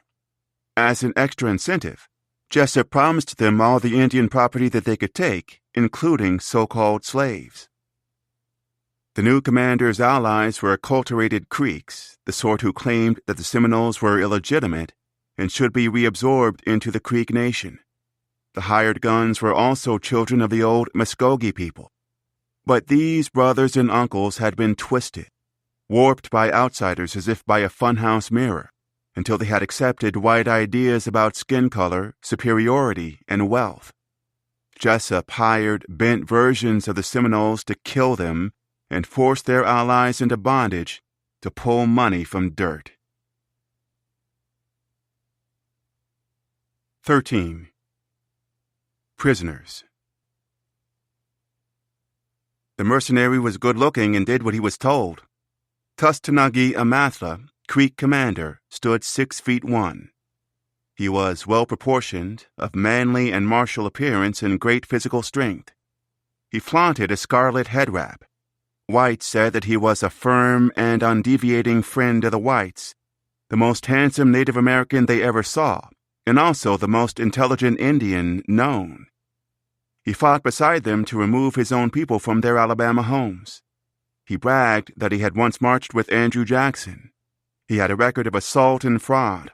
Some said he had Negro blood, and that he exhibited all the vices of white, Indian, and Negro without the virtues of any. They once called him Gun Boy. Now he was Jim Boy. Jim Boy and other Creek chiefs came down the Chattahoochee with 776 strong to join Jessup's army of 1,050 artillerymen, Marines, and Alabama volunteers, all preparing for winter hostilities. After arriving, after a delirious U.S. officer in his camp committed suicide, Jim Boy soothed his warriors by explaining that their white brother had only fulfilled his destiny. He may even have believed that he and his men were destined to fight for the Americans for an eighth of the monthly pay earned by mounted dragoons, or 1/16th that of a sergeant major. He trusted in fate. Creek proxy fighters had made useful colonial grunts for decades. When Clinch laid siege to the African fort in 1816, under Jackson's orders, U.S. forces stayed in boats. Muskogee warriors did the dangerous hand-to-hand clashing. When Jackson's army destroyed Sewanee Old Town in 1818, Creeks did most of the fighting against Black Seminoles. Creeks handled the unpleasantries. Americans took the credit. Even with Jim Boy's men, Jessup's ever-expanding Army of the South faced a discouraging task. The quartermaster's adversaries were dispersed in small groups, according to him, from Cape Sable on the southern coast to the Okefenokee Swamp in Georgia, an expanse of roughly 400 miles covering 5 degrees of latitude. The job was to go into an unexplored wilderness and catch them into a country so extensive and at the same time so difficult that 500 warriors could hold it for 5 years against an army of 10,000. The army was drowning in ignorance. One general had to rely on booksellers' maps, which only afforded outlines filled up with unlucky guesses. At Clinch's battle on the Withlacoochee, there was not, perhaps, in the army a single individual who had ever explored the fastnesses on that river or was competent to act as a guide. Awareness of who was who among the bands was just as spotty. Americans assumed Osceola was a chief. They had almost no insight into the Miccosukee leadership that he answered to. Jessup seized Jumper's nephew along with one of Osceola's relatives, a philanderer known as Young Powell, and while neither man was important enough to use his leverage, they could be deployed as envoys and spies. The quartermaster also formed spy companies, units of Creek warriors and frontiersmen tasked with reconnaissance. Hostage-taking and interrogation became the centerpiece of Jessup's plans. Fighting battles, not a single Black Seminole or Indian warrior had been captured. Fighting battles, U.S. troops had failed to defeat Seminole forces for nearly a year. Slow marches made sense for a conventional land war, but not for seizing families who were spread out in small groups. Native warriors will neither be captured nor destroyed unless they can be surprised, Jessup concluded, which can be accomplished only by the sudden and rapid movements of mounted force. Creeks would hunt the families. Jessup began taking prisoners in earnest on December 3, 1836, on a march to Volusia on the St. Johns in the company of 350 Alabama volunteers and 50 mounted Marines. He passed the ruins of Abraham's Town, where the road was strewn with dead horses, traversed 2 hammocks, and camped by a pond. A spy company found fresh footprints, spotted a lone Indian warrior, and arrested him. The captive, a scout of Osceola's, betrayed the location of a Negro town on a lake fed by the Ocklawaha. Jessup dispatched an Alabamian named Caulfield, with 2 companies, the prisoner and an interpreter. While the quartermaster waited by a beautiful lake, the hostage led the troops to the site, where they surprised the village, captured the greater part of its inhabitants, and burnt the houses and property. Caulfield returned around 9 p.m. with 41 detainees, including the women and children. a man named Chambers spearheaded the interrogations. The prisoners whom I have taken inform me, Jessup wrote on December 18th, that it is the purpose of Micanopy, Jumper, and Abraham to fly before the army and avoid a battle. They will hide themselves in the dense hammocks and swamps of the Everglades. The captives revealed that the bands were scattered off and were scarce of provisions and ammunition, and that Osceola was in the Wahoo Swamp with 80 warriors, determined to live and die there. Jessup dispatched Jim Boy and 200 Creek scouts and spies to search the maze-like morasses in and near the cove, to find the rebel, but the henchmen reported, after a careful survey, that the wetlands were empty. On January 9th and 10th, 1837, Jessup's Creek forces captured 52 black Seminoles who had taken refuge in the Panasoffkee Swamp north of the Wahoo. Many were close with Abraham. They were now spoils of war. 48 of the 52 detainees were women and children. Of the 4 men, one was 70, one 55, another 19, and the last, a 25-year-old, was suffering from a wound in the right knee. A captive taken on January 9th, described as a boy, gave up Abraham's location. Jumper, Micanopy, and Abram are at Ahapopka, a.k.a. Lake Apopka, the interrogator wrote in his report. The prisoner is quite communicative. On January 19th, Jim Boy and 47 warriors took another 21 prisoners, described as 9 Negroes and 12 squaws and children. By January 21st, the hostages had divulged Abraham's smuggling connection in St. Augustine as Stephen Wright, and named Cujo's son as the go-between. The prisoners say, Jessup recounted, that Wright has sent barrels of flour to Abraham by Ned. These barrels, in place of flour, no doubt contained powder. This matter should be looked into. I shall march tomorrow to attack Micanopy and Jumper, he pledged. The quartermaster and his huntsmen traveled east toward Lake Apopka, toward Abraham, Jumper, and Micanopy. Advancing slowly, opening the road as they marched, the colonists continued to seize and interrogate non-combatants and to terrorize children. During one raid of a campsite, an American officer discovered a petrified 5-year-old, her ears filled with little silver drops, in addition to orange peel scraps and peltry. Sometimes the ransackers found deerskins and cattle hides, sometimes clothing, axes, lead bars, gunpowder, coontie root, alligator meat, kettles, tins, pots, Dutch ovens, sometimes people. Jessup's forces reached Lake Apopka on January 23rd. The reported camp of a body of Negroes and Indians stood abandoned, but the soldiers surprised and seized another prisoner at a nearby Negro settlement. Guided by the hostage, the army marched for the camp of Chief Cooper. Reaching a hammock swamp, the Alabama volunteers had trouble entering the thicket. The hired Creeks explained that there was no entry trail at that point, so the Americans sent them ahead with instructions to report back if they found a trail or made any discovery. Next came the gunshots. Following the sounds, the troops discovered that the Creeks had killed Cooper, his son, and one other Indian. The U.S. commander apologized for the snafu in his report, as it was very desirable to make prisoners of them. 16 more detainees, Indian and African, mostly women and children, were seized in the raid. Among them were Cooper's surviving family and widowed wife, Micanopy's sister. When Cooper's son was pulled dead out of the water, his 15-year-old brother was observed to shed tears.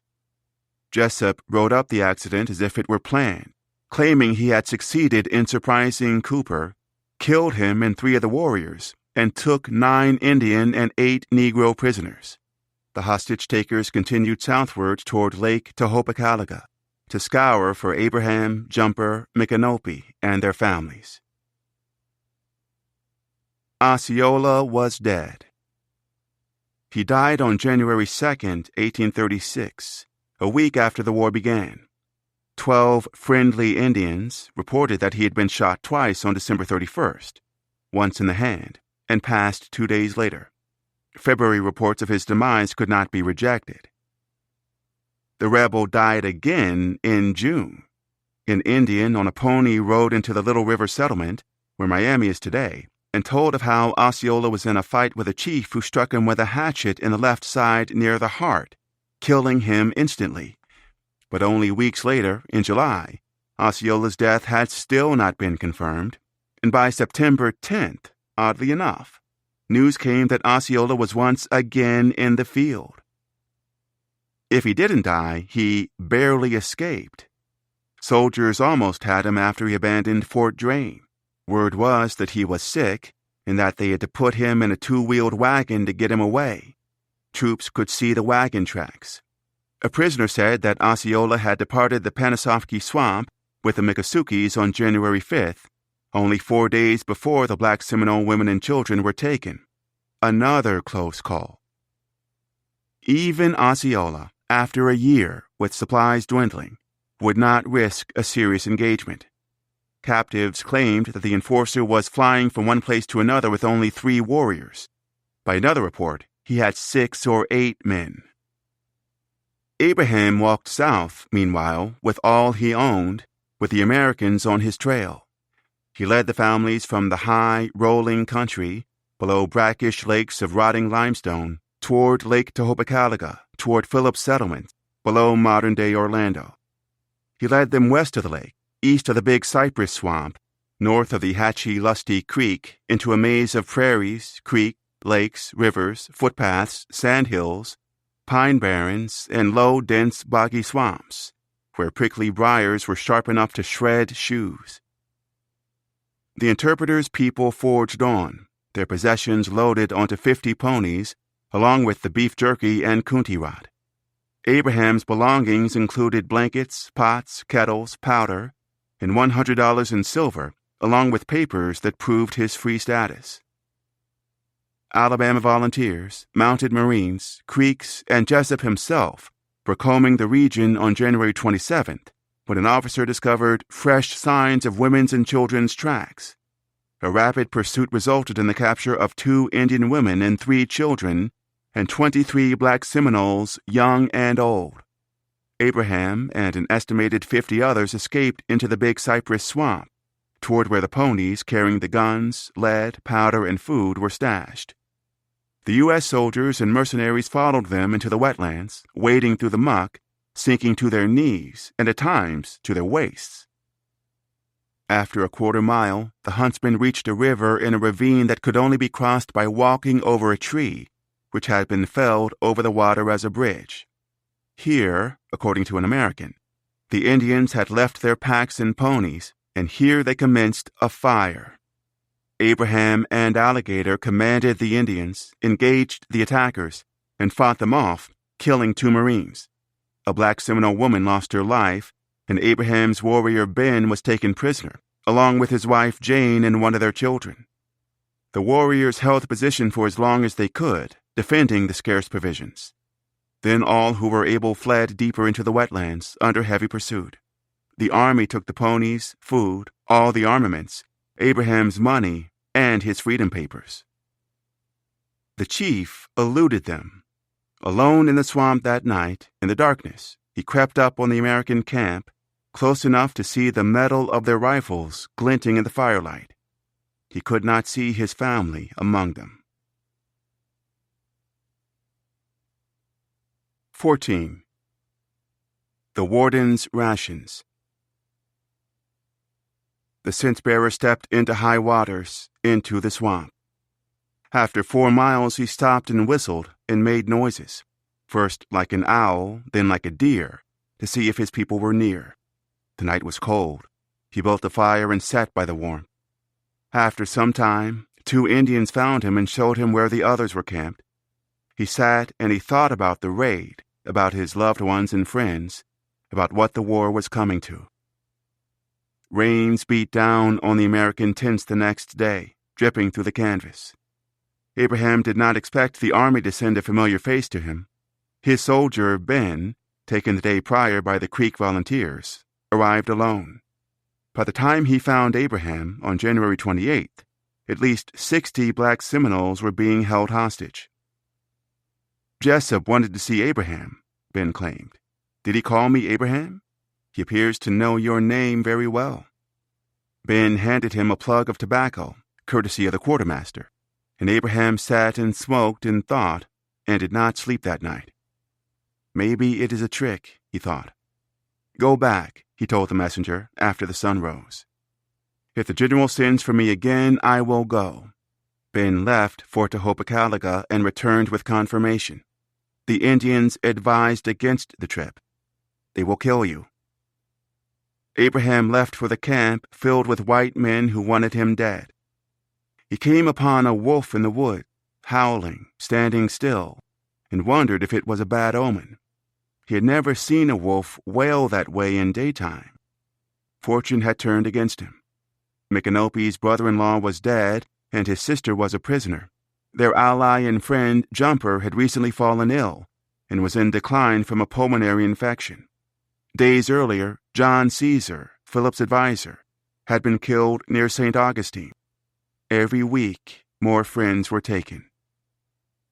Between December 1836 and January of 1837, Jessup claimed over 130 captives. Records suggest, but do not confirm, that these included Abraham's wife, their children, Washington and Rachel, and their 4 grandchildren.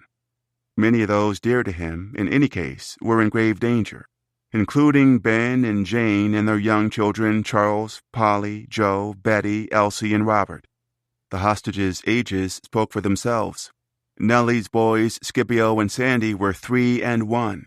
Elsie's daughter, Katie, was 3, Nancy was 9, Linda was 8. There was Ishmael, 6, Cyrus, 5, Tamar, 3, Lucy, 7, Poppy, 4, and Matilda, 3. Sylvia was 9 months. The interpreter reached Lake Tehopekaliga, stopping at the outskirts of the sprawling outpost known as Camp Childs. The lake seemed 100 miles long and 7 wide and abounded with fish. Eagles soared aside white cranes and geese. A description of the site at the time provides some idea of the great confusion the cense-bearer saw.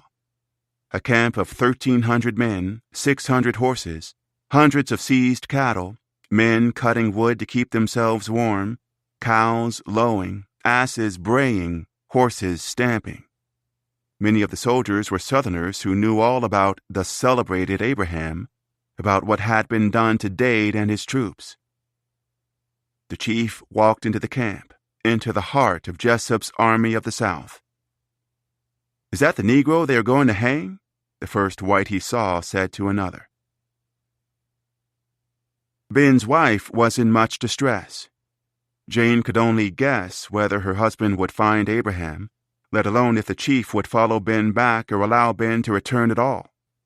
She and the other hostages could have been held inside the guardhouse. They might not have witnessed Abraham's walk through over 1,000 white troops and Creek fighters. Micanopy's imprisoned sister could have missed it, when the interpreter strolled by the soldier who wondered aloud if he was the one they would hang. The child hostages may never have seen the cense-bearer's deliberate steps past ogling militiamen, but white men saw him approach on January 31st at around 3 o'clock in the afternoon. Abraham made his appearance bearing a white flag on a small stick, which he had cut in the woods, and walked up to the tent of General Jessup with perfect dignity and composure. He stuck the staff of his flag in the ground, made a salute or bow with his hand, without bending his body, and then waited for the advance of the general, with the most complete self-possession.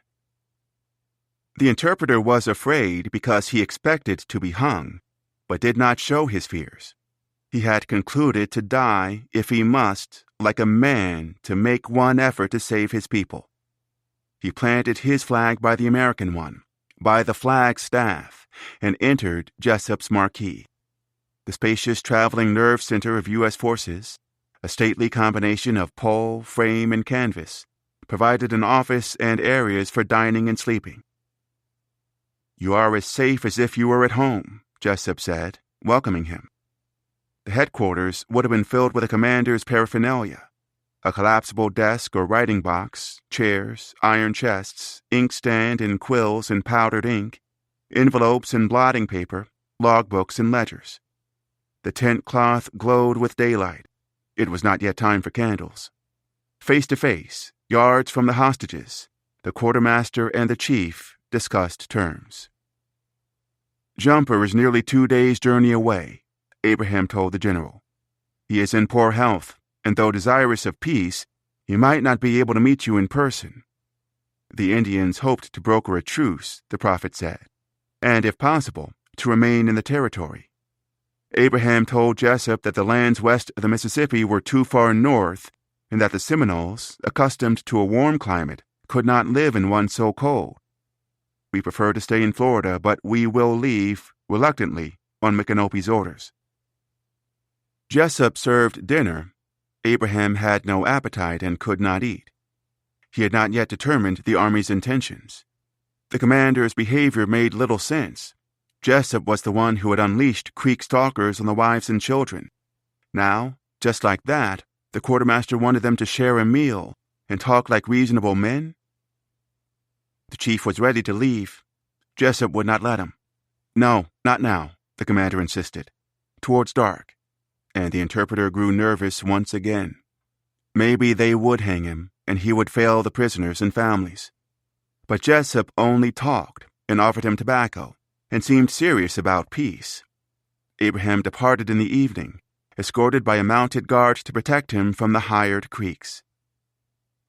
When he returned that night to the Seminole camp in the woods, the people gathered all around him to debate and decide what to do. Jumper, gaunt and sickly, stayed up all night with him and Alligator, deliberating. What can this mean, they wondered. Fighting us one day and then asking us the next day to come to their camp. Jumper went with Abraham to meet again with Jessup, this time near a deep morass outside the Army camp at Tehopacaliga. The lawyer warned the quartermaster that they could not be accountable for the Miccosukes. But he and Micanopy and Abraham and Seminole leadership, at least, would agree to a ceasefire, to further talks, and to send out runners to relay news of the armistice and stop the fighting. The messengers sent north did not reach King Philip until after he had attacked Camp Monroe. On February 8, 1837, an estimated 350 Indian and Black Seminole warriors surprised the Americans before dawn. Troops flew out of their tents like lightning, some naked, some in their shirts only. Bullets pierced sleeves and tents and lodged in logs. Like bomber pilots eager to dump munitions and exit the danger zone, some 650 cautious soldiers and warriors shot at each other for 3 hours and missed. 2 men reportedly died, and the Americans dubbed it the Battle of Lake Monroe. They stopped their aimless shooting after word of the truce arrived. A private wrote an ode to the constant firing of 1,000 rifles and muskets, the reverberation across the bosom of the calm and placid beautiful Lake Monroe, the stillness, darkness of the hour, the smoke remaining solemnly around our camp. He noted names of heroes. He claimed in his diary that the celebrated Osceola led the attack, but Osceola was not truly there. 3 hours, 650 guns, 2 dead. No pen can describe the scene. Abraham, with Chief Cloud's nephew, arrived at Fort Dade for the next round of negotiations around 2 p.m. on Saturday, February 18th. The Americans worried that the talks were a tactic to stall until the sickly season, when Indians knew the Army could not fight. Abraham assured them that his people had all started from different camps and would probably be in the next day, and 8 or 10 did come that Sunday, 12 or 15 on Monday, and 5 or 6 more on Tuesday. But the other chiefs had still not arrived, and the Army grew skittish. The cense-bearer could not allow talks to fail. If the colonists sensed foul play, the prisoners would have no chance. And so on the 4th night, he mounted a steed and started out of camp, the object not known, but 1,000 rumors afloat. In the following days, his reputation as a shrewd diplomatist grew. He talks a great deal and fluently, a traveler reported, and yet proved to be astonishingly successful in avoiding every expression which might be turned against him or against Micanopy. Jessup did not release the hostages, not all of them. As an act of good faith, after a misunderstanding, He did release Micanopy's sister and her immediate family. The others remained confined. The general also allowed Cloud's nephew to visit his sister, an interesting young Indian woman jailed at Fort Brooke, along with her only and small boy. She was happy at the visit because she had only one brother, and she did not know that she should ever meet him again. From her prison, she sewed him a hunting shirt. She requested a candle to finish her gift after sunset. Abraham came and went from the army camps. He spent many hours in conversation with Jessup, and the quartermaster noted each meeting, often referring to himself in the third person. March 4. Abraham came in and reports that Jumper had arrived with his family, and that Davy or Hollick Tucci would be in today. Jumper sent General J a message that he desired to come in and shake hands with him and that he would talk to him tomorrow. March 7. General J had long conferences with Hollick Tucci, Cloud, Jumper, and Abraham. March 8. Abraham complained that Major Fagan had cheated him out of $280. General J gave him $50. March 16. General J had a long talk with Abraham, not satisfactory. He evidently has information which he is unwilling to communicate. March 18. Micanopy and Alligator with Abram spent the whole evening with General Jessup. The negotiations, the snatching of families, the brutal extortions, led to terms of so-called peace that satisfied few. In exchange for leaving the territory, Jessup offered the warriors clemency and pledged to free the hostages. They could start over again in the West, as they had before. At least, they could start over together. Abraham gathered his livestock. He caught a turkey weighing 17 pounds and brought it into an American camp to sell. He rode alongside a U.S. officer past the Dade battleground and could not resist a bit of gaslighting. "Ah," said he, "here is where those poor fellows were killed." Here he heaved a deep sigh. "Poor fellows! I was not there, but I heard a great noise." Jumper and Micanopy came and went as well, the latter bearing the appearance of a man with authority. Micanopy wore a bright handkerchief around his head, tied with peculiar gracefulness, a blue and white hunting shirt, and handsomely beaded red leggings.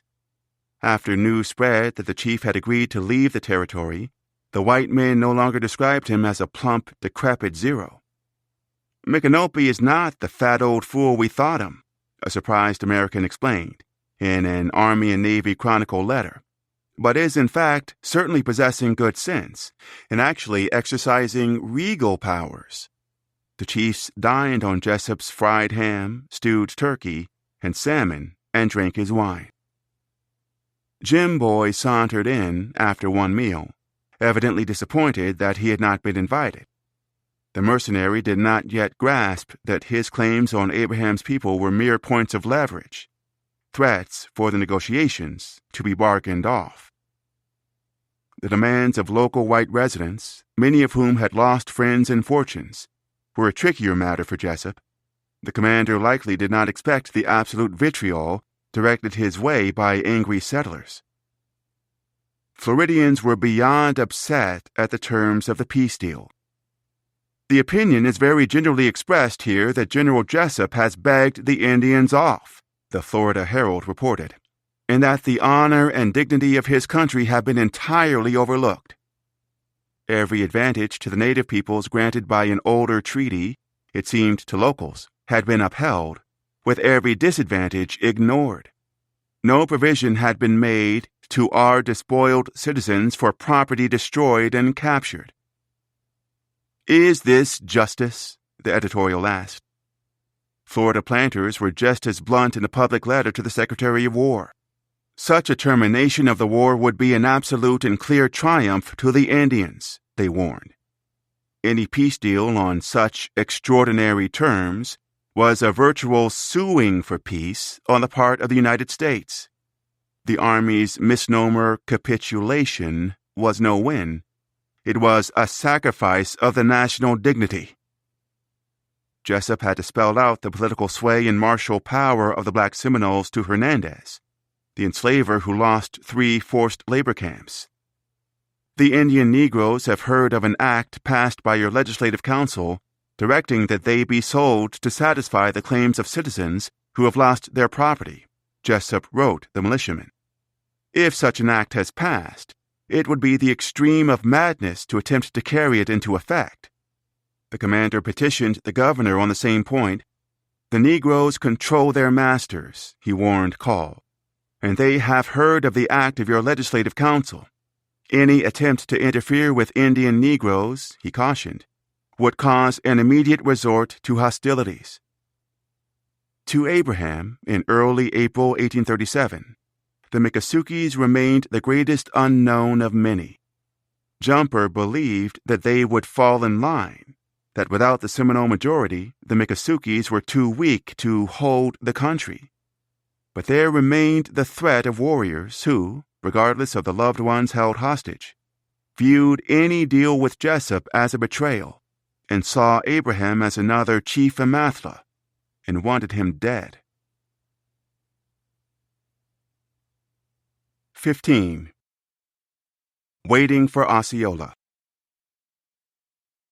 Washington was close to 11, but small enough that the officer guessed he was 6.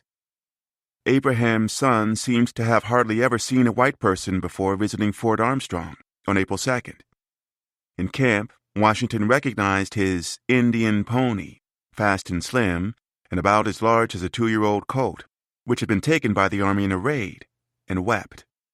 Abraham explained the child's tears, and the officer gave him up the pony, and the beautiful boy brightened up, took the bridle, ran and caught it, and rode it off. The cense-bearer's family were free and safe. If they had been prisoners, Jessup released them. The family was delayed in reaching the immigration site in Tampa Bay and arrived late to Fort Armstrong, a stop along the route. The army heard Abraham coming around sunset, a great hallooing in the woods, a noise peculiar to people of this country driving cattle. The major on duty was so pleased to see him and his wife and child that he nearly helped them herd their livestock into camp. "Well, Abraham," the officer exclaimed, with the cattle in the pen, "what shall I tell General Jessup? I must send an express to Tampa tonight, as the general is anxious about you." "Tell the general I should have come before, but I waited for Juan and Juan's father. My father-in-law was sick and had to be carried 2 days on the black people's shoulders. I'm afraid he won't live to get to Tampa." "Have you heard anything from the Miccosukes?" "No." "Orderly." "Sir," the orderly said, "show Abraham the mess tent." "Yes, sir." The aide escorted the chief to the dining area, and the major penned an urgent letter reporting Abraham's arrival into camp, dispatching an express rider with instructions to travel through the night. Cattle tussled in the pen. Dogs barked. A ceremonial snare drum beat.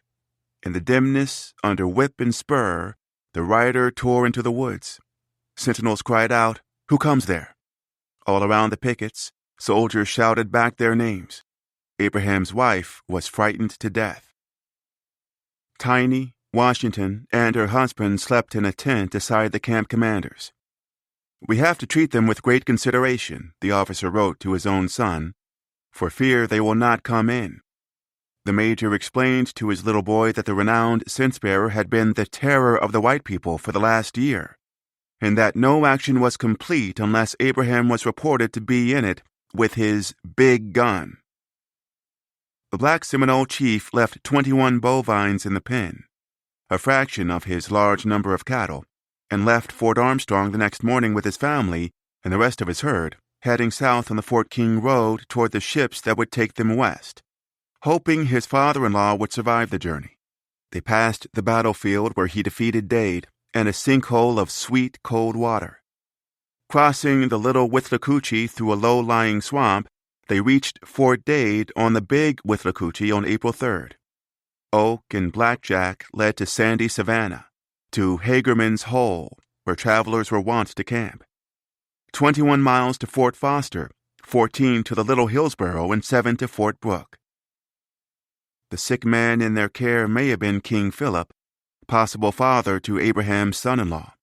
The chief was reportedly badly burned by his clothes taking fire in March. When Abraham's party finally reached the immigration camp, 9 miles outside of Tampa, a U.S. surgeon recorded the case as Abram's father, Burn. In May 1837, Philip was apparently too sick to go about. Micanopy's coalition was increasingly fragile. With Philip's injuries, Micanopy himself and his 3 brothers-in-law and allies were all either compromised, sick, or dead. Hostage-taking had forced him and Abraham into talks. The Creeks had killed Cooper. Jumper was in decline. When Abraham reunited with Micanopy near Fort Brooke, the chief of the Seminole Nation was as weak politically as he had ever been. Osceola and the Miccosukes sent word they were coming to Tampa, as Micanopy had ordered. In the early summer, as the Americans waited for them, sickness began to spread at the immigration camp. Abraham's and Jumper's grandchildren came down with rubeola, or red measles, as did 8 others. The prophet's family, Tiny, Washington, and Rachel, suffered intestinal pains. Micanopy's wife was stricken with dysentery.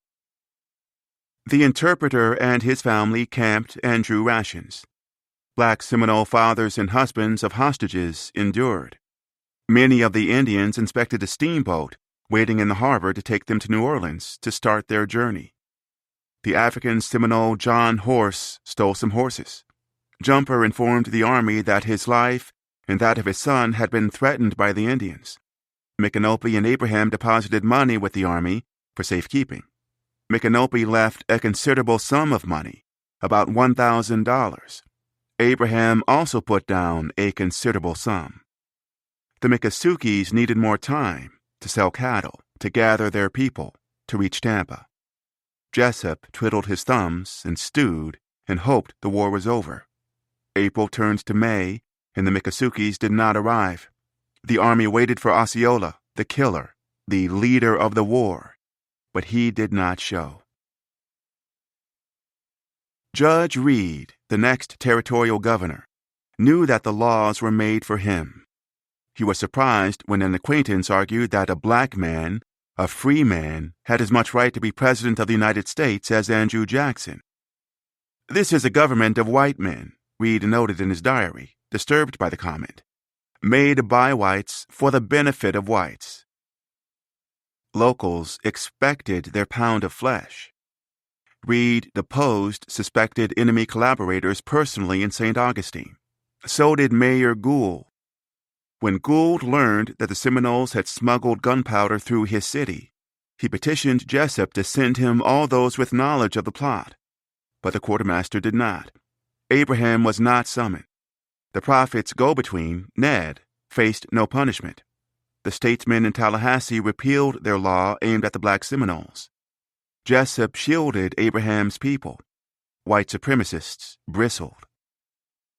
Reed and Gould were the least of threats to the truce. Indignant officials, majors, and judges could be reasoned with. Profiteers were harder to control, and they could just as easily torpedo Jessup's deal. The quartermaster feared that crooks would claim Abraham's wards using false titles, or charge their allies as debtors and seize black Seminoles as payment. The widower Cooley, justice of they peace, had teamed up with lurking speculators whose pockets were full of powers of attorney. As Jessup heard it, Cooley was a cunning knave and head man in Florida who had been locked up in the Georgia penitentiary for stealing Negroes. U.S. troops remained vigilant. In March, a major reported that a local man was at Camp Armstrong to look up his Negroes. "Abraham is here," the officer warned, and has no doubt discerned the object of his visit. Jessup was compelled to issue Order Number 79 in April. The coming general has reason to believe that the interference of unprincipled white men with the Negro property of the Seminole Indians, if not immediately checked, will prevent their immigration and lead to a renewal of the war. He will not permit such interference under any pretense whatsoever, and he therefore orders that no white man, not in the service of the United States, be allowed to enter any part of the territory between the St. Johns River and the Gulf of Mexico, south of Fort Drane. The general also banned civilians from approaching by water. All vessels, merchant or transport, had to be immediately examined and all names registered. No one without government business could step off their boats. Mayor Gould chaired a public meeting in St. Augustine where residents vented over Jessup's order. The outraged gathered off the Plaza de la Constitucion in the courthouse on King Street, where Spain had once ceded the land to General Jackson. The former Indian agent Humphreys, among other locals, filed into the Moorish coquina building near the market where they sold humans and slave patrols met. Humphreys and others drafted a resentful letter to Jessup, most solemnly objecting. Securing their Negro property was as vital to them as peace. They simply had to recover the last remnant of their wrecked fortunes, which would otherwise pass from their power forever. If citizens couldn't visit Micanopy's camp, how could they know who was who? Would Jessup rely on Negro or Indian testimony? Tempers boiled over. For 14 months, settlers had cowered in villages and outposts, dependent on the military for necessities. In Noonanville, 330 women, children, and old and infirm were living off U.S. rations. Fort Mills, 10 miles north, fed another 190. At Fort Lancaster, 319 were on the dole. After her husband was killed by Indians, Martha Hull drew aid in Jacksonville. The orphan Quinn, whose family had been murdered by Indians in 1836, collected food at Gary's Ferry. Carter's widow was forced on welfare after he died from excessive fatigue while in service. Graves' partner died of disease contracted in service after losing all of his property by Indians. Another husband died soon after being driven from home by Indians in 1835, not to mention the orphans of Captain Holleran, the widow and mother of Seeley, and the widows of Granger and Ellis, all on government rations. No stratum of society was untouched. In St. Augustine, as funerals plagued the city, an enslaver who had lost property and kin told a visitor about Abraham and his powerful control over the Seminoles, and of the destruction of a forced labor camp. Gad Humphreys was smarting under his injuries like the rest, and he had no intention of sitting idly by as his fortunes crumbled. 2 days after he helped draft the protest letter to Jessup, he flaunted the general's decree and set out for Tampa. He made it to Black Creek, 35 miles away, before he was informed that the Army had instructions to use coercion if necessary to force him off. Under Jessup's peace deal, the Seminoles were not bound to surrender runaway Negroes from prior years. Bondservants liberated or taken during the war, if they were found, would return to their enslavers, but all black Seminoles were protected, and no white claims of dubious origin, like Humphreys, would be honored. Cooley made it to Tampa, briefly, before Jessup removed him. A man called Warren, carrying military dispatches, also appeared to be on business, in a measure at least, to urge claims for Negroes said to be with the Indians. In fact, most all citizens who snuck into Fort Brooke were there representing claimants. Circling citizens threatened the African Seminoles, jeopardizing Jessup's plans to end the war. Black Seminole hostages began to die in May. Lydia, 80, and Mundy, 1 year 6 months, passed on May 11th, as did 1-year-old Maurice. Philip, 4, died on May 17th. George, 1, on May 23rd. Clouda, 2 months, left on May 27th, as Abraham waited. Osceola looked like a man worn down by hard usage. He arrived late at Fort Mellon, 115 miles or so to the northeast of Micanopy's immigration camp, in what today is Sanford, Florida. He seemed crestfallen and agitated. At the fort by the lake, as the days were warming, Indians sold cows and calves, beef cattle and stock cattle and yearlings, and traded buckskins and bearskins for fabric and ate army corn. The families pledged to begin their march soon to Fort Brooke, where the ships would take them to where it was colder, and they doubted they could plant twice yearly. For Mellon was a sprawling city of canvas occupying over 1 square mile of shoreline. A wharf would soon extend into the shallows of Lake Monroe for the steamboats and fortified flat-bottom barges. At night, long rows of campfires extended down the avenue of tents, and wolves' howls echoed around the encampment. When Osceola arrived, the troops were eager to see him, but most could not pick the warrior out. He sat with his head down, gaze fixed on the earth. Once in a while, he picked up a chip of wood or stone. He walked alone with folded arms, lightly and with a mild slouch, and avoided eye contact. He spoke softly and never in English.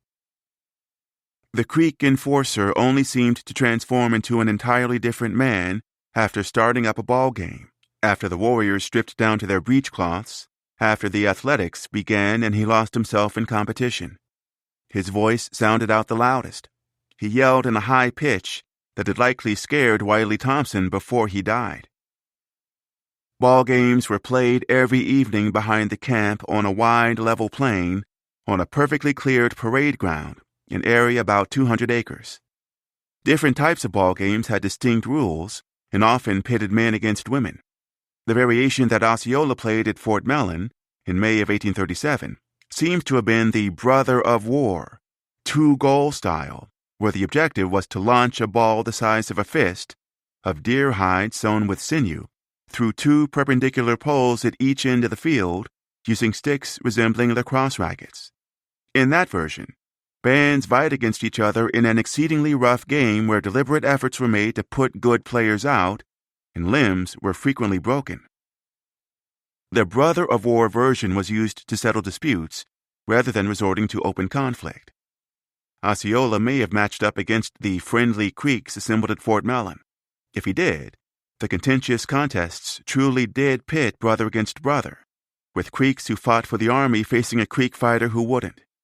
In his youth, Osceola was known as a powerful athlete and a ball player of some skill. Townspeople would wager trade goods on his performances. But this time, he injured himself or an opposing player hurt him. His foot became inflamed and swollen, and he had to raise the limb to quell the pain. Newspapers marked his surrender.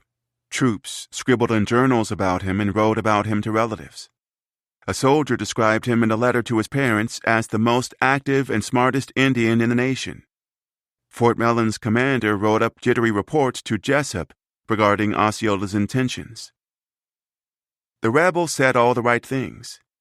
The Miccosukes wanted peace, the enforcer promised, and would move west as soon as they had gathered their people.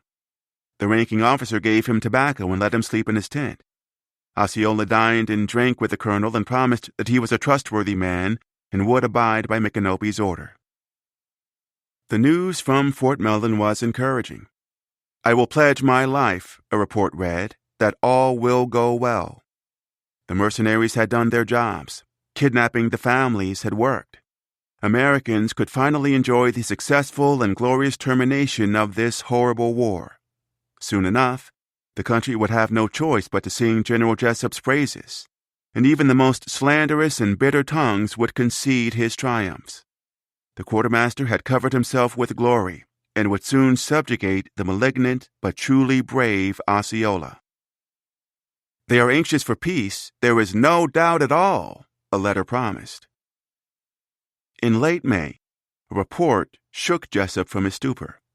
According to a recently seized prisoner, Micanopy had been dethroned as the head of the tribes.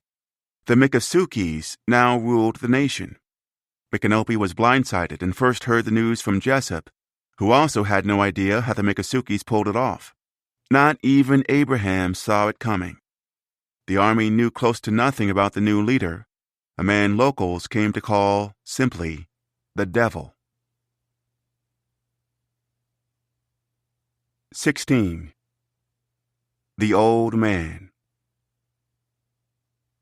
He was feeble, senile, wrinkled, old, small and bent. A lowly beggar, a parody of a pauper.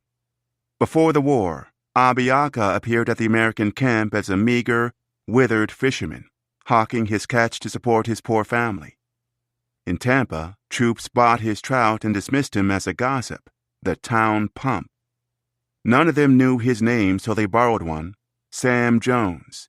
taken from a burlesque tune about a dunce, an angler out to catch a load of clams. To the soldiers, the aged fisherman was nameless, guileless, chatty, while in reality he was spying on the colonial army that was growing in strength and readiness. The Americans did not think much of him because he did not want them to. Later, he seemed to be nowhere, everywhere, right behind the curtain. "No white man has seen him since the war began," a surgeon wrote 3 years into the fight. When the army learned his status, they sent for him, but his messenger said he was so sick they thought it doubtful whether he would ever get up again. He couldn't come another time because of severe illness. Abiaka was very sick and perhaps by this time dead. Really, he was not even so old, in his 50s, entirely destitute of the infirmities of old age, hale and hearty. He was in a perfect state of health. He had a long nose and mustache and gray hair, white by the temples. His slight elastic frame was spry enough to command men, kill seamen on ships wrecked on the rocks, and pole a laden canoe across the length and breadth of the Everglades. He was reportedly married to Micanopy's niece, who was very fair to look upon, and also to her daughter, who was said to be about 16 and very beautiful. Abiaka dressed plainly, disguised his intentions, and did not speak in anger in meetings with the colonists. By 1837, 3 instant books written by soldiers had already appeared about the Florida War. "How comes on your book?" troops taunted one Northerner, who complained that he would rather have a nickname. None of them had anything of substance to say about the fisherman. He was one chief of many, a name on a list of strange names. Osceola was the one who'd killed Amathla and Thompson. Osceola was the commander spotted by more than one man that first December in 1835. The Americans confused the gunman for the boss who ordered the hit, focusing on Osceola in their ignorance and for his usefulness. Indian wars needed untamed warriors, and Southerners were uncomfortable with the centrality of slavery to the conflict. Osceola had to be the face of it. But a soldier with a bullseye on his back can be useful to both sides. To Abiaka, functionally, Osceola was the shiny object. He was the noble savage dangled in front of colonists, unable to credit natives with political savvy, placed in the spotlight as the chief stayed out of it. The old man was the face of nothing. Abiaka was not a man to change his mind once it was set. He promised that he would die in Florida, and he did not need to profess a romantic attachment to the land to justify his decision. "I never consented to do it," he once told a soldier. "There was no use to talk any more at all about it." In late May of 1837, before Micanopy lost power, the bands held a great many dances and talks in the woods near Lake Jessup, 35 miles south of Fort Mellon. Many tribal leaders were weary, and before the Miccosukes came, all talked a great deal about peace and about going to Arkansas. But when Chief Abiaka joined the council meetings and laid out his case to continue fighting, the fishermen began to turn the tide in his favor. Attempting a coup d'etat was remarkably bold. Of 1,454 warriors remaining, Abiaka only commanded 280. A smaller Miccosukee band provided just 15 more men. For his power play to succeed, he needed to forge alliances. Seminoles comprised most of the fighting force. Including Abraham's warriors, they had 1,010 men, and the Tallahassees added another 119. Abiaka applied various tactics to attract converts. The Miccosukes threatened Chief Coahajo, captain of 100 fighters, that he would have his throat cut. The usurper also applied subtler means, persuading Philip's son, Wildcat, with promises of power. He may even have promoted him and Osceola to the rank of Tustenuggee, elevating them to young lieutenants. Wildcat and Philip broke with Micanopy. Abiaka gained 350 men as Micanopy lost them. Abiaka demanded that Micanopy leave Tampa Bay and join the council, then used his refusal as a pretext to depose him, solidifying the takeover with a savvy political bargain. As one chief reported, the Miccosukes elected a new king of royal blood, but he was yet a boy, and for now, Sam Jones ruled the nation as chief. Abiaka would hold the throne until the Seminole heir came of age, the identical compromise that had brought Micanopy to power. The young king of royal blood, Olata Mikochi, nephew to King Paine, would indeed later succeed Abiaka as the leader of the nation. The calculating Miccosukee chief and his advisors plotted a strategy to obtain badly needed supplies. Agreeing in council on a story to fool the Americans, the Indians would pretend to follow Micanopy's orders while they acquired all the provisions from the whites that they could for the coming campaign. The people were always laughing at the lies they told the whites. Jim Boyd's men would soon leave the territory, and the sickly season would weaken U.S. troops. Abiaka planned to hide the women and children in a swamp and to commence fighting again when this moon is small. Before, the tribes spoke with two voices, but now they would speak with one. Whites had but one, and they will have but one. The council passed a law that would treat as enemies any who attempt to immigrate, and Abiaka dispatched warriors to the embarkation site, which likely only harbored 200 or 300 people. Alligator's brother, Capich Achuli, or Old Bowlegs, reported that Philip's son Wildcat led the march to Tampa with 80 fighters. The revolution went off with a whimper. Bowlegs did not list Osceola as among those who executed it. Abiaka had as much need to be there as Jackson did at Fort Brooke. The old chiefs in council gave the orders, and subordinates carried them out.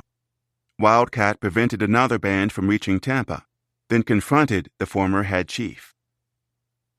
Bellicose warriors may have wanted to punish Micanopy and Jumper, but Miccosukee leadership had prescribed restraint. Diplomatically, Abiaka gave explicit instructions that Micanopy was not to be hurt or insulted. If the Seminole chief flashed his temper, Wildcat and his warriors were told to hold down their heads and say nothing. If he resisted, they could carry him off bodily. Abraham was absent when the raiders arrived at around 7 p.m. on June 2, 1837. Jumper insulted the captors as they forced the camped families off. The lawyer called them cowards. He goaded that formerly, when he wanted them to fight, he could not persuade them to come, but that they had got very bold now. He said that by carrying them away, they made them appear like liars and disgraced their chiefs, that he and Micanopy loved them and had come to make peace and save them. The families were escorted east toward Lake Tehopekaliga, across the Kissimmee River. My tongue and heart remained the same, Abraham dictated, in a letter to an allied chief, as Officer Leonard transcribed. I have one tongue and one heart only. If you can believe me, listen to me. I have been known to you so long that I think I have a right to expect credit for my talk. Come in with as many of your people as you can, and if you can, bring none. Come alone. Do not sacrifice yourself to the advice of crazy men. My heart is heavy for you and Micanopy and Jumper. If my advice was ever friendly to you, believe it to be so now. The Miccosukes threaten me and you and others. Why fear them? Are the Seminoles conquered by the Miccosukes? I am not, for one, and I expect yet to see some of them by a want of bread at my door, as they have done heretofore. Think in a minute as much as in a day, and act.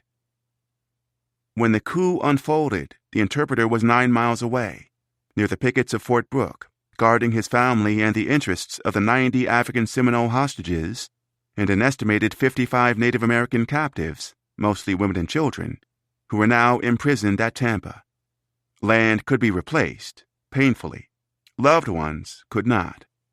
By June, 8 black Seminoles and 13 indigenous prisoners had died in custody. The Army recorded their names phonetically with 10 ears, Wukar, Quayoka, and Willikipa, a daughter to Sahopaya. On May 31st alone, 3 captives died, including a 1-year-old boy, a son of Sally, and a niece to Rosa or Lucy.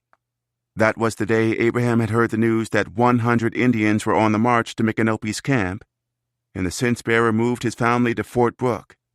He learned what Abiaka had done on June 1st. Jessup urged Micanopy to move closer to the fort so the soldiers could protect him.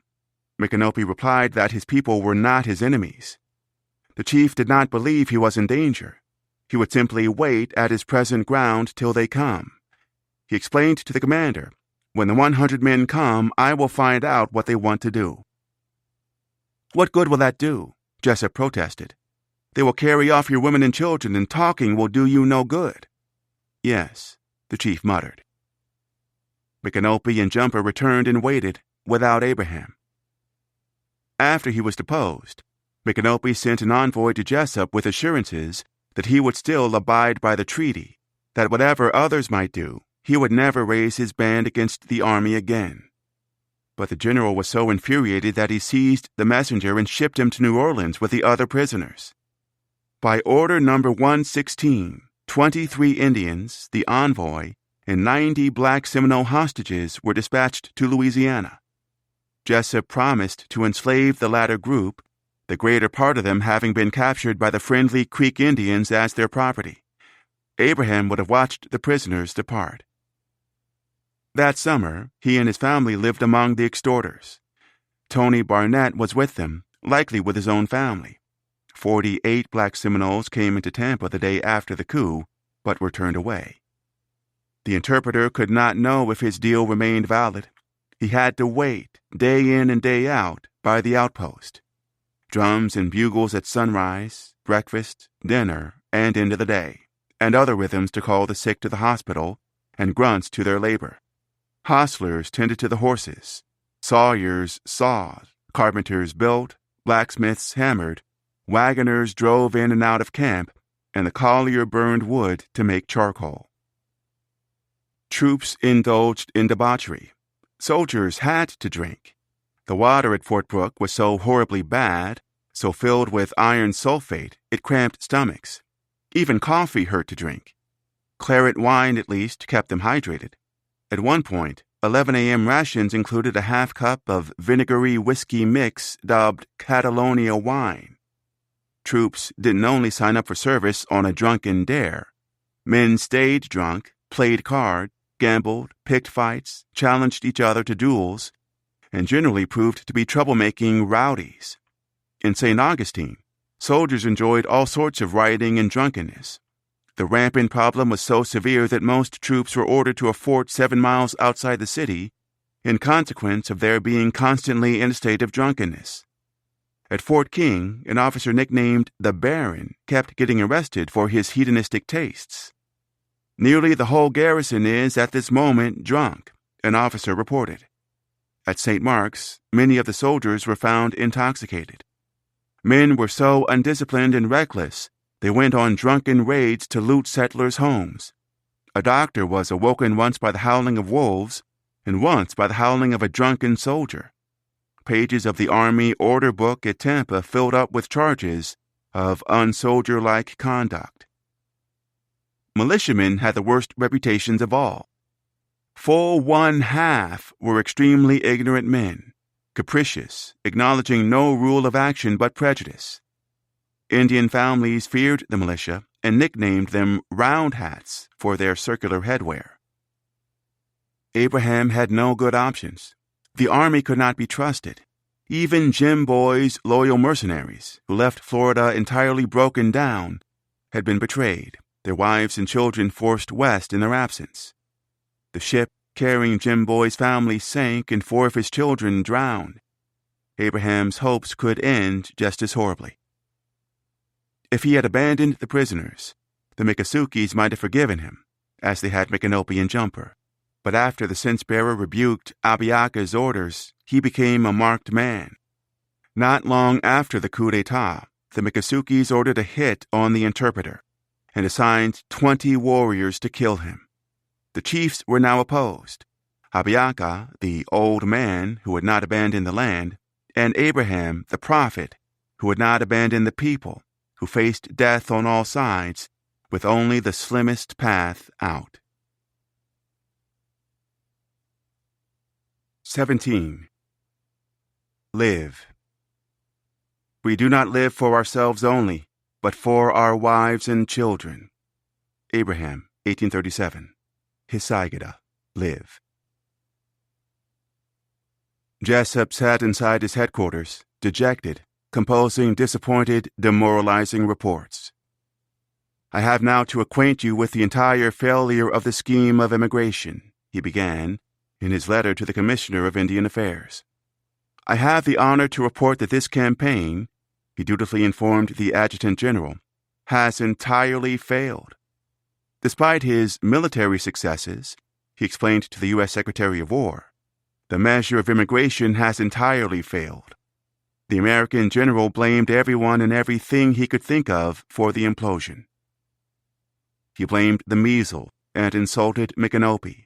He indicted locals, in particular the white Negro hunters. He rebuked the African Seminoles who wouldn't wait around while enslavers circled their camp. He didn't know the land. There weren't sufficient topographers. What's more, the climate was too punitive, restricting his offensive efforts to roughly 6 months a year. Did the public understand that forts had to be abandoned each summer so that every fall the Army had to start over? The Florida Territory had to be the worst country for military operations on the globe. Bitterness consumed him for weeks. They had botched their own scheme. There were no colonists crowding out the Indians like usual. Too many soldiers were dead, with too many horses. Jessup had never known of such a consumption of horses in a campaign. The effort was exorbitantly expensive. By January of 1838, the war's price tag had surpassed $8 million. In 1835, the entire U.S. government had expended $17.5 million. The country is certainly not worth a tenth of the lives and treasure it has already cost, Jessup brooded. My opinion is that immigration is impracticable. The general wanted to hang up his hat. In fact, he had definitely never pursued the job in the first place. He longed to be relieved of command and leave the peninsula behind, the sooner the better. He wrote an acquaintance, "The moment my failure becomes known at Washington, I shall no doubt be suspended. At least I hope so." He dreamed of retiring and of living out the rest of his life on his Kentucky farm. "We are perfectly helpless," he confided bleakly. U.S. removal policy truly was lawyer legislation passed by pettifoggers, corrupt legalists who controlled the country. "It is most unfortunate that immigration was ever thought of," he concluded. Jessup stopped writing in his Seminole campaign diary. His journal ends May 30th, 3 days before the coup. Most of the 26 ships that were idling in the bay, intended for the immigration, slinked off unused, while Jessup waited to be fired. His foot slipped through a floorboard and he cracked his ankle. Hobbled, he left Tampa Bay in late June 1837 and rode up the Fort King Road to survey his forces. Fort Dade was so unhealthy, so overrun with scurvy, that he evacuated the camp. Stopping at the outposts of Micanopy and Gary's Ferry, he arrived in St. Augustine on July 7th. He hunkered down at the Florida House on Treasury Street, in the heart of town, confined to his hotel room for 10 days by his ankle. The mood among residents was grim. "Our prospects, they are as bad can be," the Florida Herald announced. The affliction hanging over the territory showed no signs of lifting. Economic damage had compounded the human costs. Stores had shuttered. Merchants had gone broke and pulled up stakes. "Property can't be sold at no price," a Jacksonville resident complained.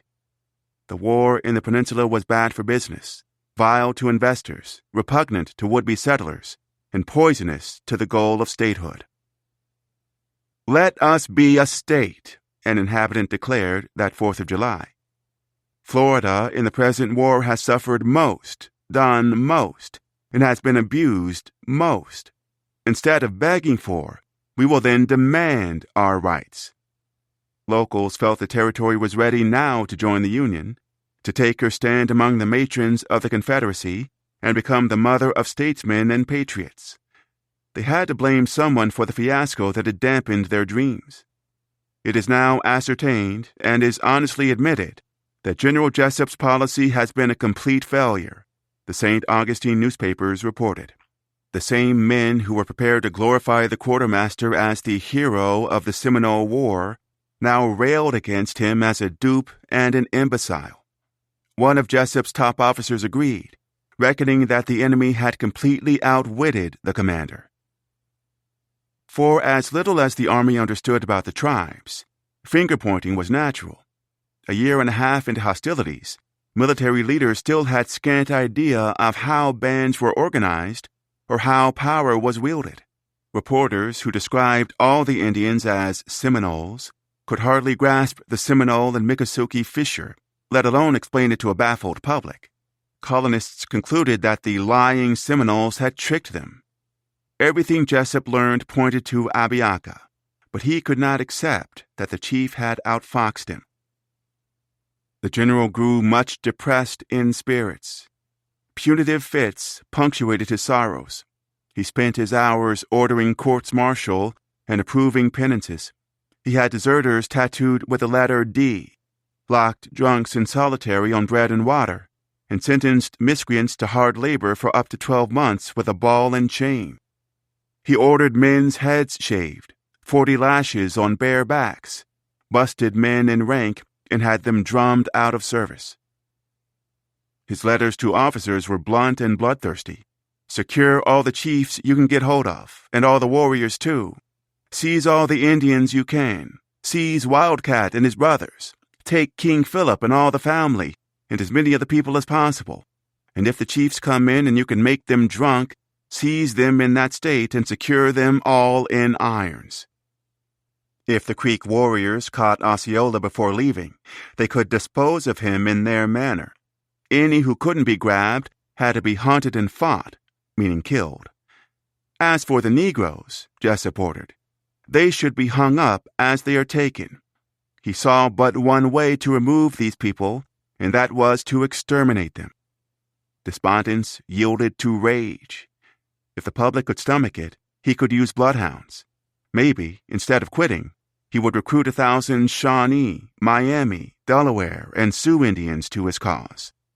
They kill all men, the commander boasted, drink their blood and make the women and children slaves.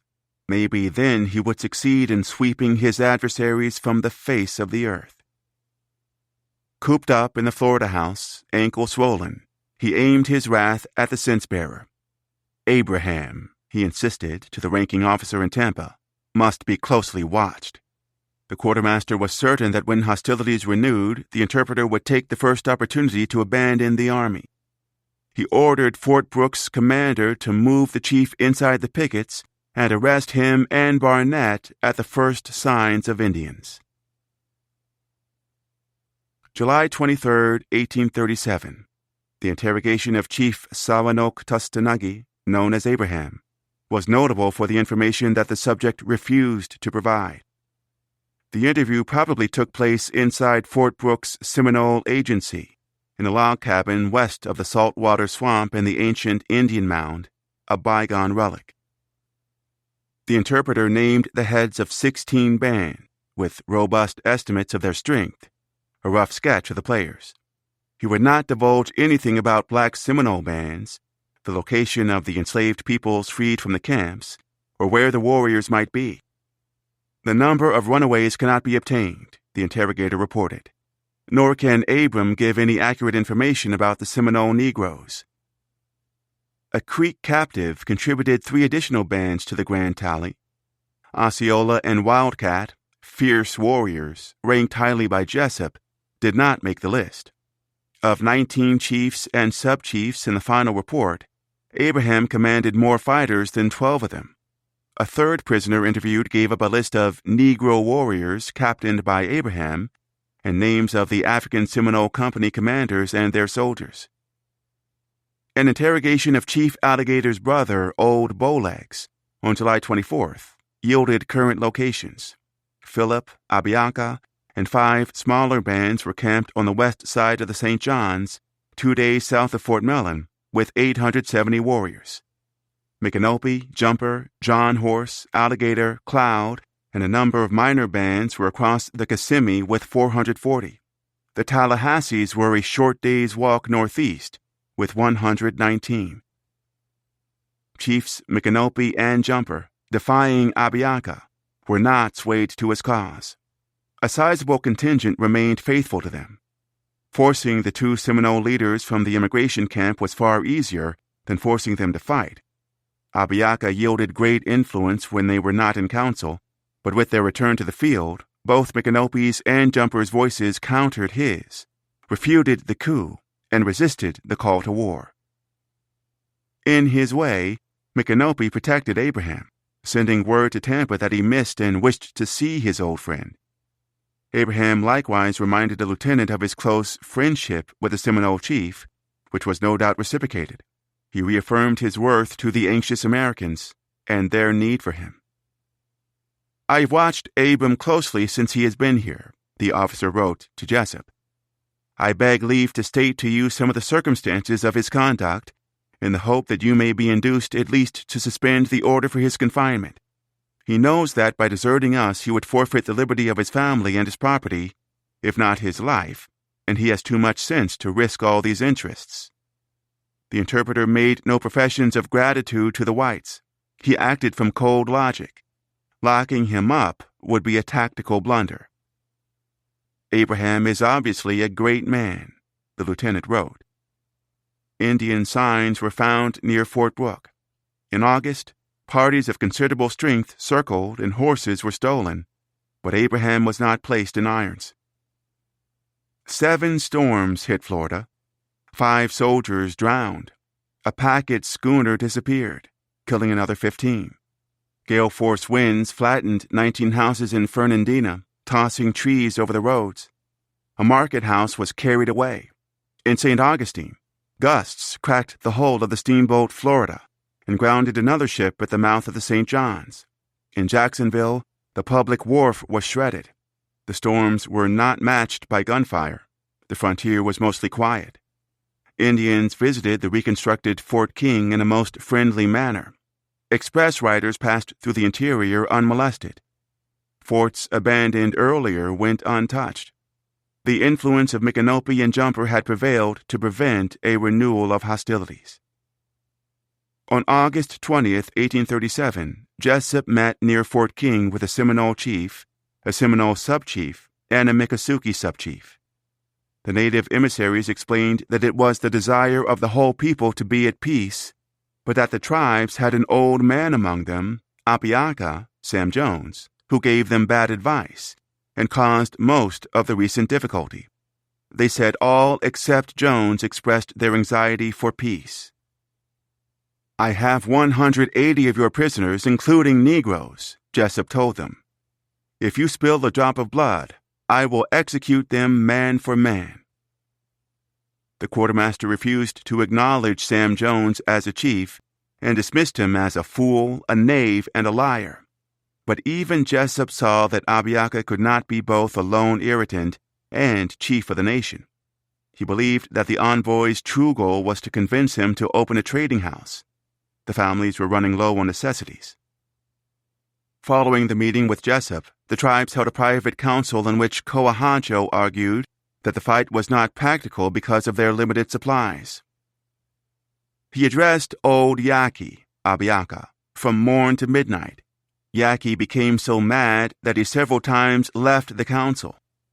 Osceola coincided in the views of Coahancho, stating that they could not maintain the war another year, and that he for one would make peace with the whites. Sam Jones replied that he would not give up as long as he had a single ball and a charge of powder, that when he could no longer shoot game, he would live on fish. When his lines are worn out, he will make others of horsehair, and when his hooks are broken, he will cut up his old tin pans and make others. He concluded by saying that he had 700 warriors, and that he would fight as long as they would stand by him, and that if every other Indian should leave Florida, he would find a retreat among the islands of the Everglades, remote from the face of white or red man.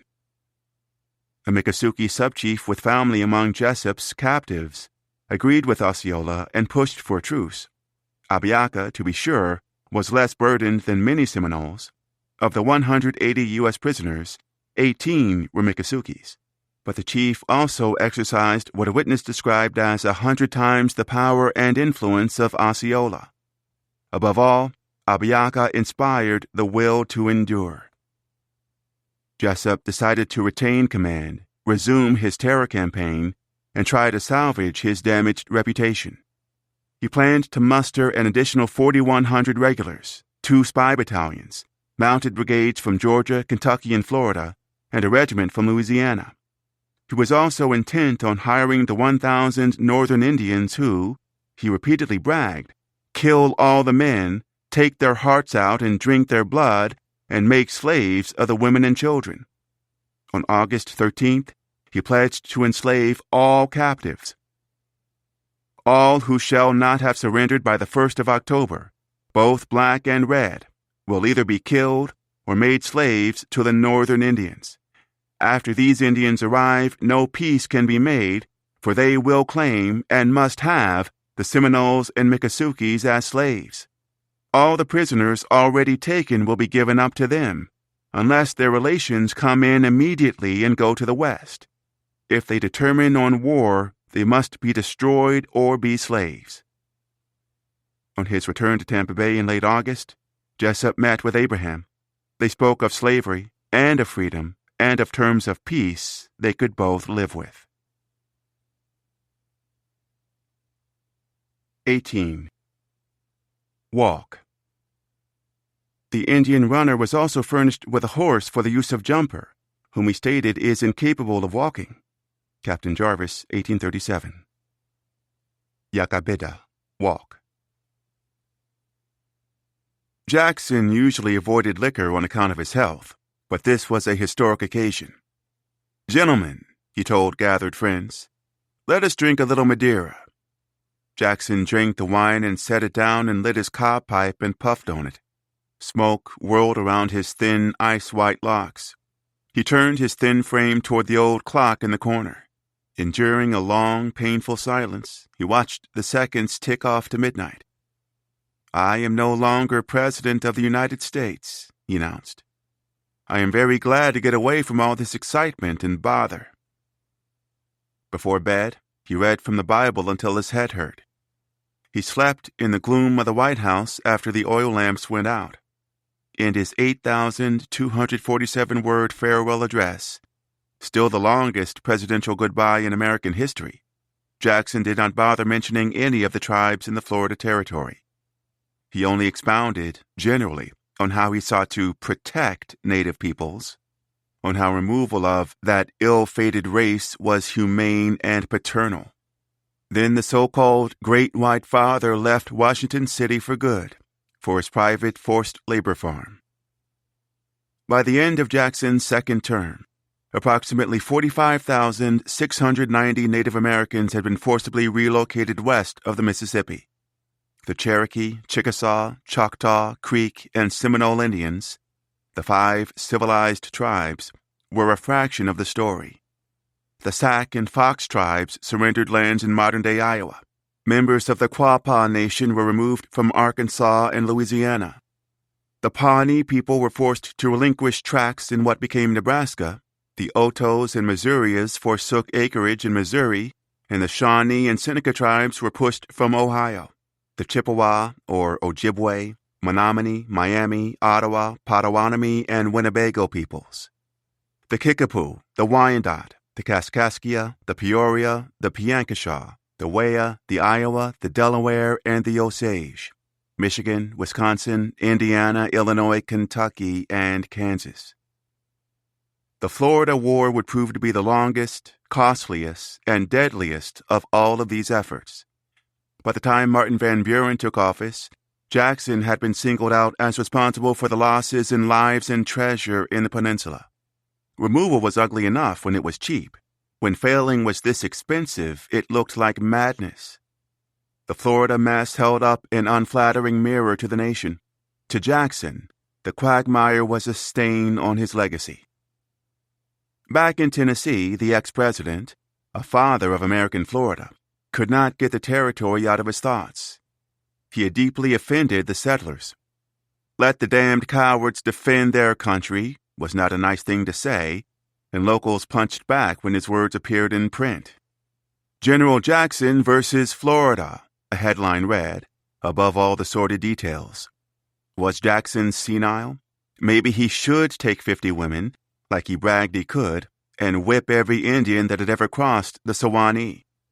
The old man should mount his war horse instead of making Floridians subjects of ridicule. In late 1837, as a retiree, Jackson exchanged at least 6 private letters with Secretary of War Joel Poinsett regarding how to put down the Punic War in Florida. For the life of him, Old Hickory couldn't understand the problem. 1,000 well-organized Tennesseans, he promised Poinsett, could defeat all the hostiles in 3 months. If the recruits were good woodsmen and marksmen, he was sure that 1,000 additional volunteers, bayonets or rifles, will be all sufficient to put an end to the Florida War. Abiaka, the war leader, said to be the most aged Indian in the territory at the time, being upwards of 78, did not appear in the correspondence. An idea of Osceola, instead, occupied Jackson's thoughts. The warrior, according to him, had been loyal to Amathla and had killed his own chief. Jackson also falsely believed that the rebel had been in the fight against Dade. Osceola, when he came in, the old general argued to Poinsett, on August 27th, ought to have been hung up or kept in irons.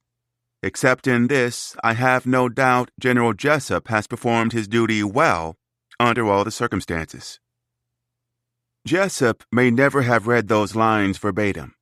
He did at some point read an excerpt of a private letter from General Andrew Jackson to the Secretary of War dated Hermitage, October 1st, 1837. In the extract, Jackson doubled down on seizing the Indian women and children as hostages and insisted for a second time that the quartermaster should have arrested Osceola. Jessup, I hope, will profit by experience, the ex-president wrote, and the moment he gets Osceola and the chiefs in his power, will hold them fast. 20 days later, Jessup seized Osceola under a white flag. Newspapers wrote up how the tawdry scene should have gone. Latest from Florida, surrender of Osceola. The Florida War is ended by the surrender of Osceola and his warriors in number 300, the announcement read.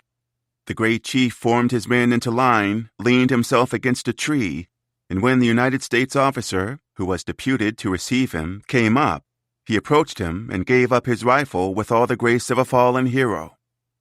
Our correspondents, another paper reported, need be under no apprehension respecting the truth. The war has terminated. The scene was invented from whole cloth. The rebel had never commanded 300 warriors loyal to him over Abiaka. He didn't harmoniously surrender his gun like a fallen hero after leaning against a hardwood. The real thing went down 8 miles south of St. Augustine, on the northern bank of a large cypress pond. He was waiting for the colonists within a short distance by a white flag flying. When fabric was scarce, the bands used heron wings or feathers tied to sticks, or the skin of a heron, on a rifle. In this case, Jessup had provided them with a quantity of white cotton cloth to be used as flags under his authority. The symbol of truce, emblem of sacred rules of war, was authentic. 75 warriors allied with Abiaka were present. Osceola seemed content, and a continued smile played over his face, particularly when shaking hands with the officers present. Chief Coahajo and the U.S. militiaman Hernandez led the discussion. As they negotiated, 150 mounted dragoons circled. "What people have come with you?" Hernandez asked. "All that were well and that could gather. Have you come to give up to me as your friend?" "No." Osceola watched as the enemy formed to enclose them. He evinced a good deal of uneasiness and kept his eyes constantly and quickly wandering about as the dragoons made their move, but he did not raise his rifle when they rushed in to arrest him. The moment he found himself a prisoner, he became perfectly quiet and calm, with not the slightest symptom of emotion. The Indians bore it like philosophers. No gun was fired. The detainees left behind Jessup's cotton flag and began an 8-mile walk to St. Augustine. 3 days later, Jessup apprised Jackson of the operation. The quartermaster reckoned, he informed the ex-president, that his Army of the South had killed only 30 men in nearly 2 years, but he now held over 500 prisoners, including King Philip and his son, Wildcat. The 1st Infantry stared at the strange markings carved into the Fort King Road between Abrahamstown and Fort Brooke. The hieroglyphical representations had been drawn in a smooth place made in the sand, 2 acute angles thus crossing each other, somehow resembling 2 arrowheads which were etched beside an emblem of a heart. The Americans gave various interpretations, some quite playful. But when they reached Tampa, they asked Abraham, who they knew had been born and raised among the Seminoles, and he told them the cross marks was the private sign of Micanopy. The journal of a U.S. Indian agent may have recorded the image they saw. Abraham, like other Seminole chiefs, he apparently had his own private sign, gave it as his interpretation that it indicated the desire for peace, but that fear prevented their showing themselves. Micanopy and Jumper were, in short, only waiting for a favorable opportunity to join Abraham to immigrate west together. On November 13th, the cense-bearer dictated his last will and testament to the acting paymaster at Fort Brooke. Abram desires that in case of his death, the following arrangements may be made in relation to his property, the officer scribbled in a small bound notebook. To Washington, his son, 1/3 of all. To Tinny, or Betsy, his wife, 1/3. The final third would go to his daughter, Rachel, and her children, Fanny, Katie, and Nancy. The title for Tenable, who seemed to be owned, protectively, as Abraham's relative, would pass to Rachel. Abraham's 2 other children remained in the interior, likely with their mother, Hagar, in serious peril. He allotted a few dollars for them as well, in case he did not find them before they were captured or surrendered. Renty and Lucy, if coming in, the officer recorded, $10 apiece. On November 14th, Abraham and Tony Barnett departed the scenic waterfront outpost together in the company of U.S. troops on a dangerous mission. The interpreter's wife, son, daughter, and 3 grandchildren would stay behind within the safety of Fort Brooke. At 7 a.m, a rainstorm hit quite suddenly. From the west, mist and showers rolled in on ashen clouds. In the east, the sun shone brightly. A double rainbow formed in front of Abraham and the troops. Bright colors arched in the heavens, forming the most brilliant and splendidly perfect of anything one soldier had ever seen or heard of. Abraham and Tony led the army toward the sun, toward the Kissimmee. 650 soldiers advanced east. 2 regiments of infantry, a squadron of mounted men, artillerymen bearing a 6-pounder cannon, 10 citizen companies, a company of citizen pioneers, 120 wagons, and 120 armed wagon drivers who could fight in a pinch. The forces marched 14 miles, stopping at Lake Tenotasassa. The cense-bearer camped amid the mass of motley characters: the bootless, the idle, the plump, the lean, the laughing, and the glum.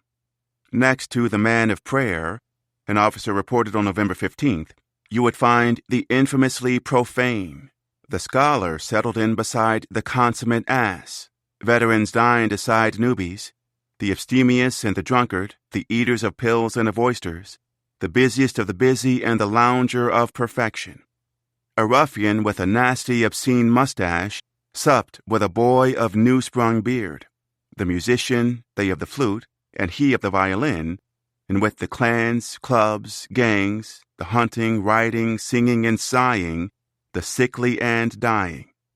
A portrait of the new America. The colonel in command was skittish. I go to a part of Florida never before visited by white men, he wrote to his wife. Pray for me, Betty. Abraham the prophet and prime minister of Micanopy accompanies me with Antony his waiter. He is a perfect non-committal man, a shrewd, cunning man, but he has in me a Yankee of the first water to deal with. I shall use him. In truth, both men were using each other. For all of Jessup's menacing, promises of enslavement and blood guzzling, the colonists remained in a weak position. The army might win a fight, but they could not fight tribes who did not wish to be found, who spread out over millions of acres and knew how to live off the land. Jessup needed to deal, and Abraham also had leverage. The interpreter could bring families in. Before joining the march, he secured concessions. The chief had only agreed to act as a guide at $2.50 a day, on condition that in the event of Micanopy or Jumper, or either of their families being taken, the lives of all shall be saved, quite a magnanimous trait in Sawanak's character.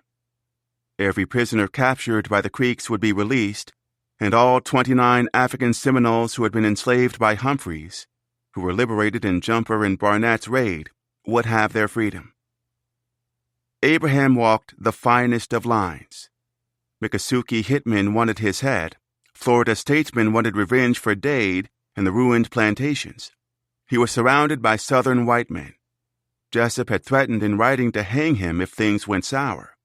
Step by step, in concert with Micanopy, he balanced on a tightrope over a minefield, acting more as a mediator than guide. At least 9 other Indians and Black Seminoles would also work with the army. 2 would be killed in the course of their efforts. It was no time to be full of soft-key, soft as corn porridge, as Abraham would say. On the second day, they hiked 10 miles east to a tributary of the Alafaya River. A soldier was shot by accident. A mule plagued by glanders was shot on purpose. Troops cleared roads, leveled a thicket, built a bridge over Peace Creek, and constructed a fort. Rain poured, and the prophet came and went from camp. Jessup met with Micanopy. Abraham found Jumper, and the chiefs set out together to gather their friends. By December 1837, Jumper was too sick to travel by foot. A horse was summoned to carry his weight. 19. Run. For some weeks we watched the moon in order that the night of our attempt it should be as dark as possible. Wildcat, 1848. Pafatkada, run. Jessup's army paraded the prisoners through town at sundown. The whole population of St. Augustine turned out to watch, to gawk at Osceola, at his blue calico shirt and bright red leggings with their glinting buttons. He seemed in no manner cast down by his present situation. He flashed the same gentle smile, even while he seemed sickly and weak. Osceola and 2 others rode horses, but the rest walked the narrow streets toward the fort, past settlers who did not know what they were looking at.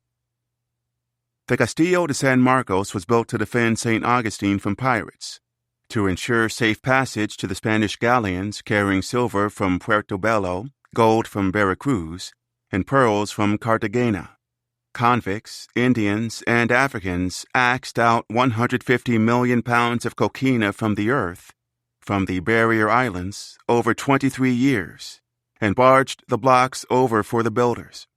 Time, fire, oysters and clams, water and sand became brick, plaster, whitewash, and tabby. By 1837, the stone behemoth was already over 140 years old, and more useful as a jail than as protection from roving seamen. Viewed from a bird's eye, the squat Spanish fortress formed a Japanese throwing star. 4 protective bastions extended like blades from a square body. The outer walls were weather-worn and pockmarked from bygone battles. Above an inner courtyard, rows of cannons on the gun deck pointed muzzles at the Atlantic. The prisoners crossed the moat and the 1,800-pound drawbridge, passed beyond the sliding grated gate, and entered the thick-set stonework. Jessup bragged about capturing 71 warriors, but his men only seized 47 rifles, old and much worn, and the 43 pouches and horns of powder were generally not more than a fourth full. Troops confiscated the warriors' large knives, and a barricade was erected to prevent a rush upon the passage to the exit. "The Indians are perfectly secure," a surgeon wrote, "and do not dream of escape." Guards were warned to remain alert. Among the detainees were high-level sub-chiefs, children, mothers, sisters, and wives. They slept on forage bags stuffed with straw, above dungeons where they once held outlaws, where the Americans had found human bones or stones resembling those of man. Communal cells in the walls were furnished with police tubs, barrels for human waste. Light beamed from slits near the arched ceilings. In daytime, captives were allowed into the courtyard and maybe up the stairs to view the ocean. At night, they were locked until sunrise in their cells, with bodies in barrels, in dank stone rooms roughly 18 by 33 feet. Rumor had it that Osceola had poisoned himself and that he was dying. His fever came and went. He may already have had malaria. He now likely contracted head lice. He sent for his loved ones and settled into the routine as Jessup seized more families until over 200 captives moldered inside the jail. Despondent hostages became increasingly sick from the diseases that had killed so many of the colonists: measles, diarrhea, dysentery, and infections of the nose, lungs, and throat. Abiaka's sub-chief, John Hick, died on November 25th. In a cell in the southwest of the Castillo, at night, inmates gazed up from hay mattresses at a sliver of darkened sky 15 feet off the floor, where the faintest promise of freedom peeked in through a slender opening. Philip's son, Wildcat, stood on a friend's shoulders and worked a knife into the masonry, into a crevice of the stonework, pulling himself up on the perch of the blade to examine the loophole. The opening was 5 feet tall, 8 inches wide at its narrowest, and caged by 2 iron bars. If the prisoners managed to pry loose the metal, to squeeze through to the outside, they would find themselves dangerously suspended above the waterless moat, staring down the outer wall at a fall of perhaps 40 feet. The plan was desperate and absurd. They feigned illness, pleaded with the guards for sliming roots to treat their maladies, and fashioned a rope from torn forage bag bed covers. Roots and fasting turned them thin as they waited for the waning moon to dim, to try their luck with the cramped, cragged loophole that opened high above the dizzying drop. The sun rose and fell until the moon was positioned between the sun and the earth, and its shadowed side faced the prisoners, and only the stars shone. The night of November 29, 1837, came under a nearly moonless sky. The guards seemed drunk, barging into the cell, talking and singing. The captives pretended to sleep until he left, until his muffled snores rumbled beyond the locked door. Somehow, the prisoners removed an iron bar. Wildcat fixed the makeshift rope to the remaining one and lowered the cord, and one by one in turn they gambled their lives, hidden from view from the town by the southwest bastion. Pumice like coquina ripped skin from their chests and backs. Dull silhouettes slipped down the wall and escaped St. Augustine, past the sentries and city dwellers. A warrior fell and thumped on the ground, unconscious. After some time, he was helped to his feet. Guards passed in darkness. By morning, by carefully lowering themselves down to earth, 20 men and women had escaped. Wildcat made it out with 2 of his brothers. So did the Black Seminole sub-chief John Horse. 8 Miccosukes escaped, including 2 women and 1 of Abiaka's lieutenants. Troops from Fort Peyton chased the jailbreakers but lost the trail in a cypress swamp. The 530 Tennessee volunteers dispatched east of the St. Johns came up empty. Wildcat ditched a mule to throw them off track and escaped through the thickets, surviving on roots and berries for 5 days before finding his people. Jessup lost 2 or 3 of the most important characters. He retained Osceola, who had remained behind, ill and weary. Still, Americans did not like the part of the story where the rebel was seized under a white flag. Jessup expected to be lauded. Instead, he drew scorn. Newspapers slammed him for the breach of martial decorum. Calls for an investigation and his resignation followed.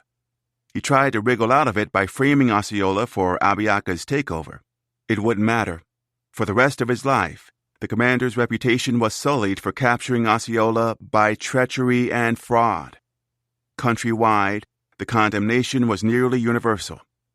The conduct of General Jessup in detaining Osceola and his band as prisoners, a Vermont press noted, is censured by many of the papers.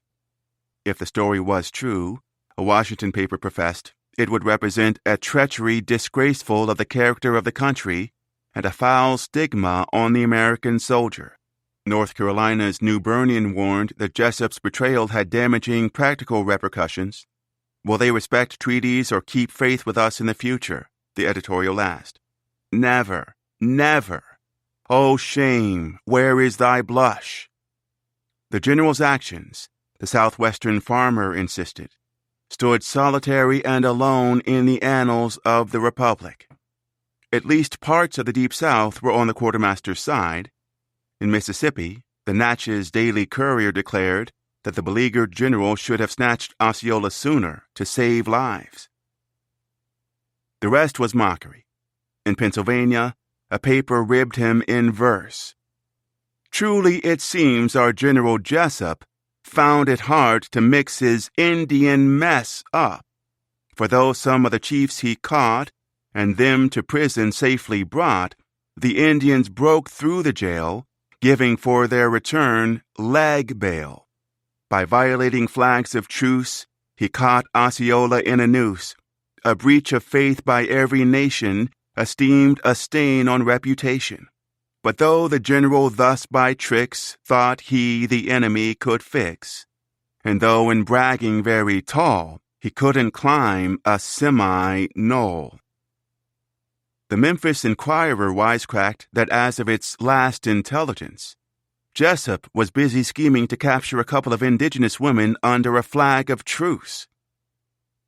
In Congress, a South Carolina representative admitted his unmeasured condemnation of the first instance in the history of this country where an American officer had refused to respect a flag of truce. The congressman also lashed out at the sympathies of Northerners for the Indians, which he believed derived from a hatred of their own race. A delegate from Florida likewise wondered why the public sentiments at the North called for sympathy with anything that had color, whether red or black. Others worried about the financial toll, particularly after the bank runs that May, a crisis known as the Panic of 1837, which led to a national recession. Contractors were stuffing federal cash into their pockets and growing fat on the spoils of government.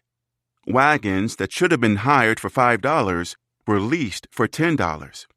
The original treaty was a sham. The war was based on fraud and lies. Turtles all the way down. The North forced into a Southern war in a slave territory. Abolitionists forced to fight for values they detested. Blame for arresting Osceola extended beyond Jessup to the War Department and White House. Indeed, there is good reason to believe, the recorder informed readers, that this treacherous capture was planned in Washington, and that Jessup, in the part he acted, was merely a subservient tool. Jackson did not defend Jessup, neither did President Van Buren. Osceola remained in the national spotlight. Many Americans seemed to feel that the enforcer, their villainized, romanticized, invented chief, deserved a better ending, one that helped them wash their bloody hands. Instead, indignity hung over the conflict as Osceola languished in sickness, while the real torchbearer, Abiaka, planned his next move. Abraham was unfamiliar with the lands in the southeast beyond the Kissimmee River, north of Lake Okeechobee. But his children, Renty and Lucy, were reportedly at a Seminole camp in that region. He had no choice but to convince the American colonel, the future U.S. President Zachary Taylor, to let him look for his boy and girl or make arrangements for their coming in. Taylor believed the excursion could cost the interpreter his life, but he allowed it after the prophet's earnest solicitation, and Abraham set out with Jumper for the labyrinthine network of lakes and swamps across the waterway. Micanopy, true to his word and sincere in all he promised, met with Jessup in December under the white scarf of peace to make good on his difficult decision to immigrate. But when Jessup learned that Abiaka refused to attend the talks, the general grew increasingly imperious and ill-tempered, and ordered guards to seize Micanopy and his men and forced them onto a steamboat to St. Augustine. The chief accepted his fate calmly. Another unprecedented violation of a flag of truce and a pointless betrayal. Days later, Jumper and 37 of his own people came in to travel west. Abiaka may have had 500 fighters. The army had 8,900. Colonel Taylor alone had over 1,000 soldiers on the Kissimmee.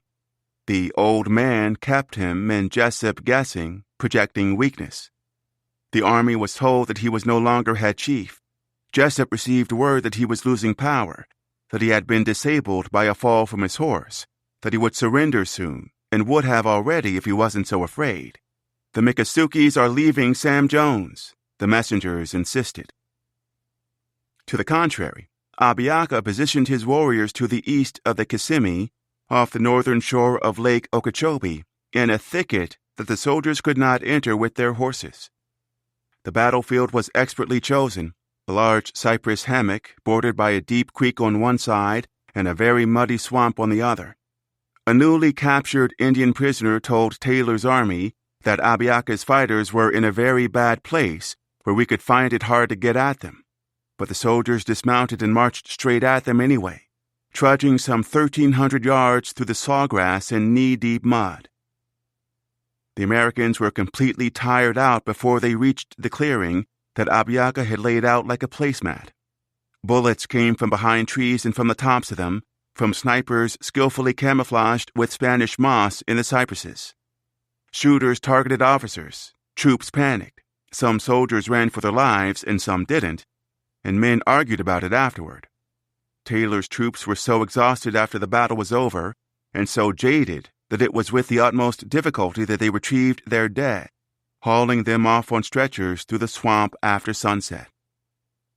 Taylor described the scene as one of the most trying of his life. 26 of his men were dead or dying, with another 112 injured. Out of the 6th Infantry, Abiaka's command had killed or wounded every officer of 4 companies, with one exception, and every orderly sergeant, killing its gallant commander and adjutant, and mortally wounding the sergeant major. In casualties, the Battle of Lake Okeechobee marked the highest losses on any American force during the war. In fatalities, only Dade had suffered worse. For the first time, 2 years into the fight, the army took Abiaka seriously. The Miccosukee chief lost 11 warriors. Taylor claimed victory, and the resistance slipped away in canoes in parties of 10 to 15, melting into the eastern Everglades. In January of 1838, they whipped the army again near Jupiter Inlet, at the edge of the glades.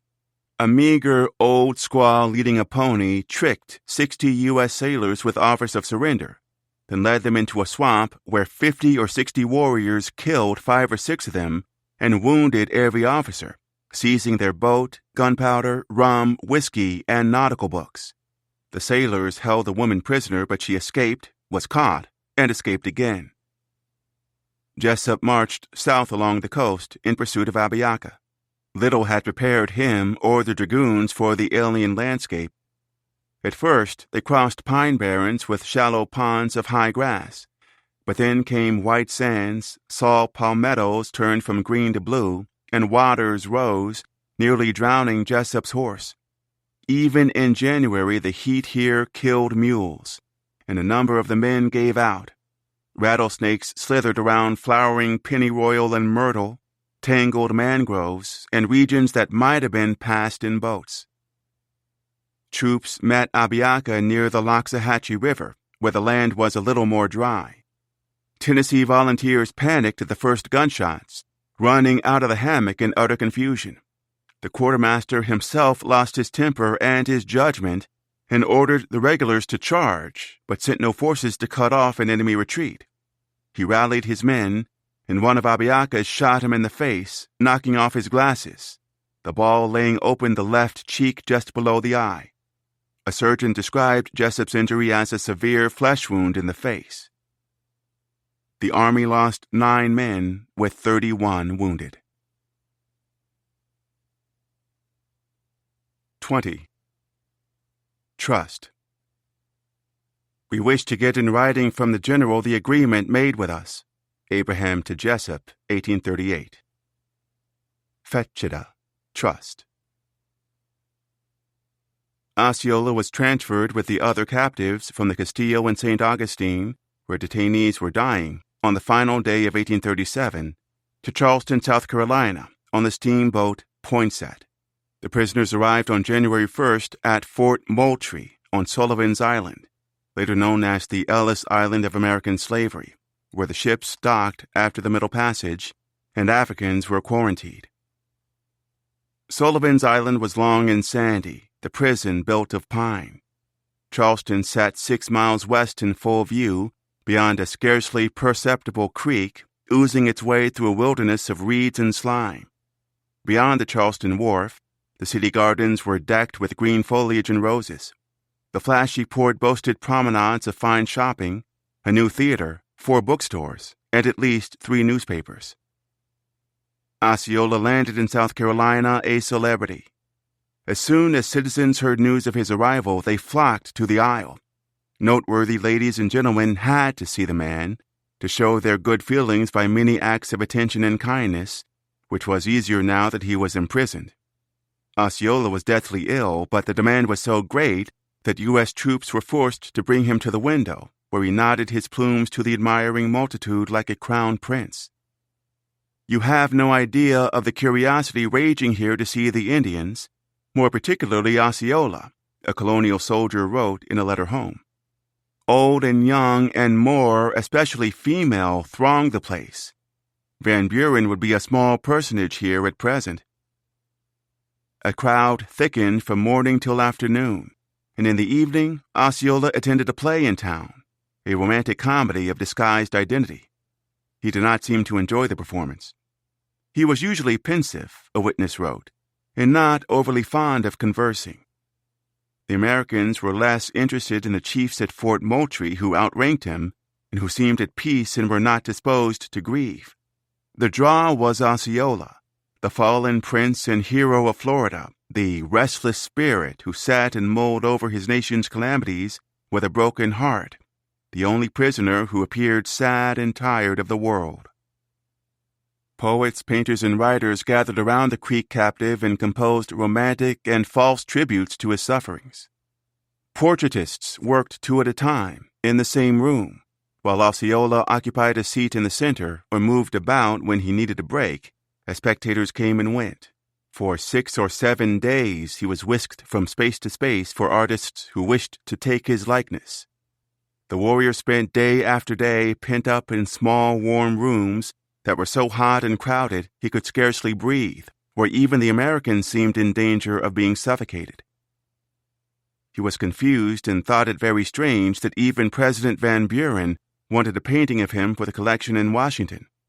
On January 26th, he was attacked in the night with a violent throat infection, tonsillitis, complicated by an abscess. The U.S. surgeon at the fort called for a doctor in Charleston, who arrived to find Osceola lying on his blanket before the fire in the candlelight, his 2 wives bathing his neck in herb water. His throat was so swollen he could barely breathe.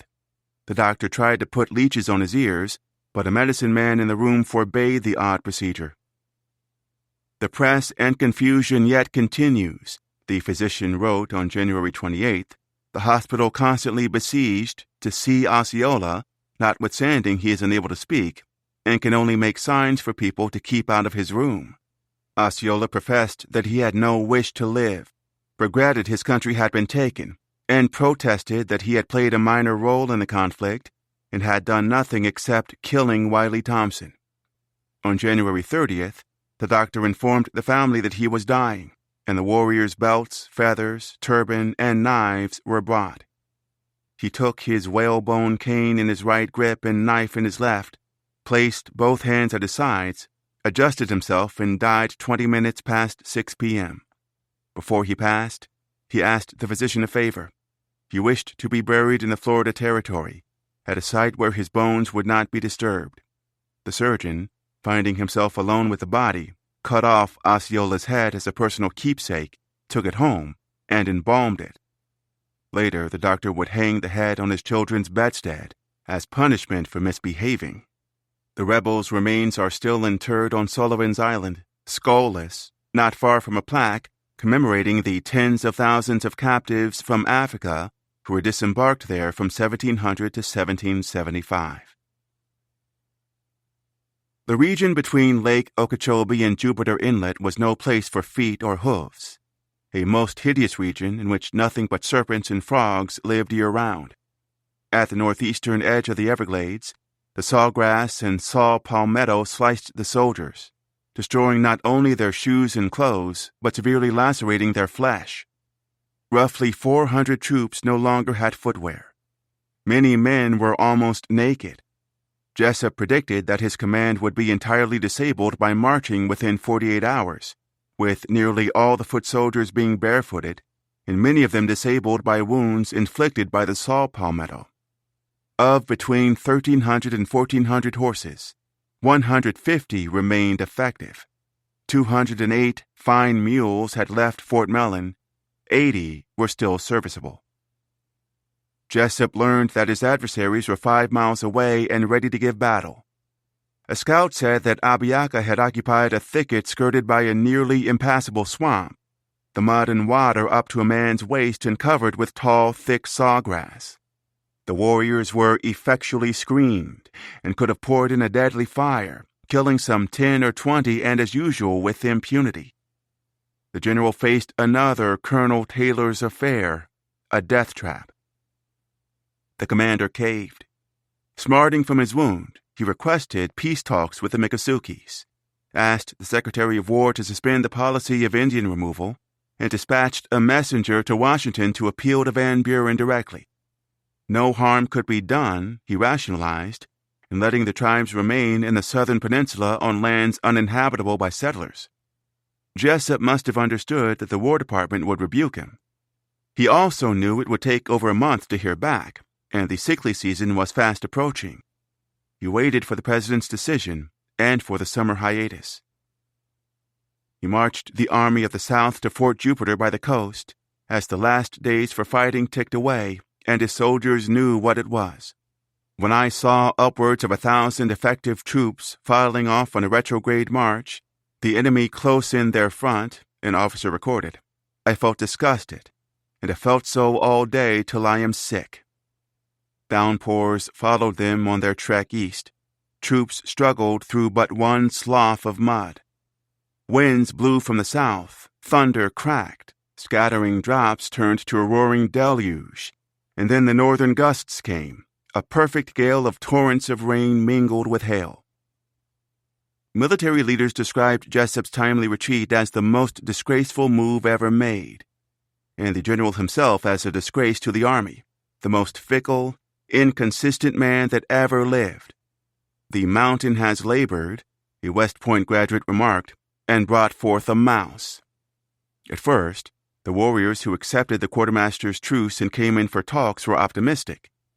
9 Seminoles entered the American field camp as cheerfully and moved as freely as bells in Broadway. It wasn't until negotiations continued at Fort Jupiter, in full view of everyone, that Jessup revealed his face-saving scheme. Talks began in earnest on February 24th, 2 days after Abraham arrived. 175 black Seminoles also came in, appearing well-clothed, a surgeon noted, and well-supplied with venison and turkey and considerable quantities of coontie. A man named Mott fumed that Abraham's wards displayed none of the servility of our northern blacks and whined about how they offered out handshakes with disdainful pride. The Seminole chief Tuskegee, brother to the late Cooper, led the meetings, with Abraham and Cudjoe interpreting. A woman, the eldest in the tribe, spoke first, of her hopes for peace. No troops recorded how she had earned her status or even her name. Before his audience, Jessup adopted a punitive tone, as if from a position of authority. Who desired this talk? An astonished chief asked. We did not. Jessup outlined a strange agreement. He claimed that the Indians had promised to accept Van Buren's decision regarding their future. If the president said so, they could stay in Florida. If not, they had already agreed to immigrate. In effect, Van Buren would have their total surrender by demanding it. The commander pretended, after 2 years of bloodshed, that a flimsy rhetorical trap could achieve what millions of dollars in the military could not. Would the chiefs abide by Van Buren's reply, regardless of what it was? Tuskegee and the others, once they understood Jessup's question and his insistence that they had already answered it and only wanted confirmation, very coolly and determinedly evaded a direct answer, avoiding Jessup's ploy so calmly and consistently as to amount to a negation, replying finally that they wished to hear the talk of the president before they decided. Negotiations adjourned. The fighting stopped. They waited. Washington's response arrived on March 17th. The government would not suspend its policy of removal. The plot dissolved. The tribes camped nearby did not surrender, as Jessup had hoped. 4 days later, on his orders, an Army detachment ambushed the families at sunrise, capturing 513 prisoners. 362 were non-combatants. That winter and spring, Abraham finalized the terms of Black Seminole immigration. He petitioned to purchase Romeo, husband to his near relation, who had liberated himself from the Kruger and DePeyster plantation. Mr. DePeyster didn't appreciate the idea, named an exorbitant price, but Jessup knew not to risk any dissatisfaction among the Black Seminoles, so he paid for Romeo and billed Congress. Dade's guide, Louis Pacheco, and Primus from Clinch's forced labor camp were also freed. Humphrey's illegal purchases of 29 African Seminoles remained void, and all hostages would still rejoin their families. Jessup further promised Black Seminole leadership that the U.S. government would guarantee that all of their people who immigrated would live in independent villages as slaves in name only, never to be sold or separated. Historians have described the general's vow as an early emancipation proclamation, but in reality Jessup pledged freedoms they had already won, the status quo. Between January and April 1838, as Abraham's wards traveled between American outposts, a number of lively episodes played out. U.S. troops admired the several native noble ladies who came into Fort Jupiter well and tastefully dressed, including Micanopy's sister and one of his wives, half Indian and Negro. An officer tried to catch a quick glance from Tuskegee's daughter, young and handsome and coy, but the chiefs and ladies spotted him and laughed, so he stopped trying.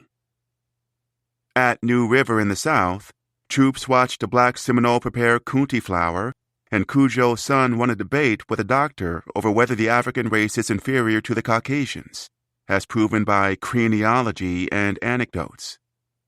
Ned showed so much originality of thought and knowledge of the world, such genius and knowledge, an abolitionist witness recorded, as to give the doctor's principles a manifest refutation.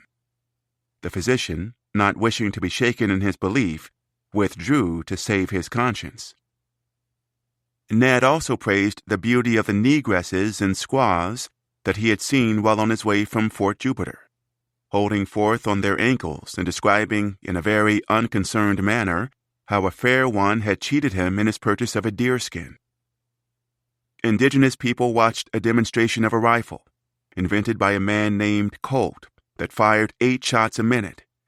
A ship full of rice ran aground, and Abiaka's men rescued the cargo. Soldiers marched past burnt ruins of plantations, wrecked houses and lighthouses, and abandoned fields where the soil was too thin for the fallen coconut trees, where bondservants had once harvested plantains, oranges, limes, figs, and sea grapes. Seagulls dived for fish. Troops shot a puma. The New River camp was dubbed Fort Lauderdale. Abraham visited Fort Jupiter in the east, Fort Basinger on the Kissimmee River in the interior, and Fort Donat in the southeast on the Sanibel River. Alligator came in with his people, along with John Horse. Plans were finalized for nearly all African Seminoles in the peninsula to travel west, and as the prophet gathered his friends and their families and told them of Jessup's promises and asked for their trust, he grew worried. Reaching their future home off the western edge of Arkansas, designated as the Indian Territory, could prove dangerous. In villages and camps, with weapons and hammocks to retreat to, his people were relatively safe. To relocate, they had to assemble, turn over their guns, and, with few freedom papers or protective titles of ownership, unarmed and legally vulnerable, survive a voyage through the worst of the Deep South. The immigrants' journey meant boarding ships in Tampa Bay, gathering in New Orleans, and then traveling together up the Mississippi and Arkansas rivers. Seminole chiefs had insisted on going by water because they knew what rogues, schemers, lawyers, and corrupt local courts would do to them on land. Abraham didn't have to imagine the worst. It had already happened. In 1834, when one of the first displaced chiefs stepped foot in New Orleans, he was ambushed by the sheriff and jailed on spurious charges of absconding with stolen funds. 2 Afro-descendant people were confiscated to pay off the so-called debt. Without federal help or money, the chief and his band had to traverse Louisiana on foot. He died soon afterward. Abraham's wards would travel by river, but there was still the waiting area of New Orleans, where they would have to stop and gather. New Orleans was a problem.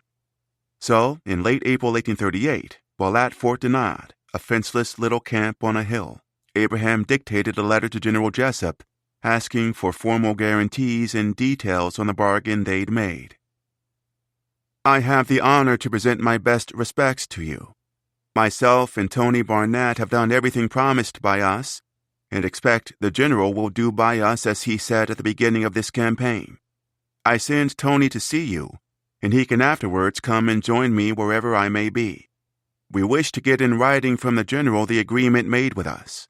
We will go with the Indians to our new home and wish to know how we are to be protected and who is to have the care of us on the road. When we reach our home, we hope we shall be permitted to remain while the woods remain green and the water runs. I have charge of all the red people coming on the Pieces Creek, and all are satisfied to go to Arkansas. Whoever is to be chief interpreter we would wish to know. I hope Tuskegee is satisfied. All his Seminole brethren are coming in. Holatuchi has done well. All the black people are contented, I hope. P.S. John Horse is in and contented. Glad to hear of the peace. Abram. Before Jessup could reply, he received new orders from the War Department. He was fired. 21. Stand. I have been informed that persons are ready to arrest some of the black Seminoles. Lieutenant Reynolds, New Orleans, March 22, 1838. Asapaclita. Stand. Mary, Isaac, Dinda, and Sulla arrived in Tampa Bay from Peace Creek, above the river of that name, where cowpeas and black-eyed peas grew on the shores. August brought in Friday, Daphne, Cyrus, and others to Fort Gardiner on the Kissimmee, where the lakes were. July, Cujo, Thursday, Monday, and Dembo met the Army roughly 160 miles from Fort Brooke. Over 100 of their party journeyed from Fort Jupiter, in the southeast, to Fort Van Swearingen near Lake Okeechobee, north to Fort Basinger, and then westward, with 25 pack horses through lands that were nearly impassable on account of the high water. They arrived in New Orleans on steamships, 87 on April 9th, 47 on May 11th, 74 on May 14th. Most transports traveled at a snail's pace. Ships could take nearly 2 weeks simply to navigate up the coast from Tampa and across the Panhandle.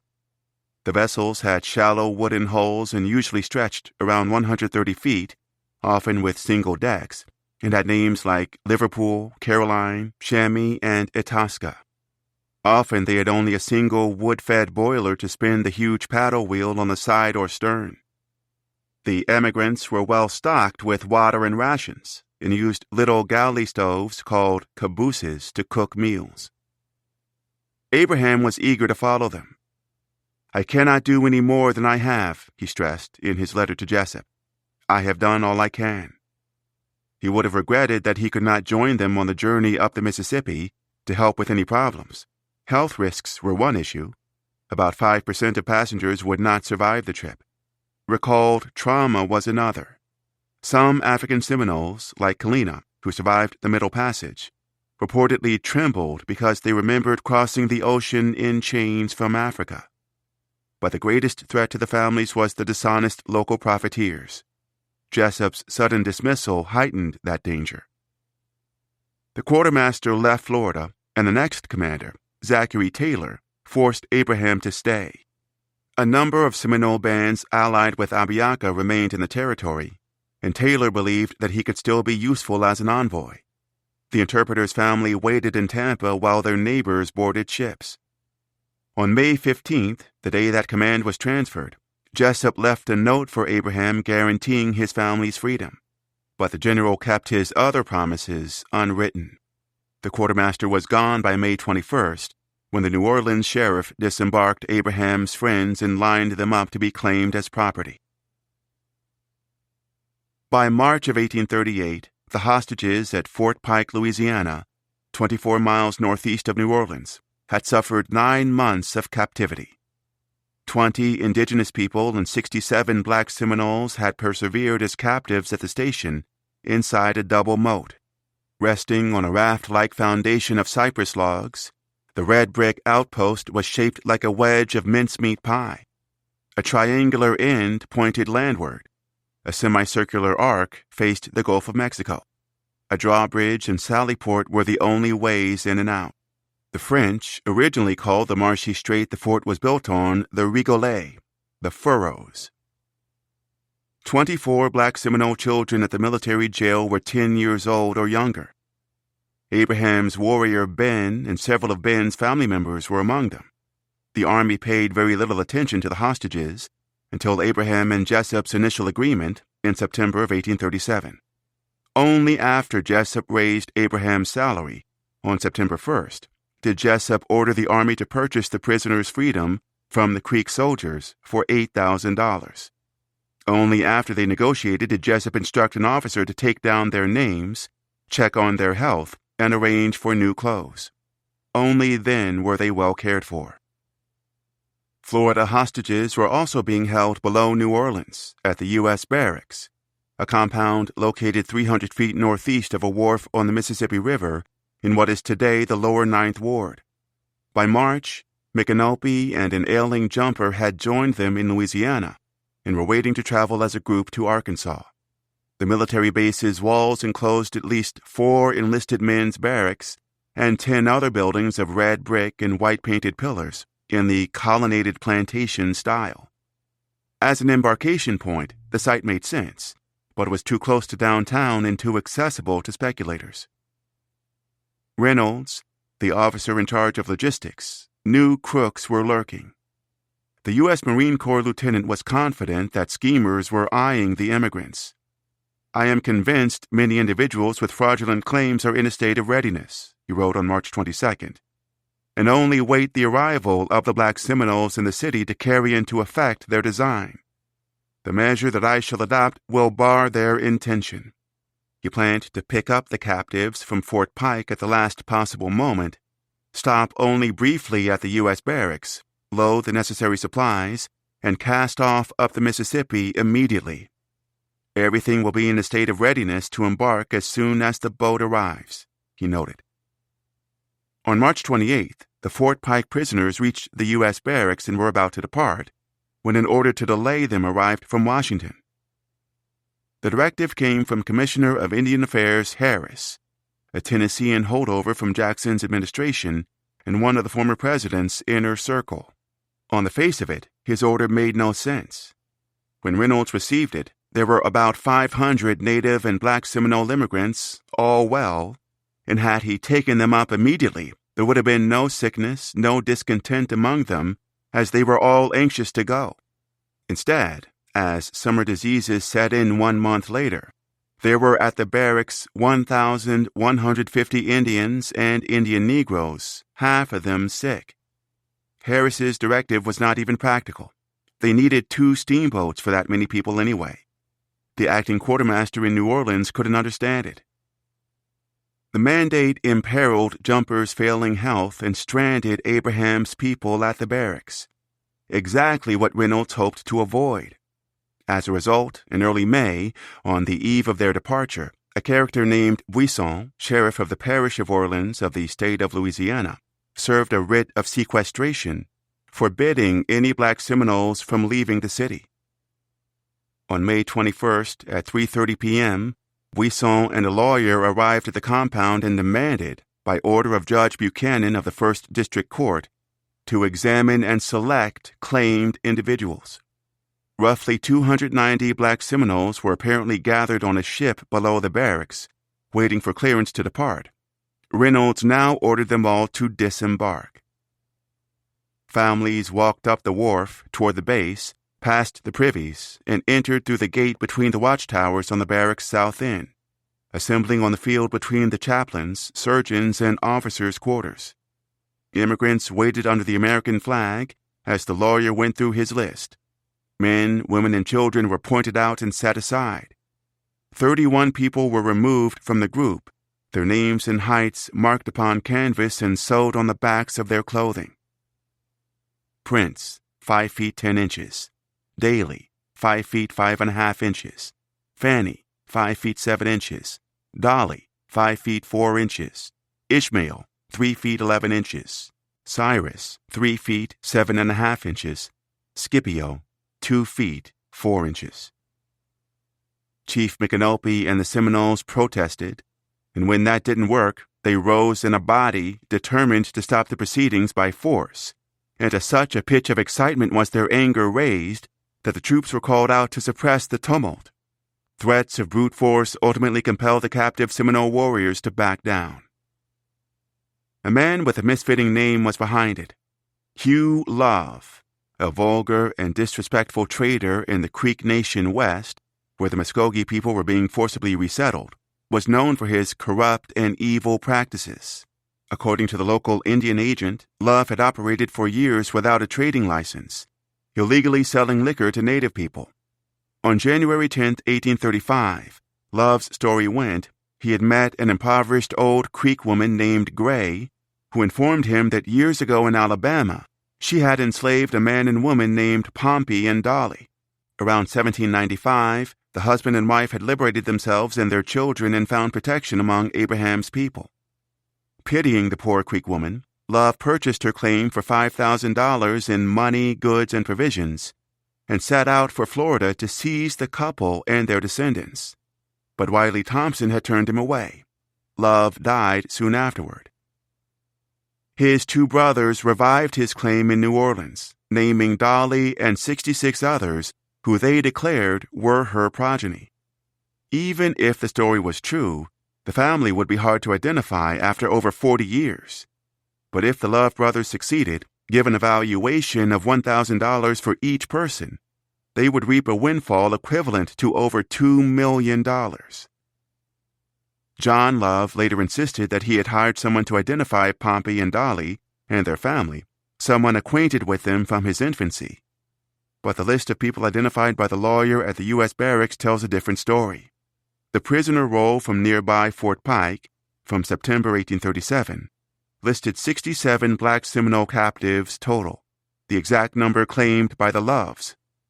Many of those listed by their legal filing appear on the Fort Pike list in an identical order. The brothers bribed someone, or accessed the Fort Pike roll, and fit their claim to it. No one present could identify the claimed. They were called by name.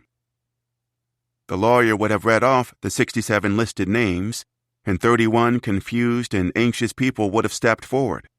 Many of those announced were brave enough not to react when they heard their names. Tina and Tina were both taken, even though they were not named in the court filing. The wrong Flora stepped forward and was separated along with her granddaughter, Abby, who wasn't on the Love brothers list either. Louis Pacheco, the late Dade's guide, also somehow ended up among the victims, making for a total of 33. After spending one last night at the military compound, the group was hauled downtown in the custody of the sheriff. News of the incident reached Tampa Bay, and within days, Abraham was dispatched to Louisiana. He apparently left Fort Brooke on or shortly after June 5th on the U.S. transport Columbia. At 87 feet, smaller and faster than other transports, the ship was a twin-mast schooner that was also outfitted as a steamship. The vessel made the Alabama coast after 5 or 6 days. On June 11th, off Mobile Point, the furnace burst, badly scalding 5 enginemen. A deckhand leaped overboard, paddling around for a half hour before he was fished out. The Columbia likely sailed onward, reaching New Orleans on June 13th. When Abraham stepped onto Louisiana soil, the 257 black Seminoles who were not in jail had already departed for Arkansas. After the seizures of May 21st, they had embarked in the middle of the night at 2 a.m. on the South Alabama, Abraham's people, Micanopy, and 401 Indians. Later that day, another lawyer showed up in New Orleans with another claim. He learned that his targets were gone, found his ship, and chased them upriver. 22. Tell. The following account may be relied on, and though from the circumstances, of course, incapable of being sustained by white witnesses, it must carry with it a certain weight inseparable from a true story. Lieutenant Casey, 1838. Nak Oneida, Tell. The South Alabama was not built for speed. A lumbering workhorse, it was designed to lug heavy loads into harbors and up shallow rivers. The steamship navigated at 3 knots, about the speed of the average person strolling along the banks. The crawl came with a clamor, the metronomic churn of the massive paddle wheel, the clatter, huff, and clunking of the pistons, pipes, and boiler, the hissing steam blasting from the safety valve, the creak of the shallow wooden hull, and the roar and vibrations of the firebox. Roughly an hour passed after leaving the U.S. barracks before New Orleans came into view. From the deck, the emigrants would have seen the glow of gas streetlights from the French Quarter riverfront, and maybe even the dim aura of the candles and oil lamps farther inland, where Judge Buchanan had his court and Sheriff Buisson had his jail. The riverboat carried Micanopy and Abraham's people west beyond the city, away from the rising sun as the moon faded. In daylight, they skirted the German coast, a land of forced labor farms, of cotton and sugarcane and grand estates, where the severed heads of enslaved people had been displayed on the shores not 30 years prior. Up the narrow river corridor, the deep south lurking on both sides, the transport puttered and clanked. Louisiana endangered their left flank, Mississippi menaced on the right. Humid, mucky air blanketed assorted river scenery. Flatboats, rafts, keelboats, cargo ships, and their weather-worn rivermen. Sandbars, river islands, and cypress swamps. Alligators, herons, live oaks, and Spanish moss. The travelers passed the towering bluffs of Natchez, named after the Natchez people, stopped for fresh beef and a short break, and hit Vicksburg, Mississippi on May 26th. Reynolds, the officer in charge, dispatched a boat to shore for provisions, likely a skiff or a yawl, took a muster roll of passengers, and then took a trip into Vicksburg himself. When he returned, he was in the company of a civilian. Reynolds introduced the newcomer to the emigrants after they cast off for Little Rock, Arkansas. He requested an audience with Micanopy and informed the chief that he had just received a letter from Commissioner Harris of Indian Affairs. The Creek mercenaries, Harris explained, never accepted Jessup's offer of $8,000 to free the African Seminoles they had seized as prisoners. A Creek delegation had visited Washington, were promised their spoils of war, then sold the claim for $14,600. The buyer was a speculator from Georgia who, with an associate, reportedly loaned Harris $3,000, the value of a half share in their company. Harris would resign amid scandal before Christmas. The civilian was the buyer's lawyer and brother-in-law, Collins. Harris had ordered all black Seminoles captured by the Creeks turned over to Collins, who had trailed them from New Orleans. The mandate had been approved by the U.S. Acting Secretary of War. Micanopy considered Harris's directive and refused to abide by it. The War Department's order, he told Reynolds, was contrary to the express words of General Jessup. The guards on the South Alabama were armed, but few, and as the Seminole chief later explained, he had known the families in question for 50 years. He had over 100 warriors on board with him. Did Reynolds really want to enforce the decree with only 10 guards? The answer was no, for now. In Arkansas, on June 3rd, the lieutenant forwarded a letter to Little Rock requesting additional armed men to make the Seminoles comply as he continued to pressure the chiefs. I told them it was needless to object, he reported to Washington. My orders were positive and must be obeyed. Micanopy held his ground, daring the army to impose the claim with more than mere words. He and other Seminole leaders became, if anything, more vexed than before, leaving the lieutenant excessively perplexed with these Indians and Negroes. The acting governor of Arkansas, meanwhile, refused to supply troops.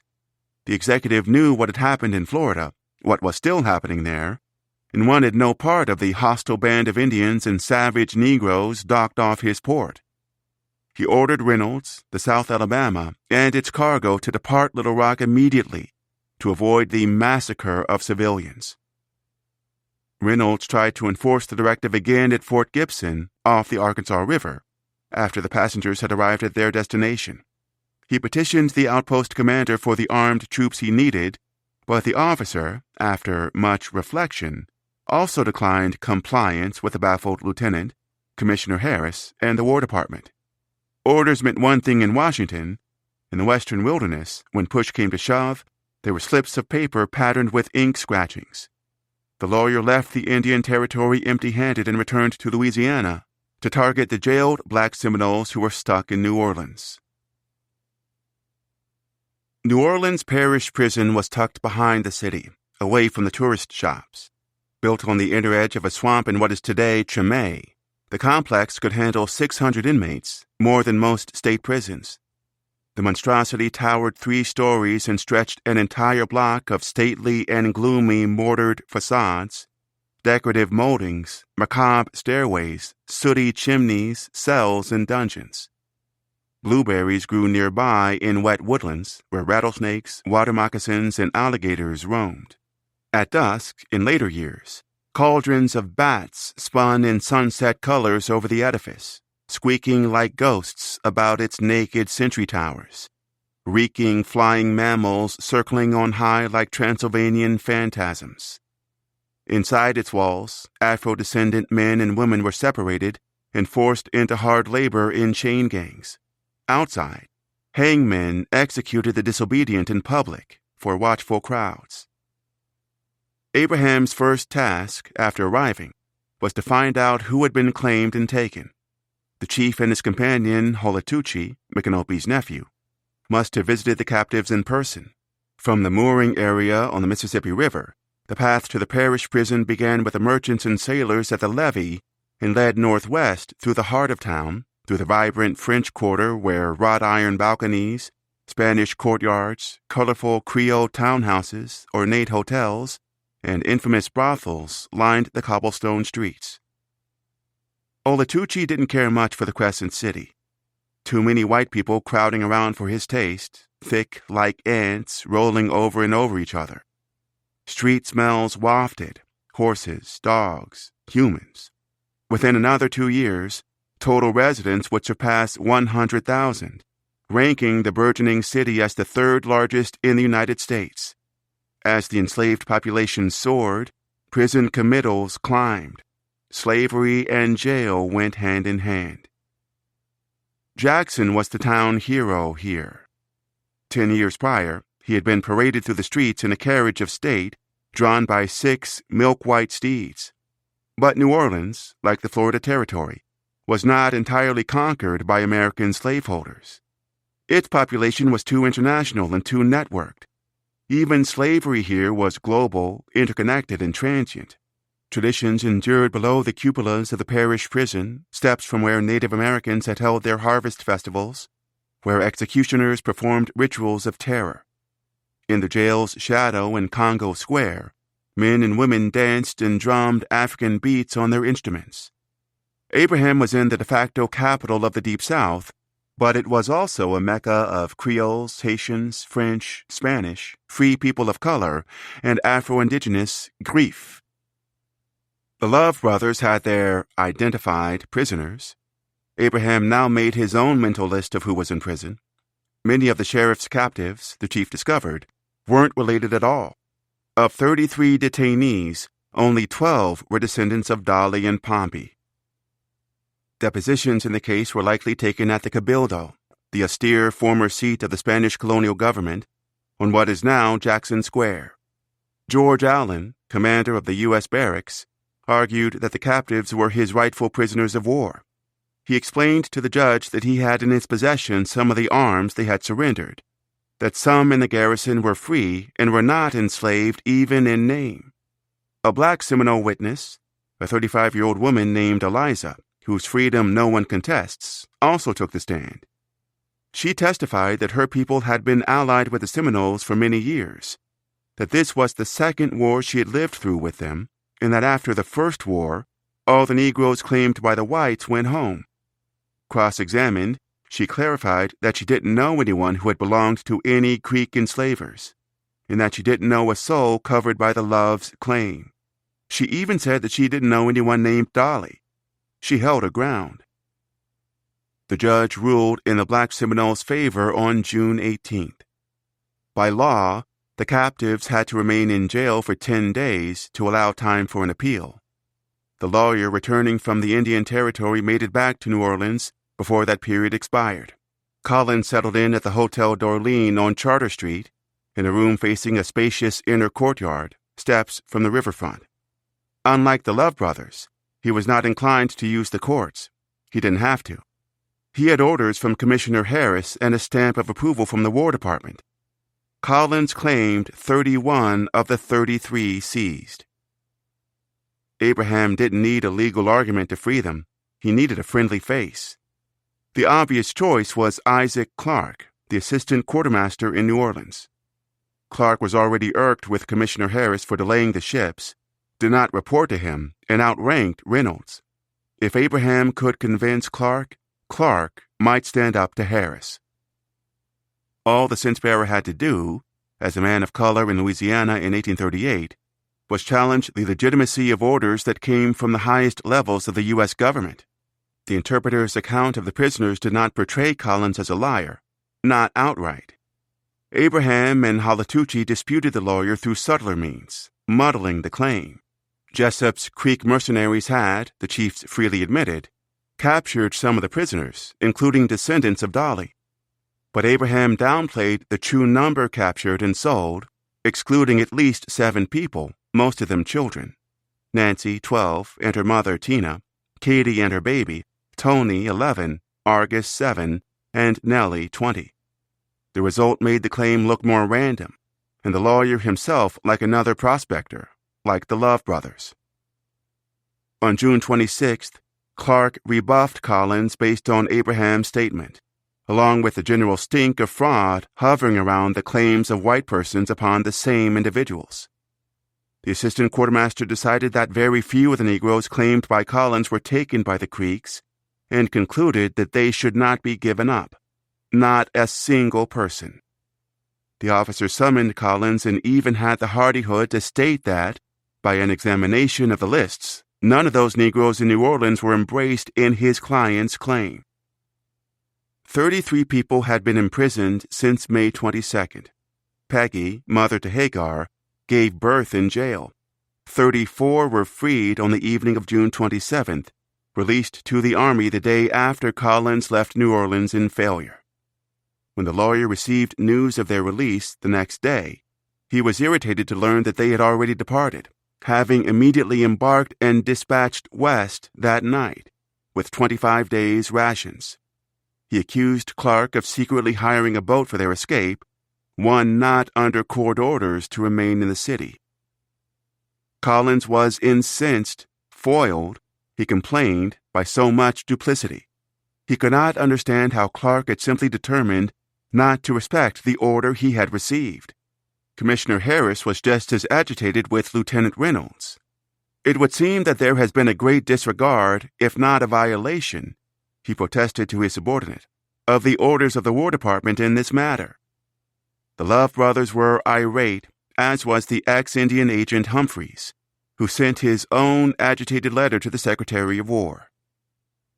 Abraham spent some 2 weeks in New Orleans. After freeing his friends and their children, he left on the U.S. transport Columbia for Fort Brooke. The trip hadn't been entirely limited to business. He and Halatucci took in a vaudeville show at the St. Charles Theater, a performance of light and interesting musical and farcical pieces, including George Holland's The Whims of a Comedian, consisting of ventriloquism. Halatucci's wife, Mrs. Konahaiki, convulsed with laughter when Holland imitated the crying of a child in one of his songs. Another attendee, Saha Slochi, young, unmarried, fell asleep. The Times-Picayune announced the honored guests in advance.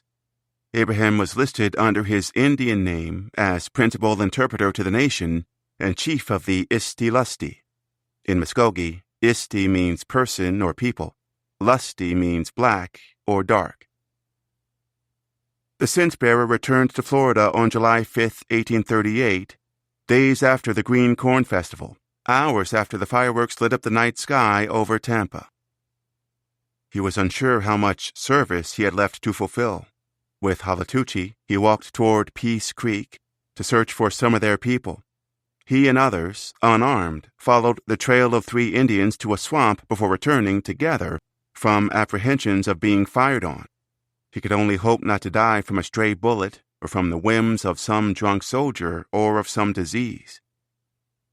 The Florida War continued. An abandoned fort blazed to ashes. A bridge on the Withlacoochee smoldered.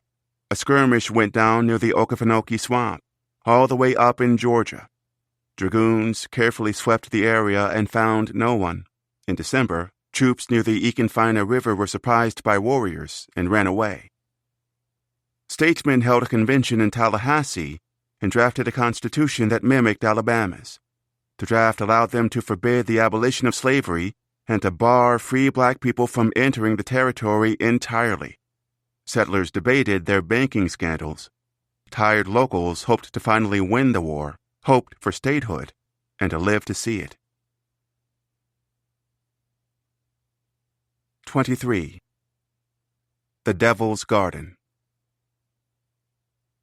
Fever and swimming in the head plagued Zachary Taylor as he, like Jessup before him, grasped how Florida would destroy his army. The commander shed 30 pounds in his first weeks on the job, riding in the tropical sun, with the worst water for drinking imaginable. Abiaka and his allies were determined to use their legs instead of their arms and have the climate battle for them, he noted, which has proved much more fatal and is more to be dreaded than their rifles and scalping knives. By August of 1838, Taylor was dreaming of being replaced and leaving the peninsula. Better that than suffer and die for no reason, on lands that could not be settled in all probability by the whites for several centuries. By November, he had abandoned all ideas of pursuing Abiaka's resistance through the swamps, hammocks, and Everglades as totally useless, and likely only to break the men down. All we can do is get in sight of the Indians, he informed the War Department, and when they choose to elude us, we have never been able to overtake them. The Everglades were an ideal refuge. Twisting rivulets and streams stretched across the width of the lower peninsula, allowing the Seminole and Miccosukee holdouts easy routes of retreat and thwarting any thoughts of a blockade. Hammocks and wildlife abounded, and storms provided badly needed supplies. Ship after ship ran aground and offered up their cargoes. 3 sloops and 2 brigs, laden with goods of every description, were plundered near Cape Florida, the crews killed.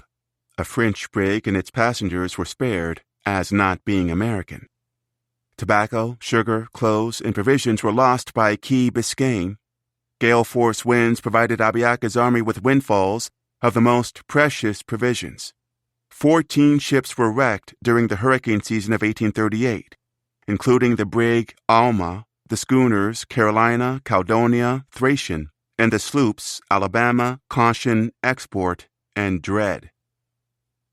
troops at New Smyrna, living in an outbuilding of a wrecked labor camp beyond the ruins of a princely mansion, set skulls of shipwreck victims on the sill. A fifer's boy, 5 or 6, with a hat of sugar paper, beat a little drum morning, noon, and night. Abiaka sent word to the army that he was sick with dysentery. The story was that he'd eaten salted meat from a wrecked ship, the meat spoiled from ocean water. The chief was oh so feeble, the messenger said, but he would surrender himself soon. Taylor hoped it was true and pressed on, an odd kind of warfare, fighting and negotiating at the same time. On Christmas, the soldiers at Fort Brooke feasted and the officers shot rifles. At Abraham's camp, as many as 140 black Seminoles dressed up in the gayest attire. Bedecked with bright, streaming ribbons, they relaxed to the tunes of a fiddler who marched back and forth playing Sugar in the Gourd and other hoedowns. On New Year's Day, the interpreter and the family celebrated to songs played on a cracked fiddle and tin pan. Women dressed with considerable taste in white frocks, and the couples danced, and the children feasted on the roasted pigs, soffkey, sweet potatoes, and hominy. In early 1839, Abraham was released from his burdens. Before leaving along the same route as the others, through New Orleans, he freed his son Renty, whom he owned, documenting the act in one of the oldest surviving record books of Hillsborough County. Know all men that I, Abram, a free black man of the Seminole nation, being seized and possessed in my own right of full and unrestricted property in and to a certain Negro and slave named Renty, son of Hagar, in consideration of the natural affection which I bear for said Renty as my own son by said woman Hagar, do hereby emancipate said Renty from slavery. I hereby warrant and defend him against the claims of all persons whomsoever. In witness hereof I set my hand and seal this 23rd day of February. Judge Steele of Tampa Bay witnessed the manumission. Several days later, armed with that brittle legal guard, the cense-bearer and his children left Florida behind. Abraham, his family, and the black Seminoles left Fort Brooke on a sailboat and on the U.S. transport Columbia on February 26th and March 1st. Halatucci and Cujo went with them, as did Tony and Polly Barnett and their children. A writer for the Daily Georgian seemed to think that Abraham had won the day, and dismissed him as well known as an interpreter and a wily and treacherous rascal. Most of the departing were ready for new lives and looking to the future. The black Seminole families were not weeping. They smiled and laughed. A witness at Little Rock was disturbed over why Abraham and his group seemed to be so fat and good-humored, as if they had been living a life of indolent ease, instead of being haunted like wild beasts from fastness to fastness. The passengers waited for the river waters to rise and reached Fort Gibson in modern-day Oklahoma on April 13, 1839. A single passenger, of over 200 in total, died during the journey. No legal claims were made on Abraham's people. After March of 1839, according to the cense-bearer, there were only 20 or 30 Negroes left in the nation. Nearly all black Seminoles left with their allies. Some of the bondservants from the labor camps returned to owners in the forted cities. Of the estimated 500 laborers who were freed or taken from the enslavement farms, at least 150 were turned over, either by Jessup's Creek warriors or by Seminoles, as part of the clemency deal. Others left for the British Bahamas, where slavery was being abolished. As early as July of 1836, a large schooner had been observed at Indian Key, full of Afro-descendant families escaping from Florida. Jessup had predicted that all the Negroes in the nation who can find the means of escape would follow them to those islands. For years, troubled enslavers wrote letters filled with names of those who'd never returned and never would. Abraham lost dear friends, as they all did. Both July and Murray were ordered to remain in the territory as interpreters and guides. Neither man would live to the end of their duties. July was killed by hostile Indians and was buried by the troops. Murray, while on the march with U.S. soldiers near Fort King, was killed by one of the Americans. Jumper died in New Orleans after Commissioner Harris delayed the ship. His funeral was attended by the military and conducted with the honors of war. For all of the worst possible outcomes, Abraham had guided most of his wards through the nightmare. Black Seminole families remained free, with lives left to cherish. Neither he nor his men ever faced consequences for destroying Dade's command.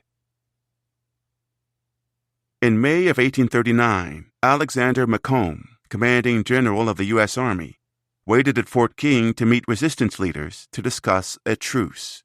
He would have been clad in the attire of his rank, in silk undergarments, a hat of ribbons, tassels, and swan feathers, golden epaulets sparkling on his coat, his figure booted and gloved and girdled by a sky-blue sash. For over a week, the highest-ranking officer in the nation lingered. When the warriors finally showed up, Abiaka wasn't with them.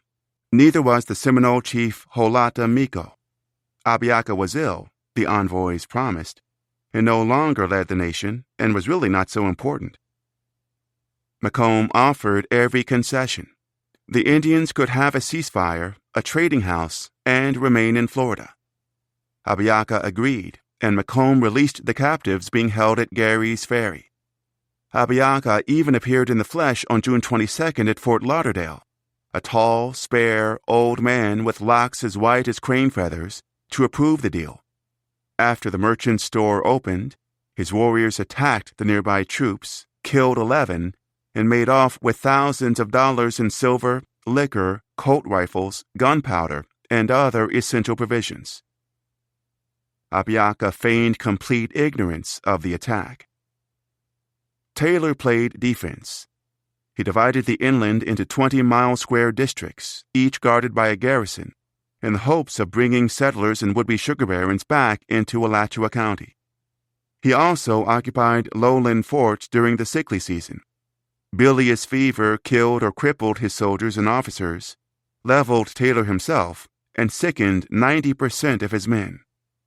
I should have a greater chance for my life, an officer at Fort Lauderdale reasoned, were a millstone tied around my neck and I thrown into the sea.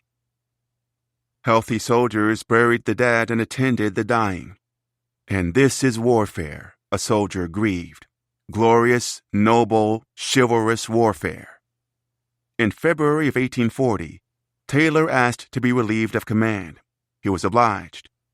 More colonists died that year than in any other of the conflict. The military was reduced to bribery, offering Abiaka $10,000 to leave Florida. In late 1841 and early 1842, the U.S. Navy led riverine excursions into the unmapped Everglades, a place not fit for the white man in a search area larger than Connecticut. The so-called Mosquito Fleet was originally equipped with 3 schooners, 5 barges, and canoes 10 to 40 feet long. The vessels struggled against currents and rapids, passed beautiful lagoons, navigated serpentine channels, and pushed through dense sedges. Sawgrass inflicted deep wounds on the arms and legs of the men as they paddled through vast tracts of the vegetation on slow and tortuous expeditions to nowhere. Seamen got lost amid meandering streams, unable to navigate by dead reckoning. On one 7-day excursion, sailors camped on solid ground for a single night. The Everglades was melancholic, disorienting, and tedious. Skirmishes were initiated by the hunted, by Seminoles and Miccosukes who attacked the sailors and Marines as they paddled and poled through the trackless wastes. Expeditions found homes on isle hammocks, but their occupants were always a step ahead. One island, a most beautiful spot, revealed 20 acres of extremely rich soil, well protected by immense live oak and wild fig trees, and an almost impenetrable thicket of mangroves. Here were 2 towns, 2 dancing grounds, a council lodge, and a plot of fine Cuba tobacco. The whole clearing was overrun with pumpkin, squash, and melon vines, with occasionally lima beans in great luxuriance and of most excellent quality. Sugarcane and corn grew nearby.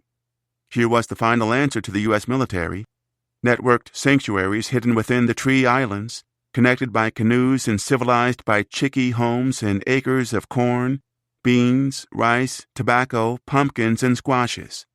the region where Abiaka and the families survived, north of what is today the Big Cypress Reservation, became known, in the chief's honor, as the Devil's Garden.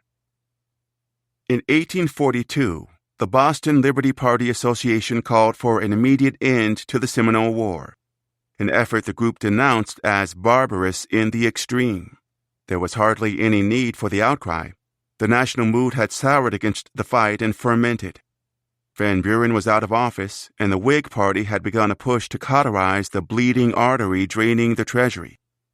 The Florida tribes would soon become a fading memory. Abiaka won the land as Abraham saved his people. Neither achieved the national recognition of Osceola, the stereotype who suffered and died. Territorial Governor Richard Call still dreamed of victory before the year was out, even as he lamented the costs and the condition of Florida's banks, which were still in a state of suspension because their debtors are unprepared to pay them. In the end, the Army simply gave up. In a special message to Congress on May 10, 1842, President John Tyler announced that only 240 indigenous people remained in the territory, less than half the likely number. Giving up was a noble restraint to spare a few stragglers. To commemorate the occasion, what was left of the Army in Florida dug up the bodies of 60 officers and surgeons and all of Major Dade's command and reinterred wagon loads of bones under a 3-pyramid coquina monument in St. Augustine.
24.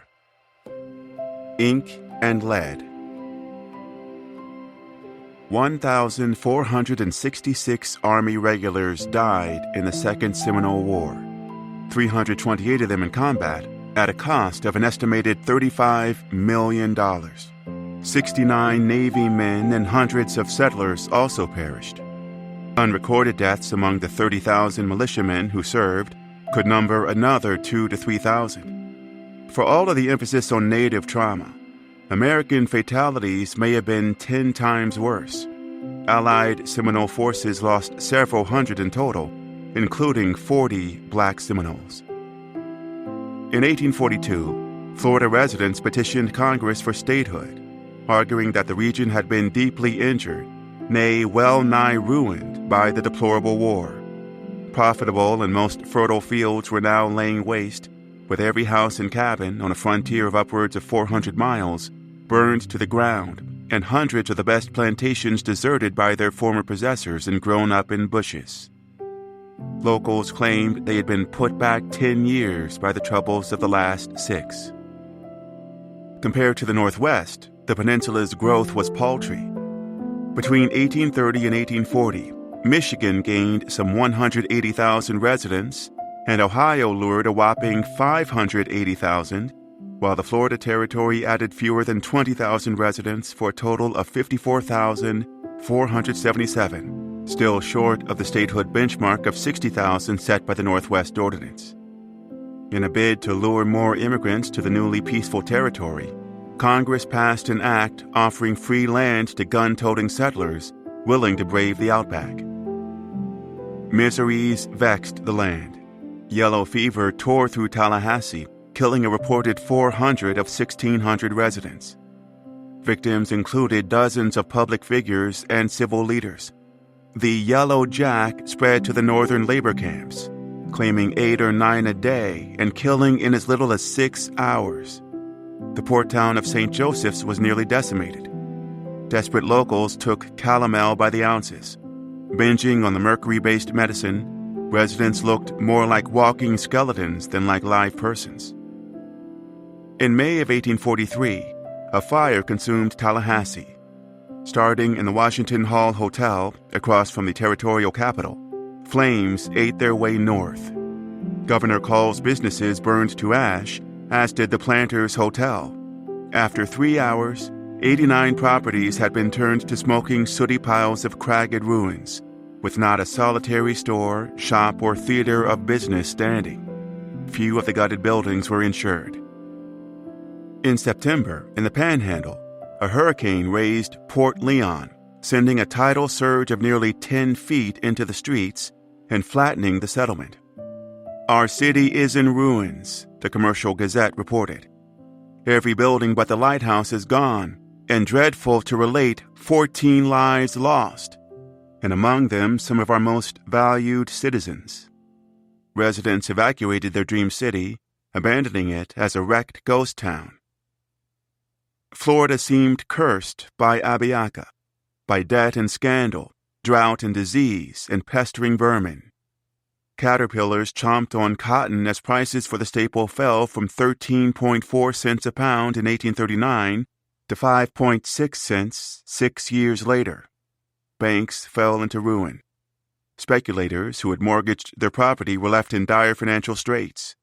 Legislators, hoping to ease the crisis, indefinitely suspended taxes on land and enslaved people. By 1845, when Florida gained admission to the Union, there wasn't a single solvent bank in the territory. Florida limped into statehood, hampered by lingering wounds of war, joining the United States on March 3, 1845, as the 27th state. It was the least populated state in the South, with less than a tenth of the population in 1850 of both Virginia and neighboring Georgia. Florida statesmen dutifully pledged to protect the interests and institutions peculiar to ourselves and the South generally, especially from the renewed vehemence of the abolitionists. Vast swaths of the interior remained unsettled. On June 23rd, the State General Assembly met for its first session, and on June 24th, news arrived that Andrew Jackson, the first American governor of Florida, whose sword first drew aside the curtain and exposed this lovely land of flowers, was dead. Legislators halted the General Assembly and penned floral tributes. The state Senate saluted America's 7th chief executive as the 9th President of the United States. The House forgave past transgressions, praised Jackson as a steadfast friend, and applauded him for acquiring the peninsula from Spain. Floridians, House members declared, should be among the first and foremost to cherish his fame as identified with their own state. Newspapers celebrating statehood paused to mourn their founding hero.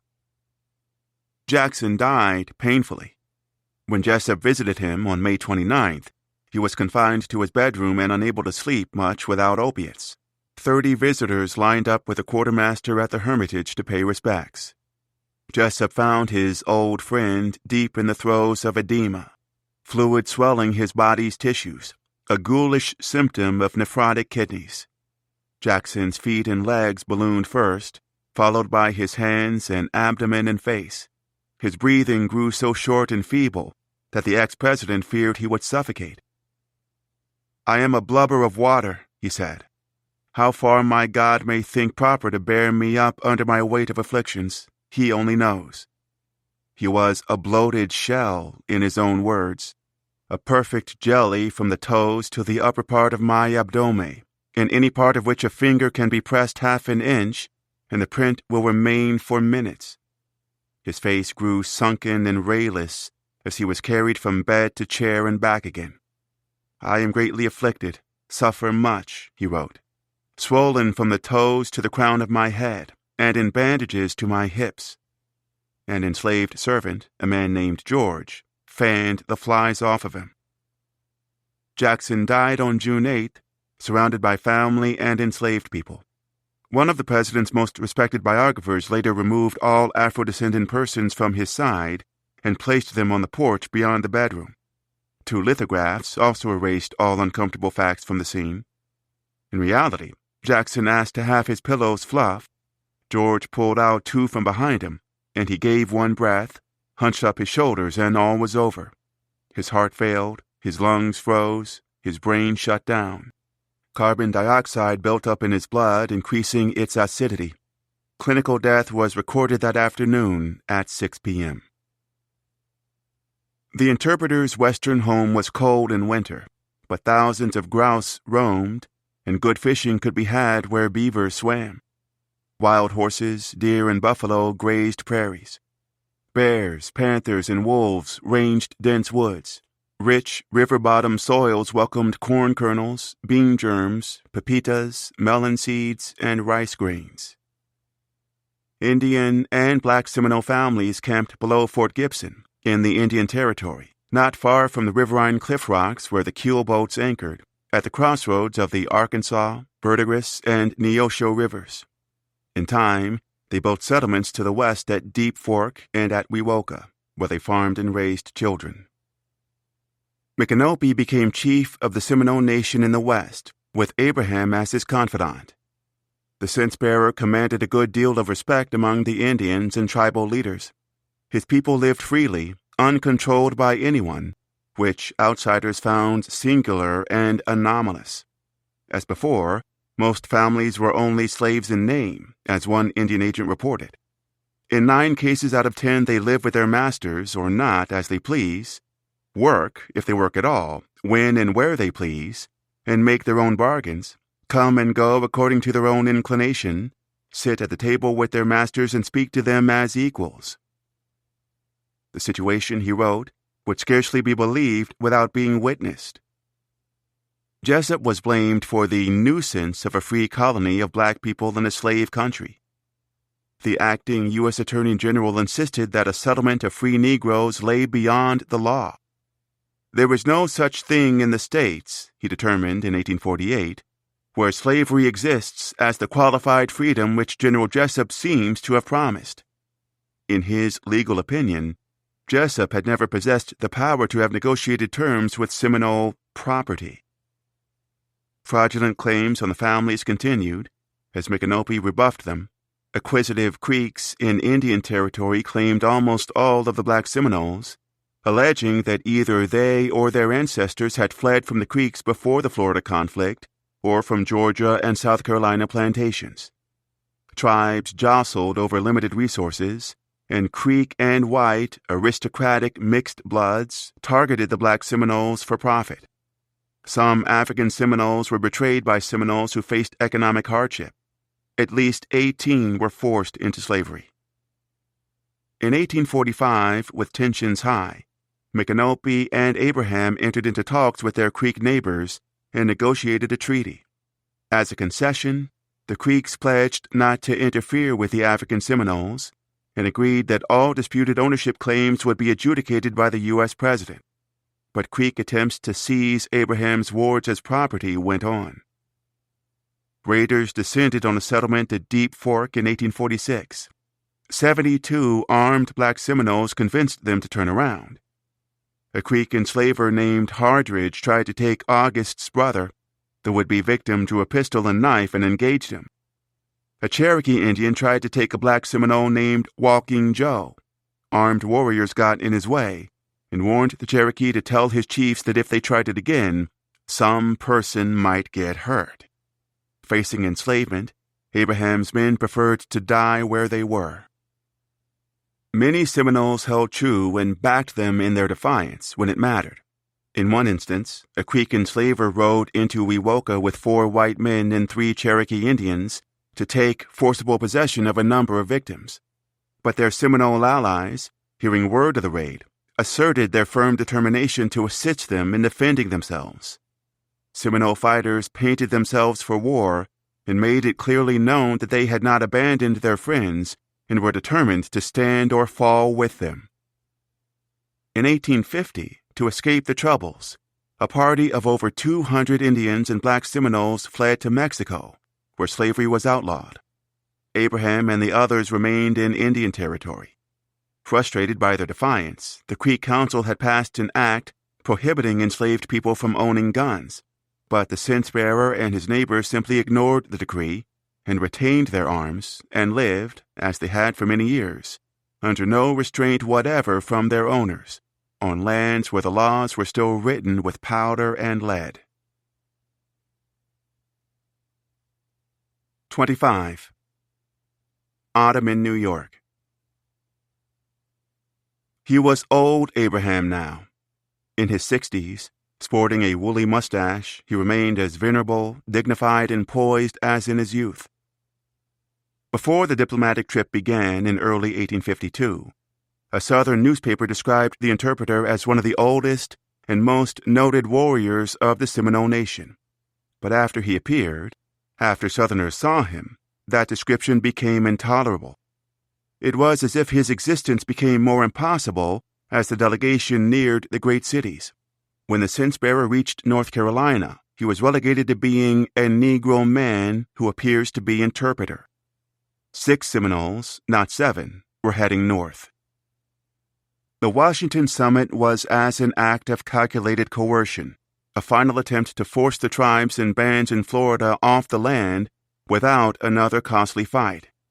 Envoys arrived from both the South and the West. The late Jumper's son, John Jumper, who had witnessed Dade's defeat as a boy, was soon to be head chief in Indian Territory.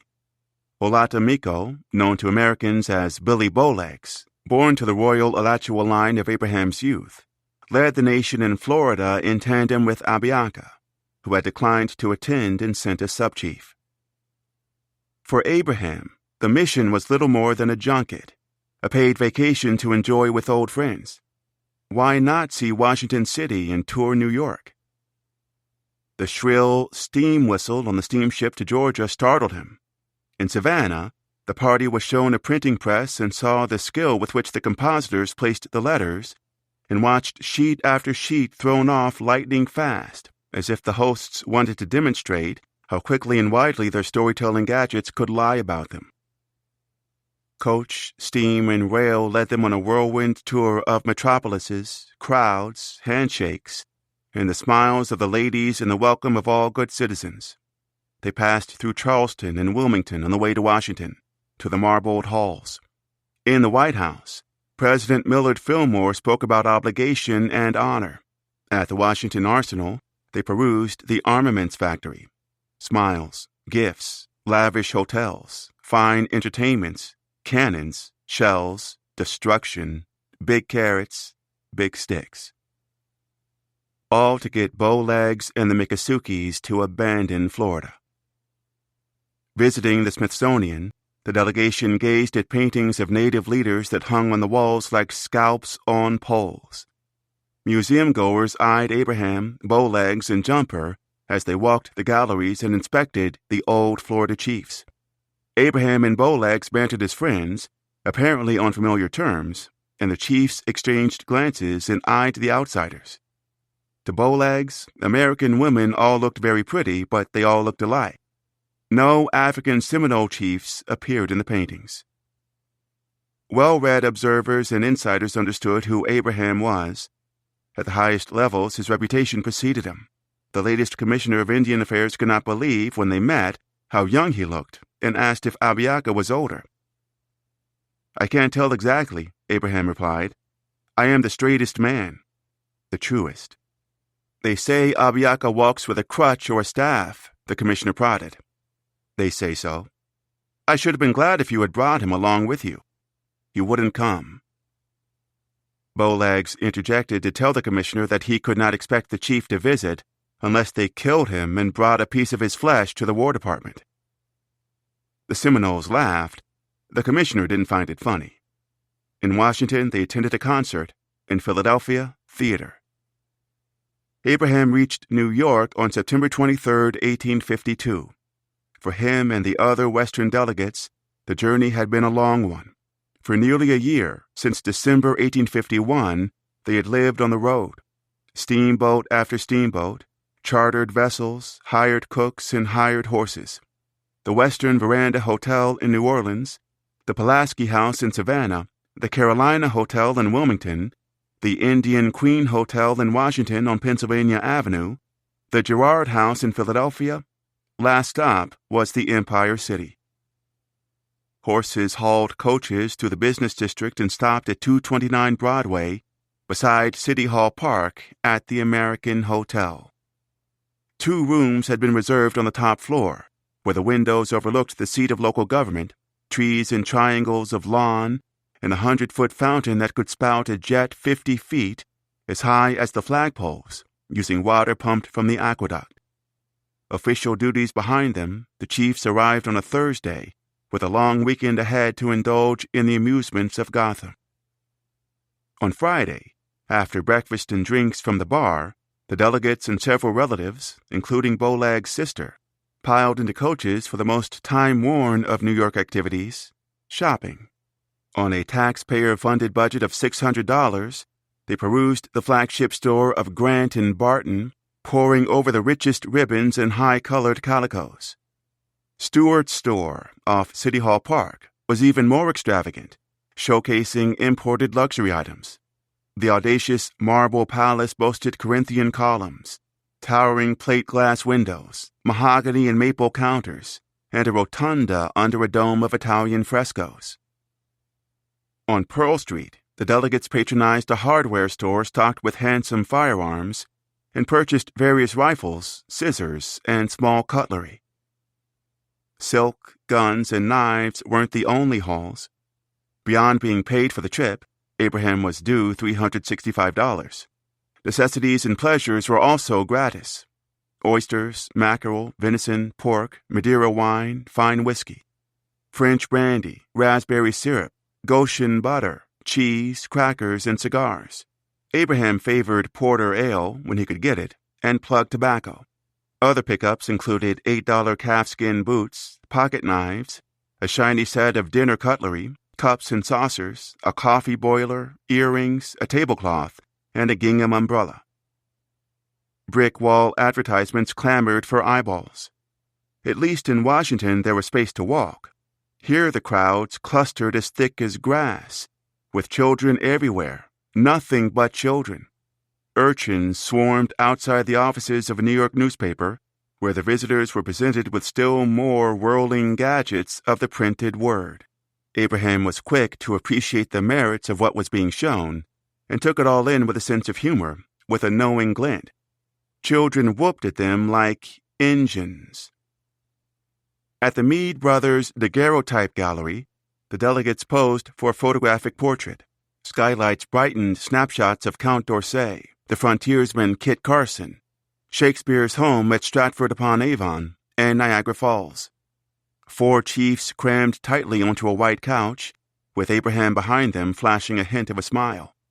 Newspapers printed a sketch of the photo, in which much of the awkward comedy had been eliminated.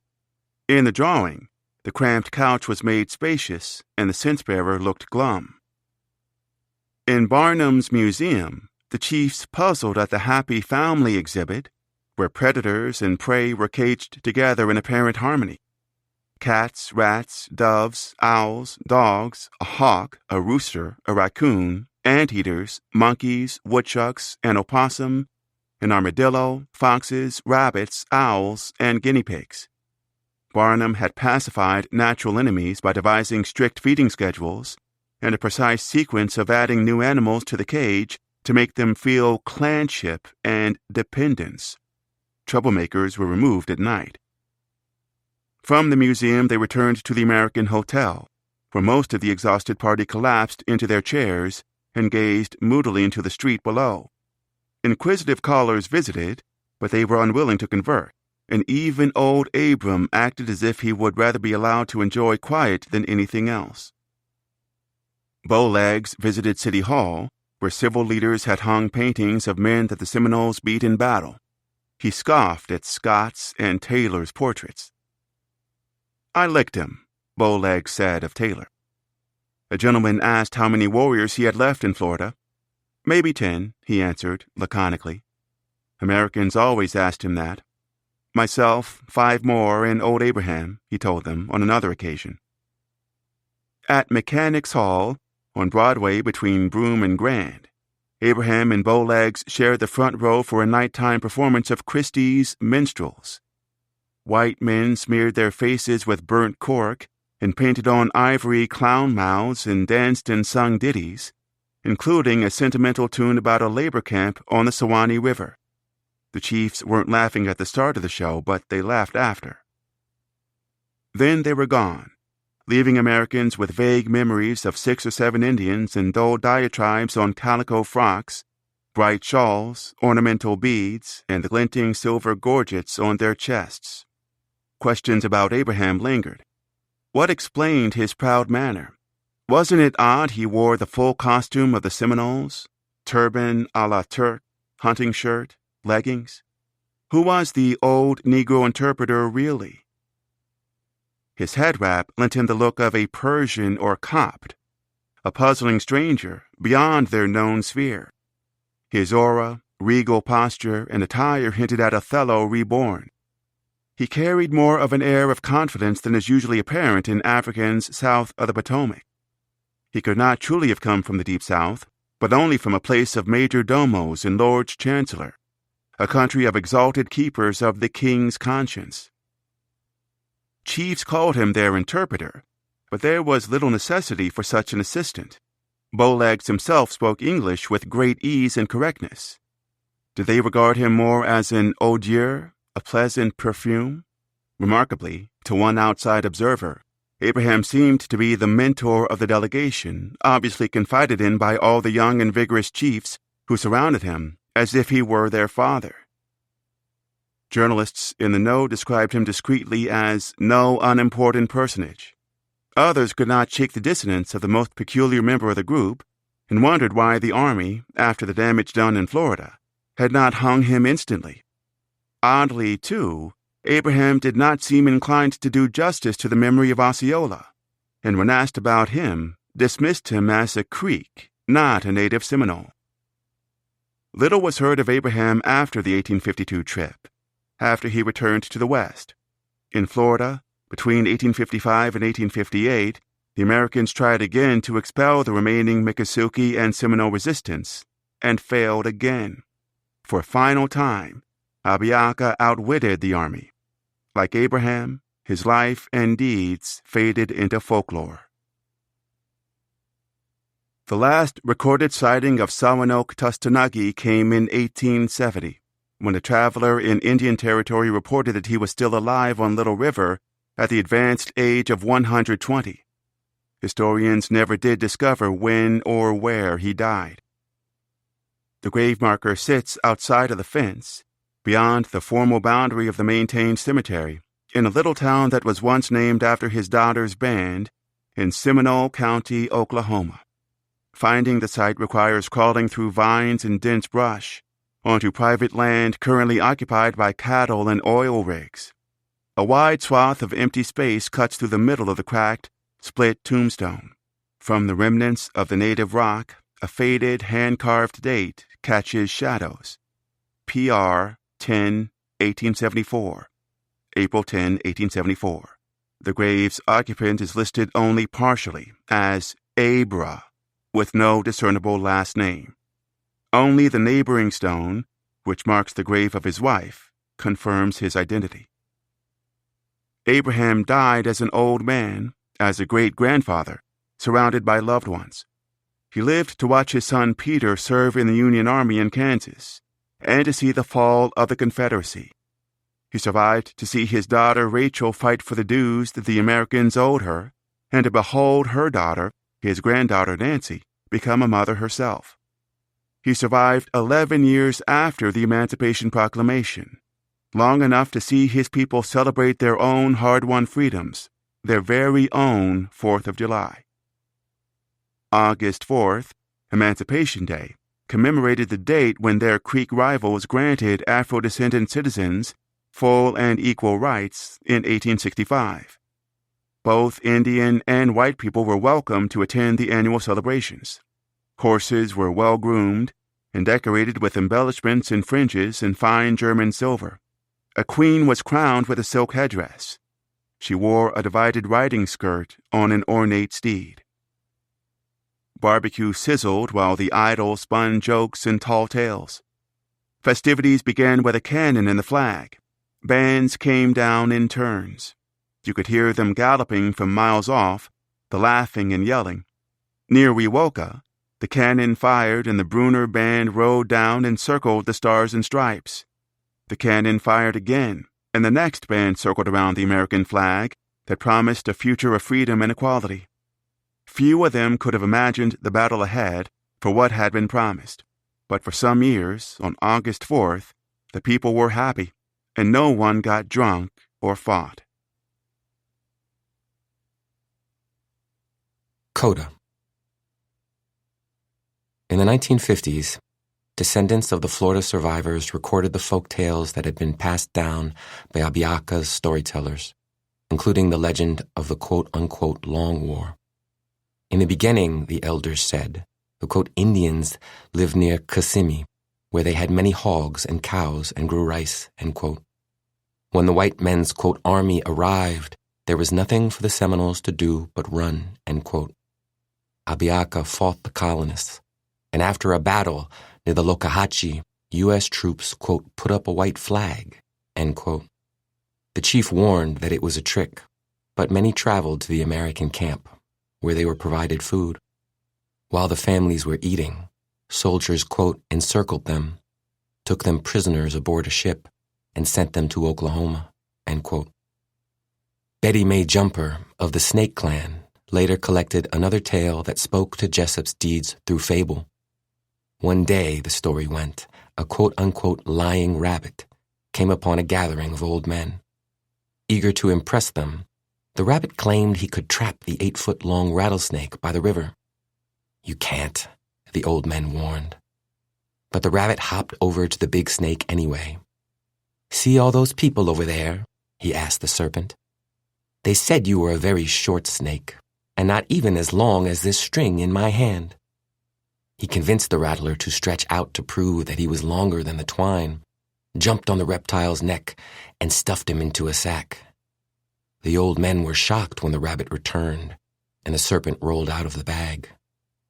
I told you I could, the rabbit said. Yes, with his lies, the snake said. The lying rabbit appears often in Seminole folktales. Storytellers use the trickster as an example. to teach children to tell the truth. Acknowledgements. This book would have been impossible without help from the many dedicated archivists who keep our history.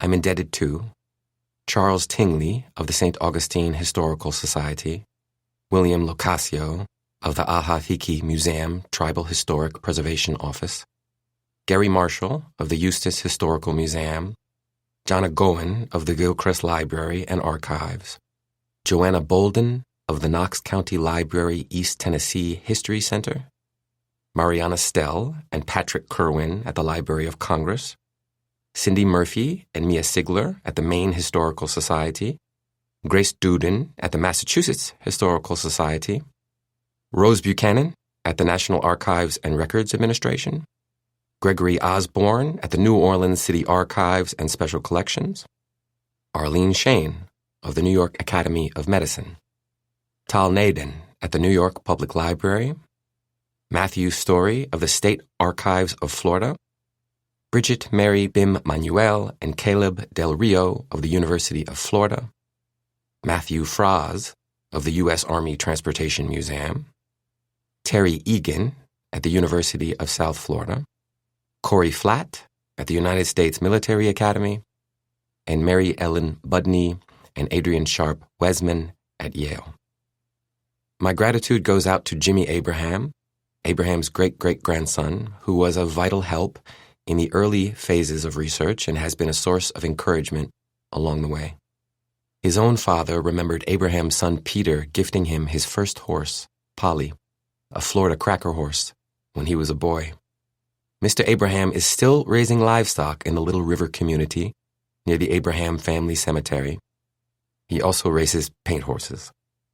I am also in debt to Carol Scott, who, in researching her husband Melvin Bruner's seminal genealogy, knew of and located Abraham's grave. Thanks go to my family, Nancy Mall, Stephen Holmes, Alexa Holmes, and Lapo Holmes, for their love and support, and in particular to my brother Francesco Holmes for our early conversations about the evidence regarding Chief Abiaka. Chasad Yahu Zarbabel provided highly insightful notes on an early draft. Jack Martin of William and Mary was indispensable for his translations, advice, and help. Terrence Week at the University of South Carolina was a valuable sounding board early in my research and a wise guiding hand. My editor, Nicholas Ciani, has proven to be a steady mentor and a trustworthy partner. Without Nick's faith in me and in the project, unwavering from the opening bell, the book wouldn't exist. One Signal's publisher, Alessandra Bastali, has been just as supportive. I'd also like to thank Abby Moore for her help and Divina Mak Maniscalco for her beautiful design work. My agent, Eric Lupfer, has been and continues to be a friend and a skillful advisor. The Free and the Dead, the untold story of the Black Seminole Chief, the Indigenous Rebel, and America's Forgotten War, was written by Jamie Holmes and read by David Sadson with the author. The author was recorded by John Pollack at Wavemaker Studio in San Antonio, Texas. Editing and post-production by Common Mode, Paul Fowley, Technical Director. This has been a presentation of Simon & Schuster Audio.